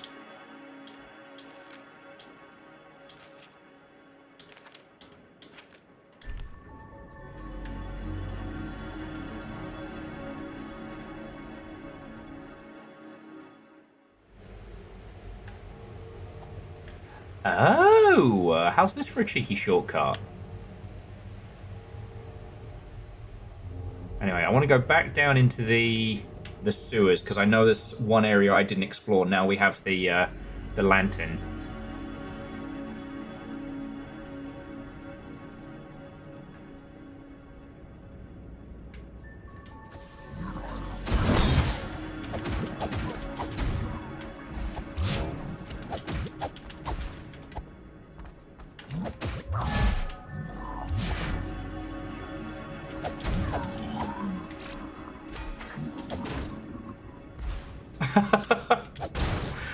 Yeti, you know what? You can, sometimes if you wanna, you can just run. You don't even have to shark fact.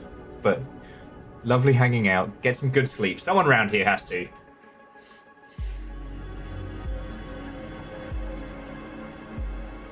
You know how some groups have, like, the one brain cell that everybody shares? We have the one sleep pattern. Alright! I promised. One shark fact coming up. The remains of horses and parts of a polar bear have been found inside a deceased Greenland shark's stomach. They eat polar bears! Oh, they're so slow, they're so cute, they wouldn't. They eat polar bears! And horse!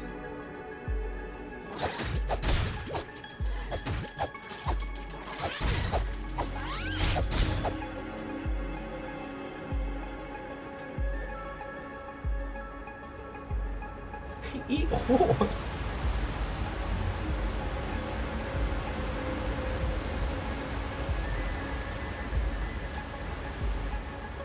Oh, okay. To get past the tendrils, we can get to that, but...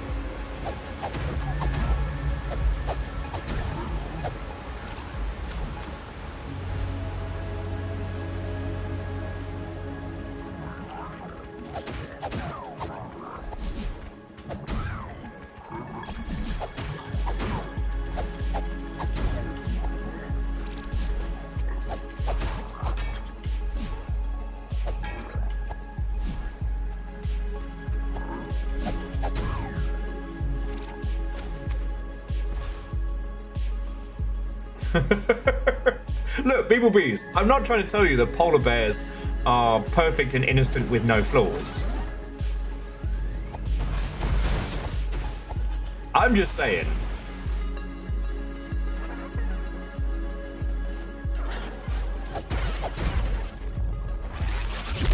I'm just saying that polar bears are hard as nails. And that any creature that can check them is something that scares me. And I think I'm valid.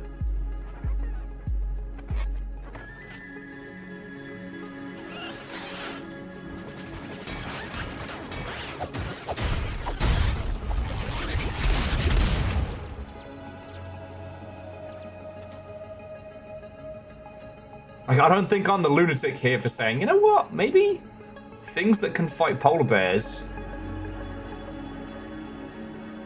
There's treasure up there. Aha!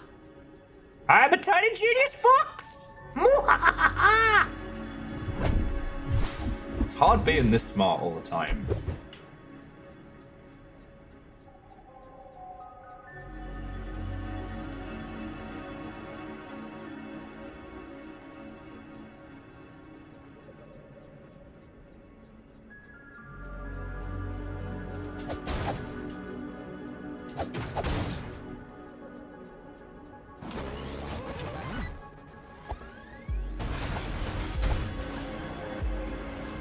Those fucking, those turrets still hurt. I didn't see anything in the water that we desperately needed. But maybe when we're a bit tougher, if we get something that allows us to fight tentacles better, we'll come back.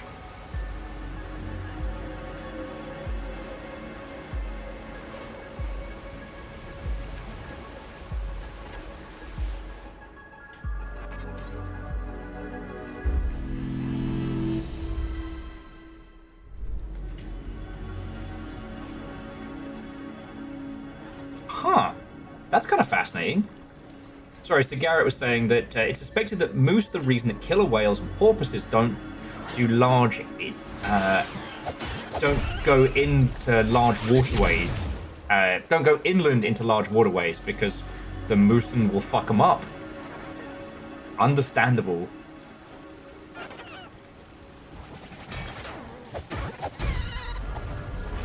Fred, I couldn't possibly comment.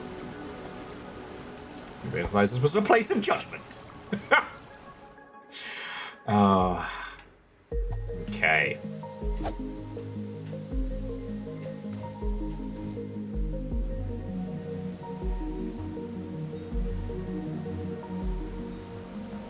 The moose, North America's last true megafauna.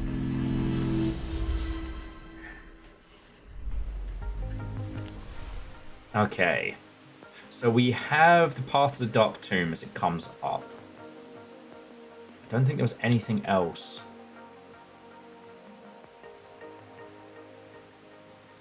Circle around and use the shield. Okay.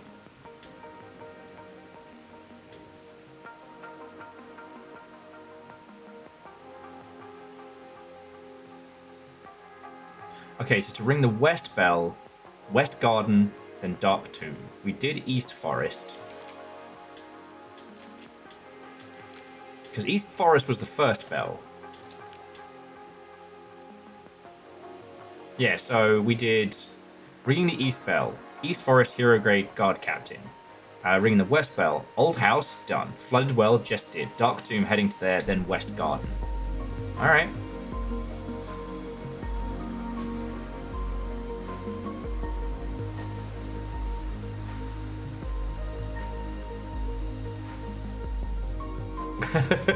Sorry, Noah was just saying, there's so many people surprised by the scariness of moose. A lot of city folk.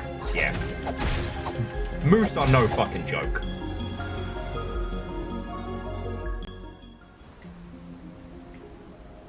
I wonder if our little lantern will do anything with this plinth of sorts. Nothing yet.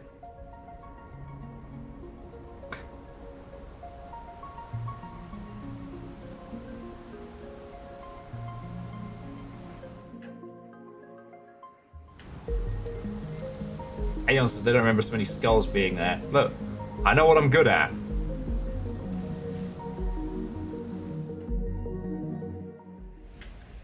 Okay.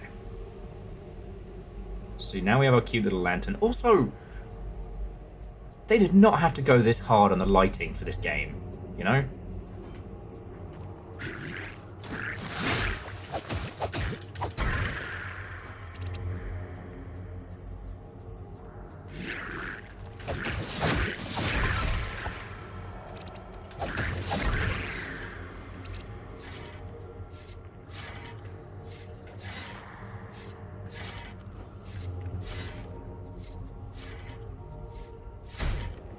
Ow.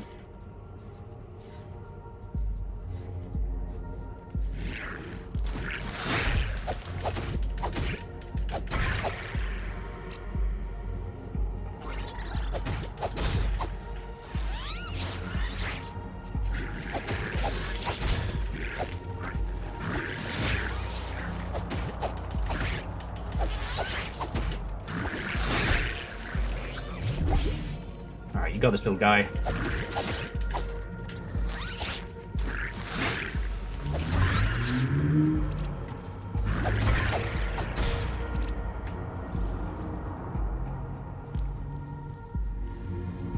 But yeah, so far the fucking lighting and visuals in this is incredible.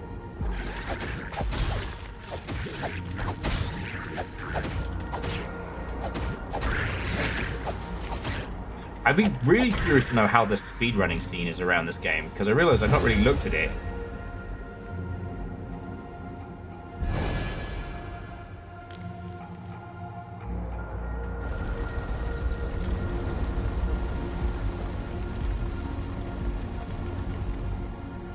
Okay, so we moved that across.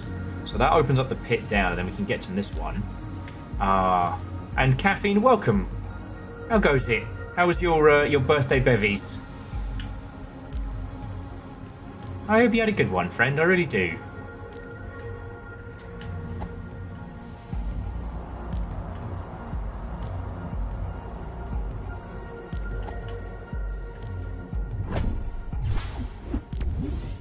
Huh.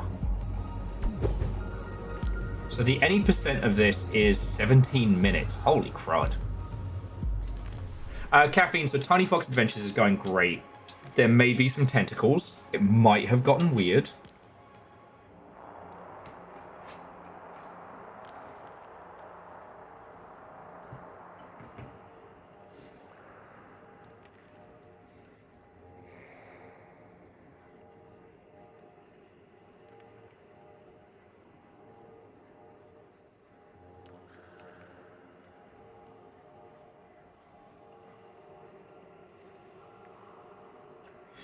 Everything happens so much.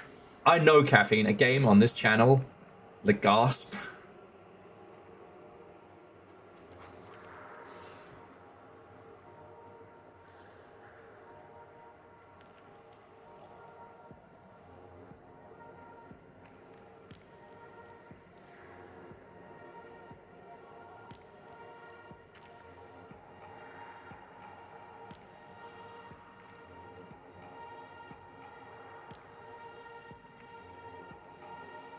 Okay.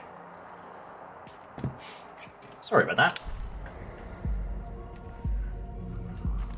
The strange thing, friends, is that the two things that you do when you stream for a living are you stream, shocking, I know, but you spend the rest of the time sending messages.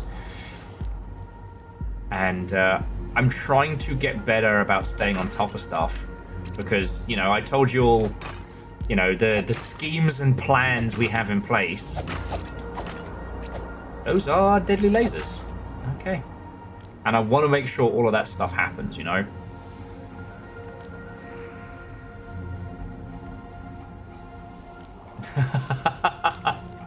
I mean, Fred. Oh, God. Look at the fucking lighting in this room. God, this game is fucking gorgeous. Those skeletons down there are pretty scary. Actually, you know what? I haven't tried one yet. Let's try a firebomb.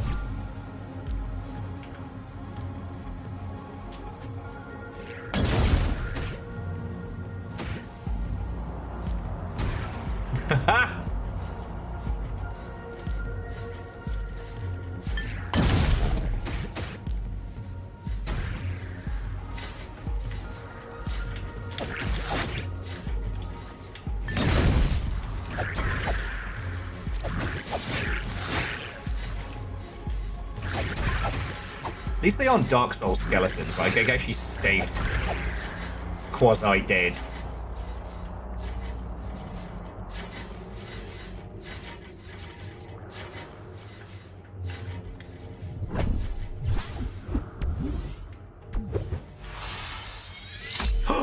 Yay! Drugs! I love drugs, me!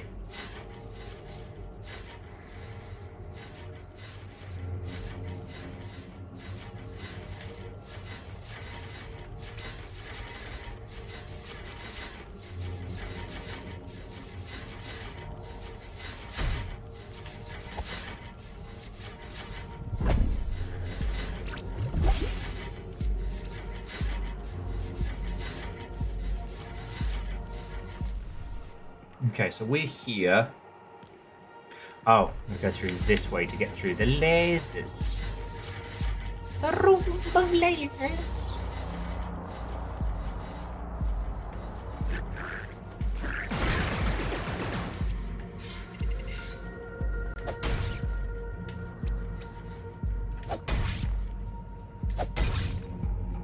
These things seem safe and fine.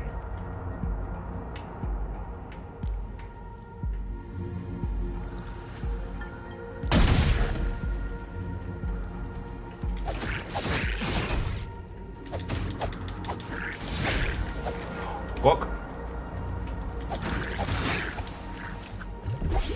Tracks.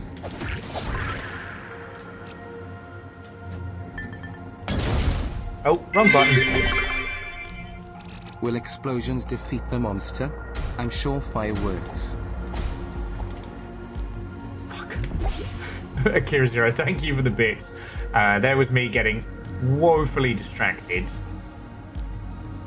Hopefully down here there'll be like a magical coin.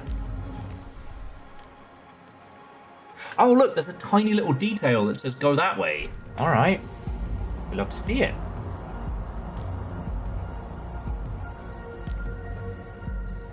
Because like I'm sure every one of the think pieces around this game said the same thing, but like for this,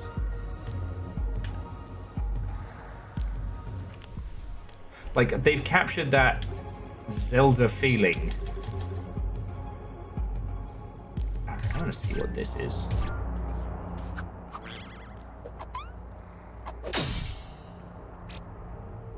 Huh, it's kind of cute. Didn't do what I was hoping, but it's cute.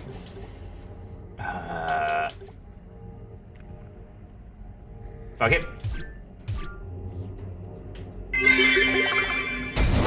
What do you think of the game so far? Soundtrack is excellent, no? No, soundtrack is excellent. The vibes are immaculate, obviously.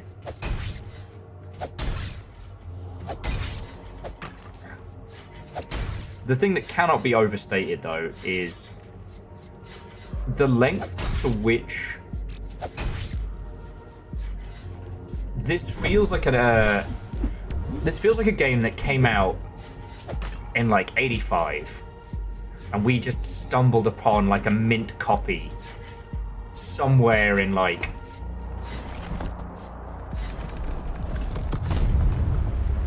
oh shit, that's cool. Do do do do do. Like we found a mint copy of Tunic in a like a retro game store somewhere. You know what I mean? All right.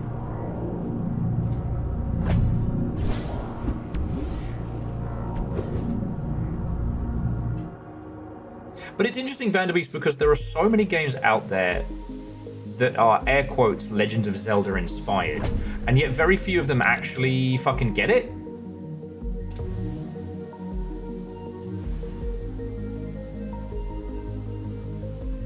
You know what, with so little health, I'm just going to press forward. Oh, because this is going to take us towards West Garden. Alright, cool. But it's wild because, like, when you think about how influential especially the early Zeldas were, this one absolutely nails it. Okay, my opinions on this game don't matter. There's nothing that I can say so far that I don't think somebody else has hit upon. However, the beauty of it, like, in understanding the simplicity of what it has to deliver and making that as smooth and as enjoyable as possible, cannot be understated.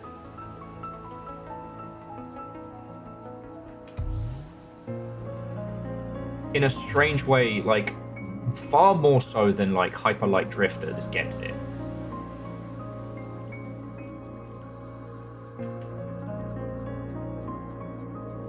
And I'm not trying to be hyperbolic or try and be a knobend about it, but you know what I mean. Tunic gets it.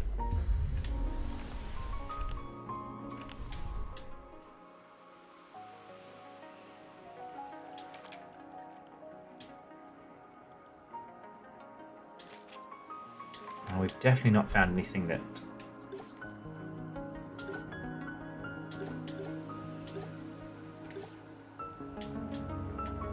translates, but...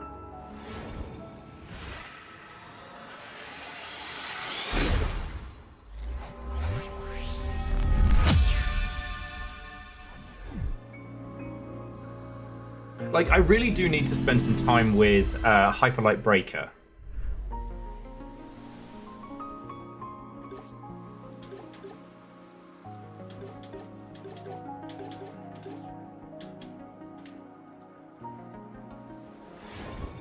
Oh, and Puns, welcome back. How did everybody do?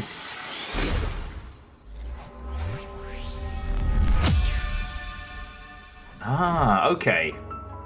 So within the UI, defense has now improved because we've gotten it up to 3. We've spent enough time with some of it to translate it. Okay.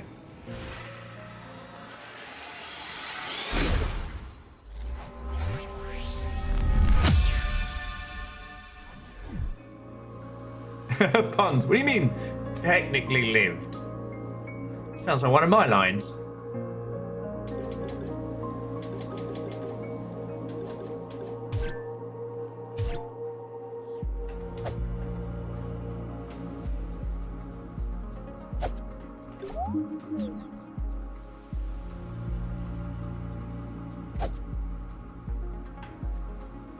Lots of oops to down, lots of saving throws. Okay. Understandable. I just feel like in this corner of the internet, technically alive is something that requires explanation. No, I came from across the bridge. So, okay, this is cute. Here lies the hero. A sad little monument. Kind of cute though.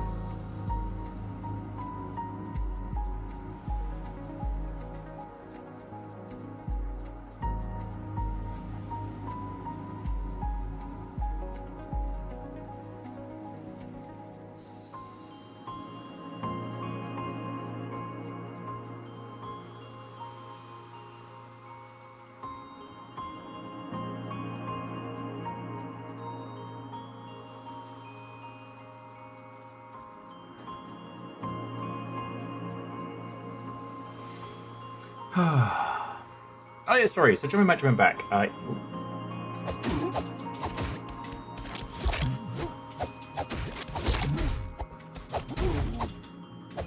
Speedy dickhole, aren't you?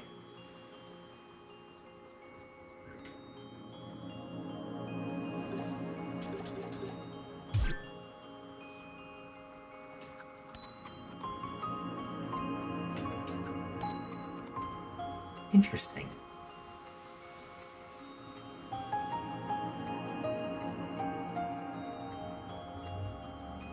Will the coin go in the well? Okay, let's go find out.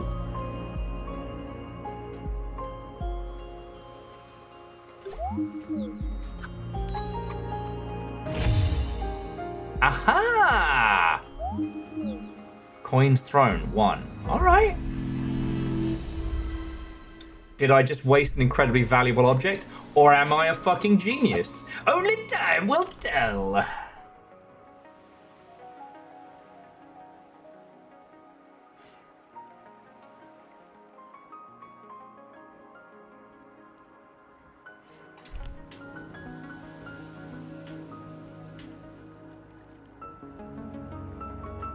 Oh, wait, cool. CMC, I haven't had the chance to meet any of the folks who worked on Tunic, so I don't think I have. Porque no las dos? Very true. Right.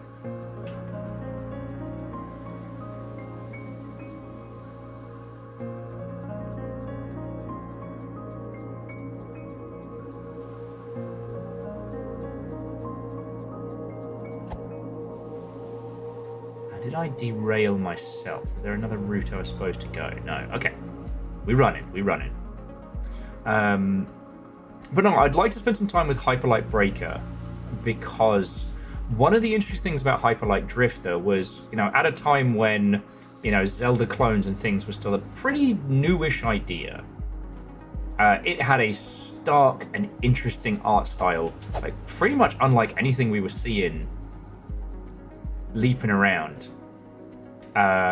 It had style for days. It was dripping in this like alien. Buddy, no, I don't want to bite you. Oh, this is a path. Ah, cool.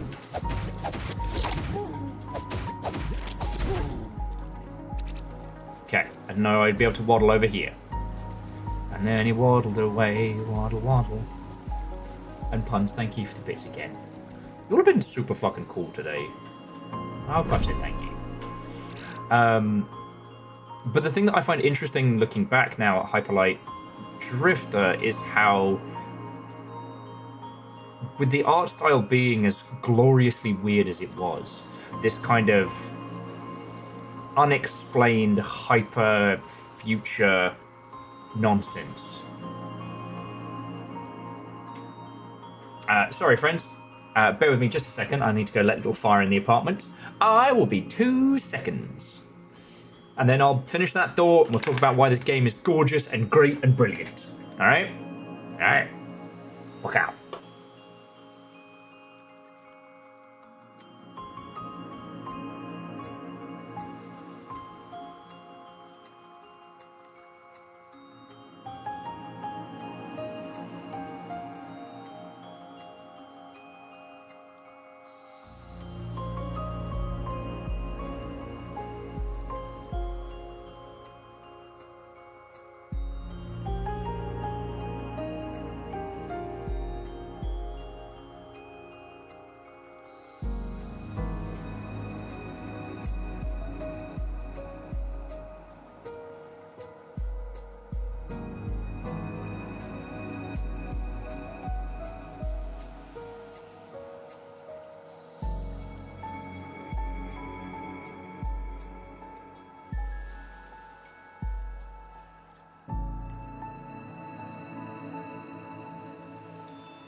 heinous things I have chained you to and what have you. Oh, hold on. It's a little early for that. Jesus Christ. I didn't know.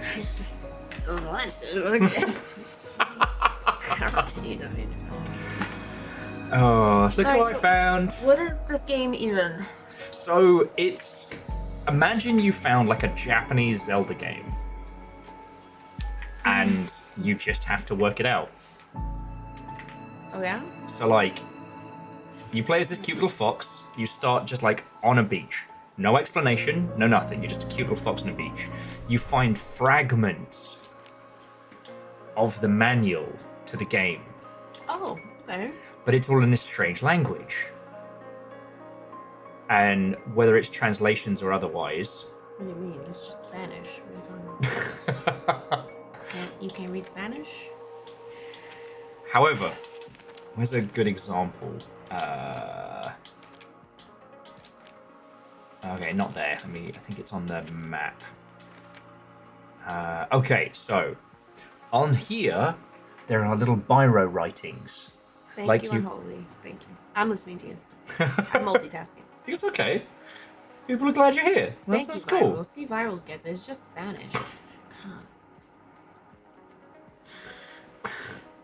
Why you do this to me? I'm asking mainly because obviously I haven't gotten a chance to watch you play it. Yeah. Unfortunately, I've been completely Yeah. in a day. But I have it on PlayStation because it was part of the PlayStation monthly game at some point. No. That they were joking that this is what it looks like when I try and read Actually, regular the words. official name of the language is Runic. Believe it. The official name of the language is Runic. That makes way more sense. Shorthand for Espanol. Right. And Shackle, thank you.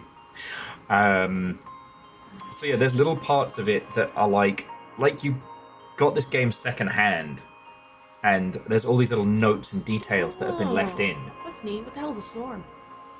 You don't know Slorm? Okay. I know no one. You know everyone. So who is Shorn? Oh, me and Slorm go way back. We actually met at Gamescom. You were born when Jesus walked the earth, so yeah, obviously you go way back. Jesus. I'm only gonna be 40, Jesus! Like I said, Good thing I got the AC going, otherwise I'd be burned to a crisp. listen, I've had to be on my best behavior all day. Okay? Because I'm supposed to set an example now. Oh shit. I can't just be an asshole. So unfortunately, It's gotta come out. there's a lot of pent up assholiness. And Nova's catching strays. He'll turn to dust and Nova, you didn't do anything. Unfortunately, you know, Uzis kind of go everywhere, so strays will be caught. Yeah. Okay. It looks cool. Looks cute. It really is. It feels like classic Zelda. But what's wonderful about it is this feeling of like it's our adventure. We're just Little friendly fire. little friendly fire. It's a cute game. That would be a nice title for a game. Little friendly fire. Yeah, Yeah. it could be just a cozy little farming sim or something. Yeah. But if you don't manage your fire properly, then your whole farm's on fire. You get shot at. Bye, Pons. Oh, puns. Go get some sleep. I'm glad D&D was awesome. And thank you again. There was a fucking 7 train earlier, and Oh, I missed it. Quasi sent sushi money because it's super hot where everybody is, and they were like, have soft food that's cold, aka the sushis. Sushi sounds so good. I have not heard the soundtrack. It's very, very pretty. Yeah. The only reason I'm suggesting not sushi is we'd have to make a dead sprint. The only place that would be able to do it would be the takeaway place, and it's not worth the price. Yeah. I'd make you sushi, but it would take me an hour or so to get the rice together. And I don't think you want midnight fish. You know, the last couple of days I've been really missing Florida. And that makes me miss Florida. I had a go-to all-you-can-eat sushi place. It was $30, and you could eat all the sushi you could possibly fill in your tiny little stomach, and it was good. I would put them so fast out of business. It was so good. Like, but like, we did ugly sushi night, and it was fucking good. It was good. You bought all that what'd you buy? What was it? The pickled ginger. Yeah. Still got a load of that. It just sits there because we haven't used it. As the resident pickled ginger. And we still got that $6 bottle of white. So Oh yeah. we got cheap wine. What the fuck is that? That's Susan from HR that you just punched in the mouth, Will. Talk shit, get hit, Susan. You didn't tell me you were going to Florida. We have actually found the Florida equivalent. So you Susan! You were gonna go to Florida without me. Like my stopping job. I hope it is you. It gave it a bloody good try. But no, so this game is absolutely gorgeous. And it's one of those ones that everyone's been... Fucking HR's back. They always come back.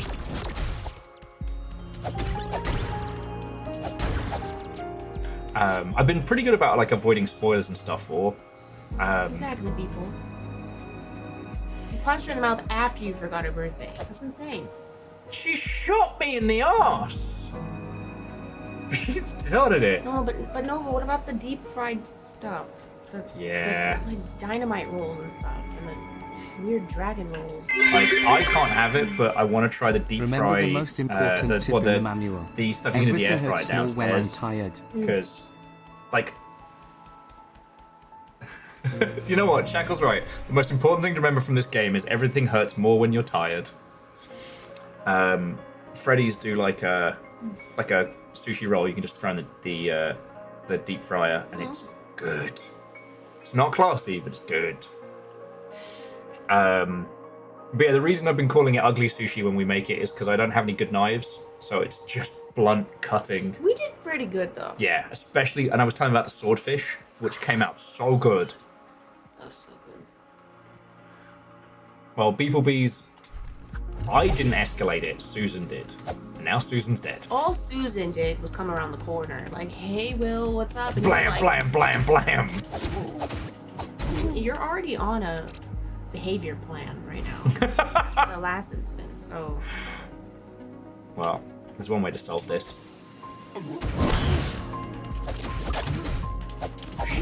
You're right, C222. You're right. Why didn't we think of that? We should have used the swordfish to cut the other fish. No. You're thinking of Freedom Unite. In this one, it gets you a whetstone, so you can only use it to sharpen an existing sword.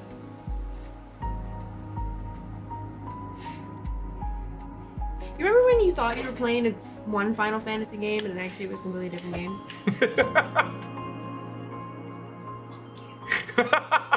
It's been a long day. I don't deserve this treatment. Monster Hunter jokes, let's go!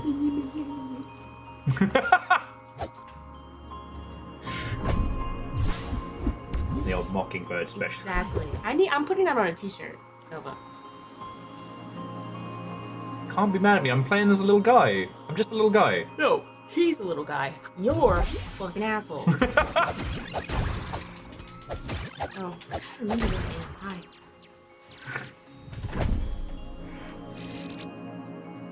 He's Adventure Fox.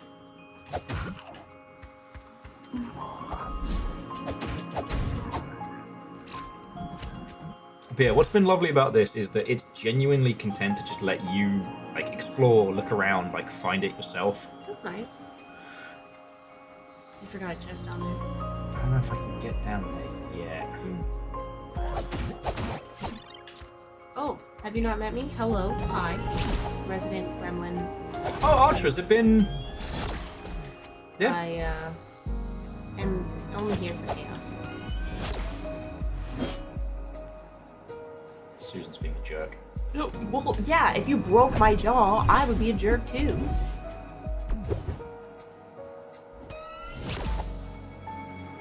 Oh, yeah, there's that. I do have a list growing. I don't play about birthdays. Birthdays and holidays, I do not play. He broke my jaw. No, Susan. Fred, it was one time. One time.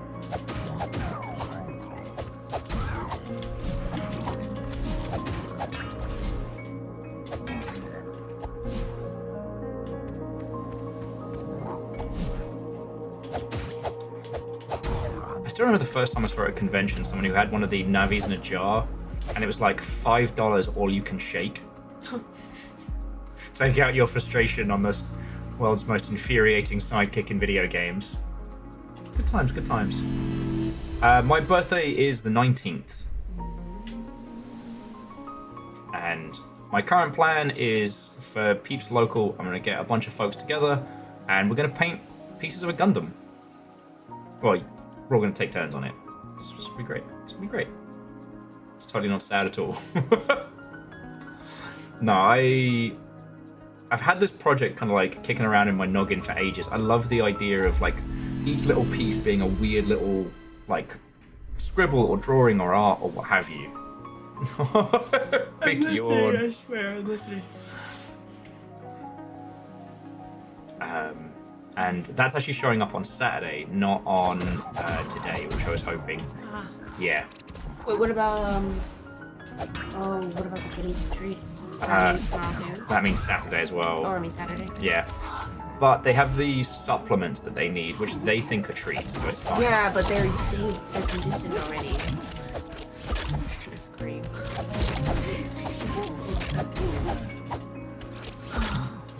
They were. They've been so mad at me for days. First the nails and now less treats. It's gonna be a rebellion.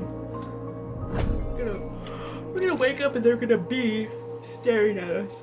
Yeah. Yeah, so Nova, it is gonna be on a Tuesday, so like what I'm thinking is for the actual Tuesday, that'll be like my stream day. And I'm thinking that we'll do something either the weekend before or the weekend after, whichever's more convenient, and just get everybody together. Or maybe we'll do a little bit of both, because like, you know, ultimately what I want is people to paint little pieces of this gigantic robot. It is your birthday. Indeed. Whatever you want.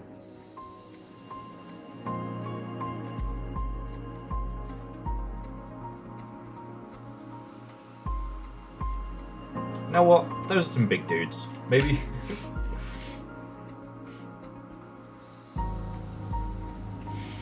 Oh. But you know, this game has been the perfect game for today.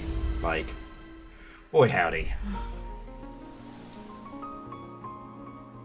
Boy howdy. But we're going to bring our adventures to a close here because I think this is a good point. I know where we're going. We just have to head forward. I've picked up something. I actually didn't look at what it was. I really should have. So I picked up this.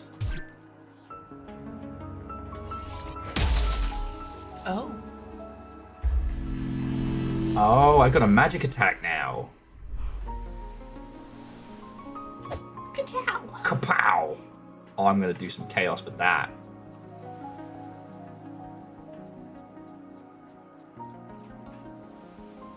And also, like, like, not you lot have been lovely and wonderful, but I had to drink the super coffee to get functioning today. It was me, isn't it? My fault. Is that my fault too? No, your fault. Such a terror. So, tomorrow. Tomorrow we're playing Peak. Mm-hmm. Fuck yeah. Tomorrow is shenanigans. We are gonna shenan. We may even shenan again. But Tunic is going to be our Thursday game heading forward. I am going to try and get started earlier as we're continuing. Today was a bit of a mess, not gonna lie. But yeah, it must be a real mess when you sleep all day. I'll tell you about it after. And Vanderbeest, absolutely, we can flick through the manual before we roll credits. I'll just give each page a couple of seconds as we're going through. Archer of the Eye, are you? Is it me? Is it me, Archer? Is it because I'm going to be playing Peak? But so Little Fire's only working a half day tomorrow, so we'll Thank God. yeah. So we'll aim to take to the slopes at a sensible hour. We can actually have a feckin'. Oh yeah, it's Heavy. 4th of July. That makes sense. It is. Everybody's going to be doing stuff. Everyone's going to be getting blind drunk and ignoring the world. It was very hard to get a team together for Sea of Thieves and the Ilk. So I'm very glad that, one, you actually want to play big with me. And also, we're going to have Sauron joining us tomorrow as well. So the three of us are going to climb Mount Longship, because we'll put a flag in it, and that's what we're going to call it. We are going to eat food, consume bevies, just fucking hang out, have a break from all of the fucking bullshit. That's what I offer all of your lovely selves tomorrow. And then on Saturday, Giant Robots. We're playing more Mech Warrior 5 clans.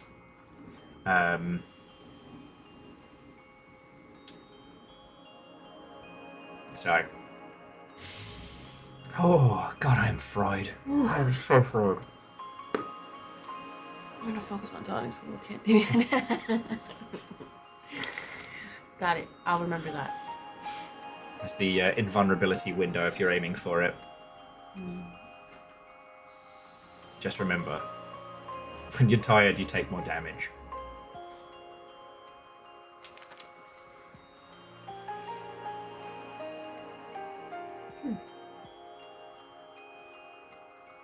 There's so much, like, does that mean something? What is 8, 16, 32, 64?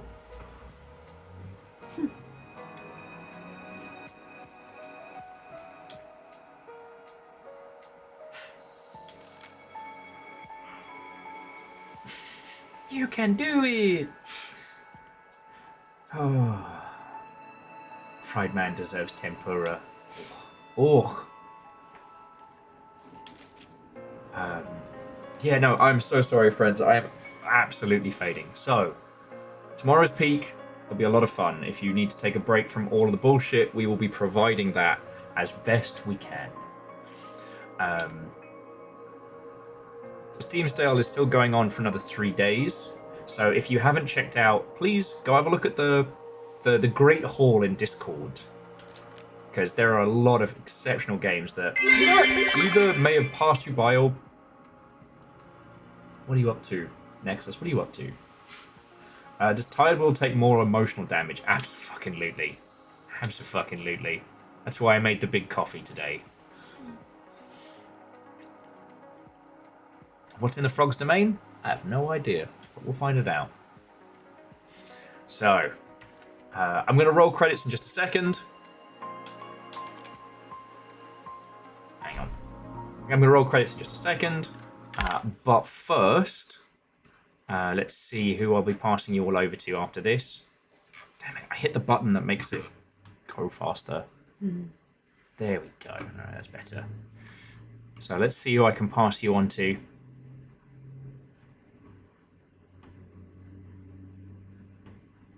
Ooh.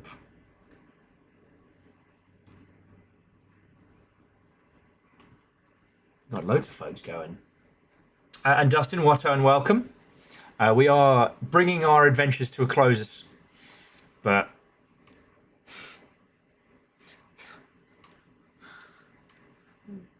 do have some good choices. So, friends, I can offer you Dispatch, the superhero, like, ex-Telltale visual novel-y thing. I can offer you The Quarry, which is very good. It's fun. Or Tactics Ogre. Some old-timey tactical turn-based RPG goodness. Be a coup as... God darn it. I think Tactics is Okay, we got 2 for Tactics and 1 for Shark Facts.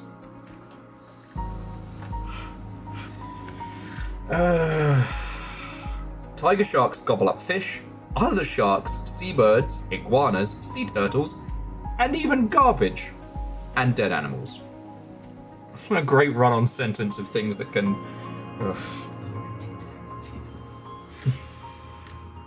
Okay, everybody would like ogre tactics. So in a second, we're going to be going over to our friend Furret Turret. But I need to say my thank yous because there was a raid. Was there a raid? No, but there was a train. That's what I'm trying to say. And Quasi threw in fucking donations, and there were so many bits. Like seriously, all of you, thank you so much. All right, it was a level 7 train. It was a big fucking deal. So, thank you all. All right. Now, whether you were celebrating 81 months or House Carl tagged you with a sub, I'd like to say thank you to Grayson, Akira Zero, Arch of the Eye, Callback, Hindle, Leary Jenkins, The Hodfather, 2 cans of soda, Binks Gaming even, Smiles Mugger, Melinda Tricks, I guess, Save Roth, do it, Malicious Compliance, Molten Dust Stuff, Jin Janan, Fiona, Jenny Manjana, Dandelion, Willoth, Tom Theritathers, Elrigian, Darkened Silk, Shell Dragon, Squash Whales, Ark of the Conclave, Ginger Shark, Sturdy Kiwi, The Real Hunter, and Unholy Glee. To Quasi and Little Fire, thank you for throwing in actual cash dollars, Quasi, because we're going to use that on food right the fuck now. Thank you as well. To Scotty, Vanderbeast, Erriman, Evil Geek Puns, Favor 6, Bacon Avenger, Simple Chaos, Nexus, Darkshade, Holy Bus Crusader, Agira Zero, J-Post, Shackle Draconis, and Shadows of Life. As I'm sure you know, like, that's how the fuck this whole thing keeps going. Thank you. And to the whole moderation team, to Caffeine, Nova, and Rhymes and Moose, and also Toll, thank you for backing my ass up. Alright? So I'm going to throw you straight on over to Furret Turret, and then we are going to go do battle with the acquisition of sustenance before varying stores become... What's that thing they do? Closed! Yeah, that's it. that thing. So, thank you all for a lovely day. Again, happy birthday to Caffeine. You didn't finish the message. Did I not? You gotta say the whole thing that Nova said. Absolutely not.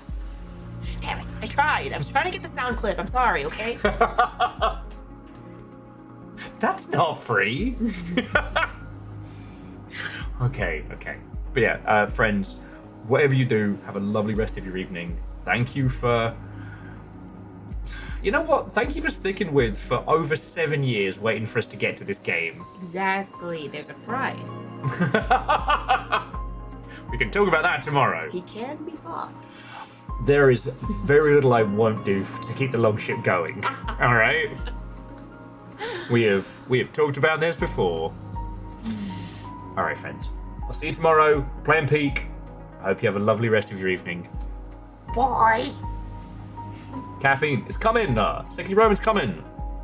Oh yeah, he is. Jesus. Later.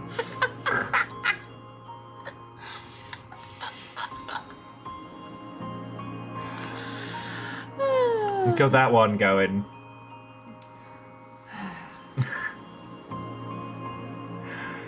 Oh.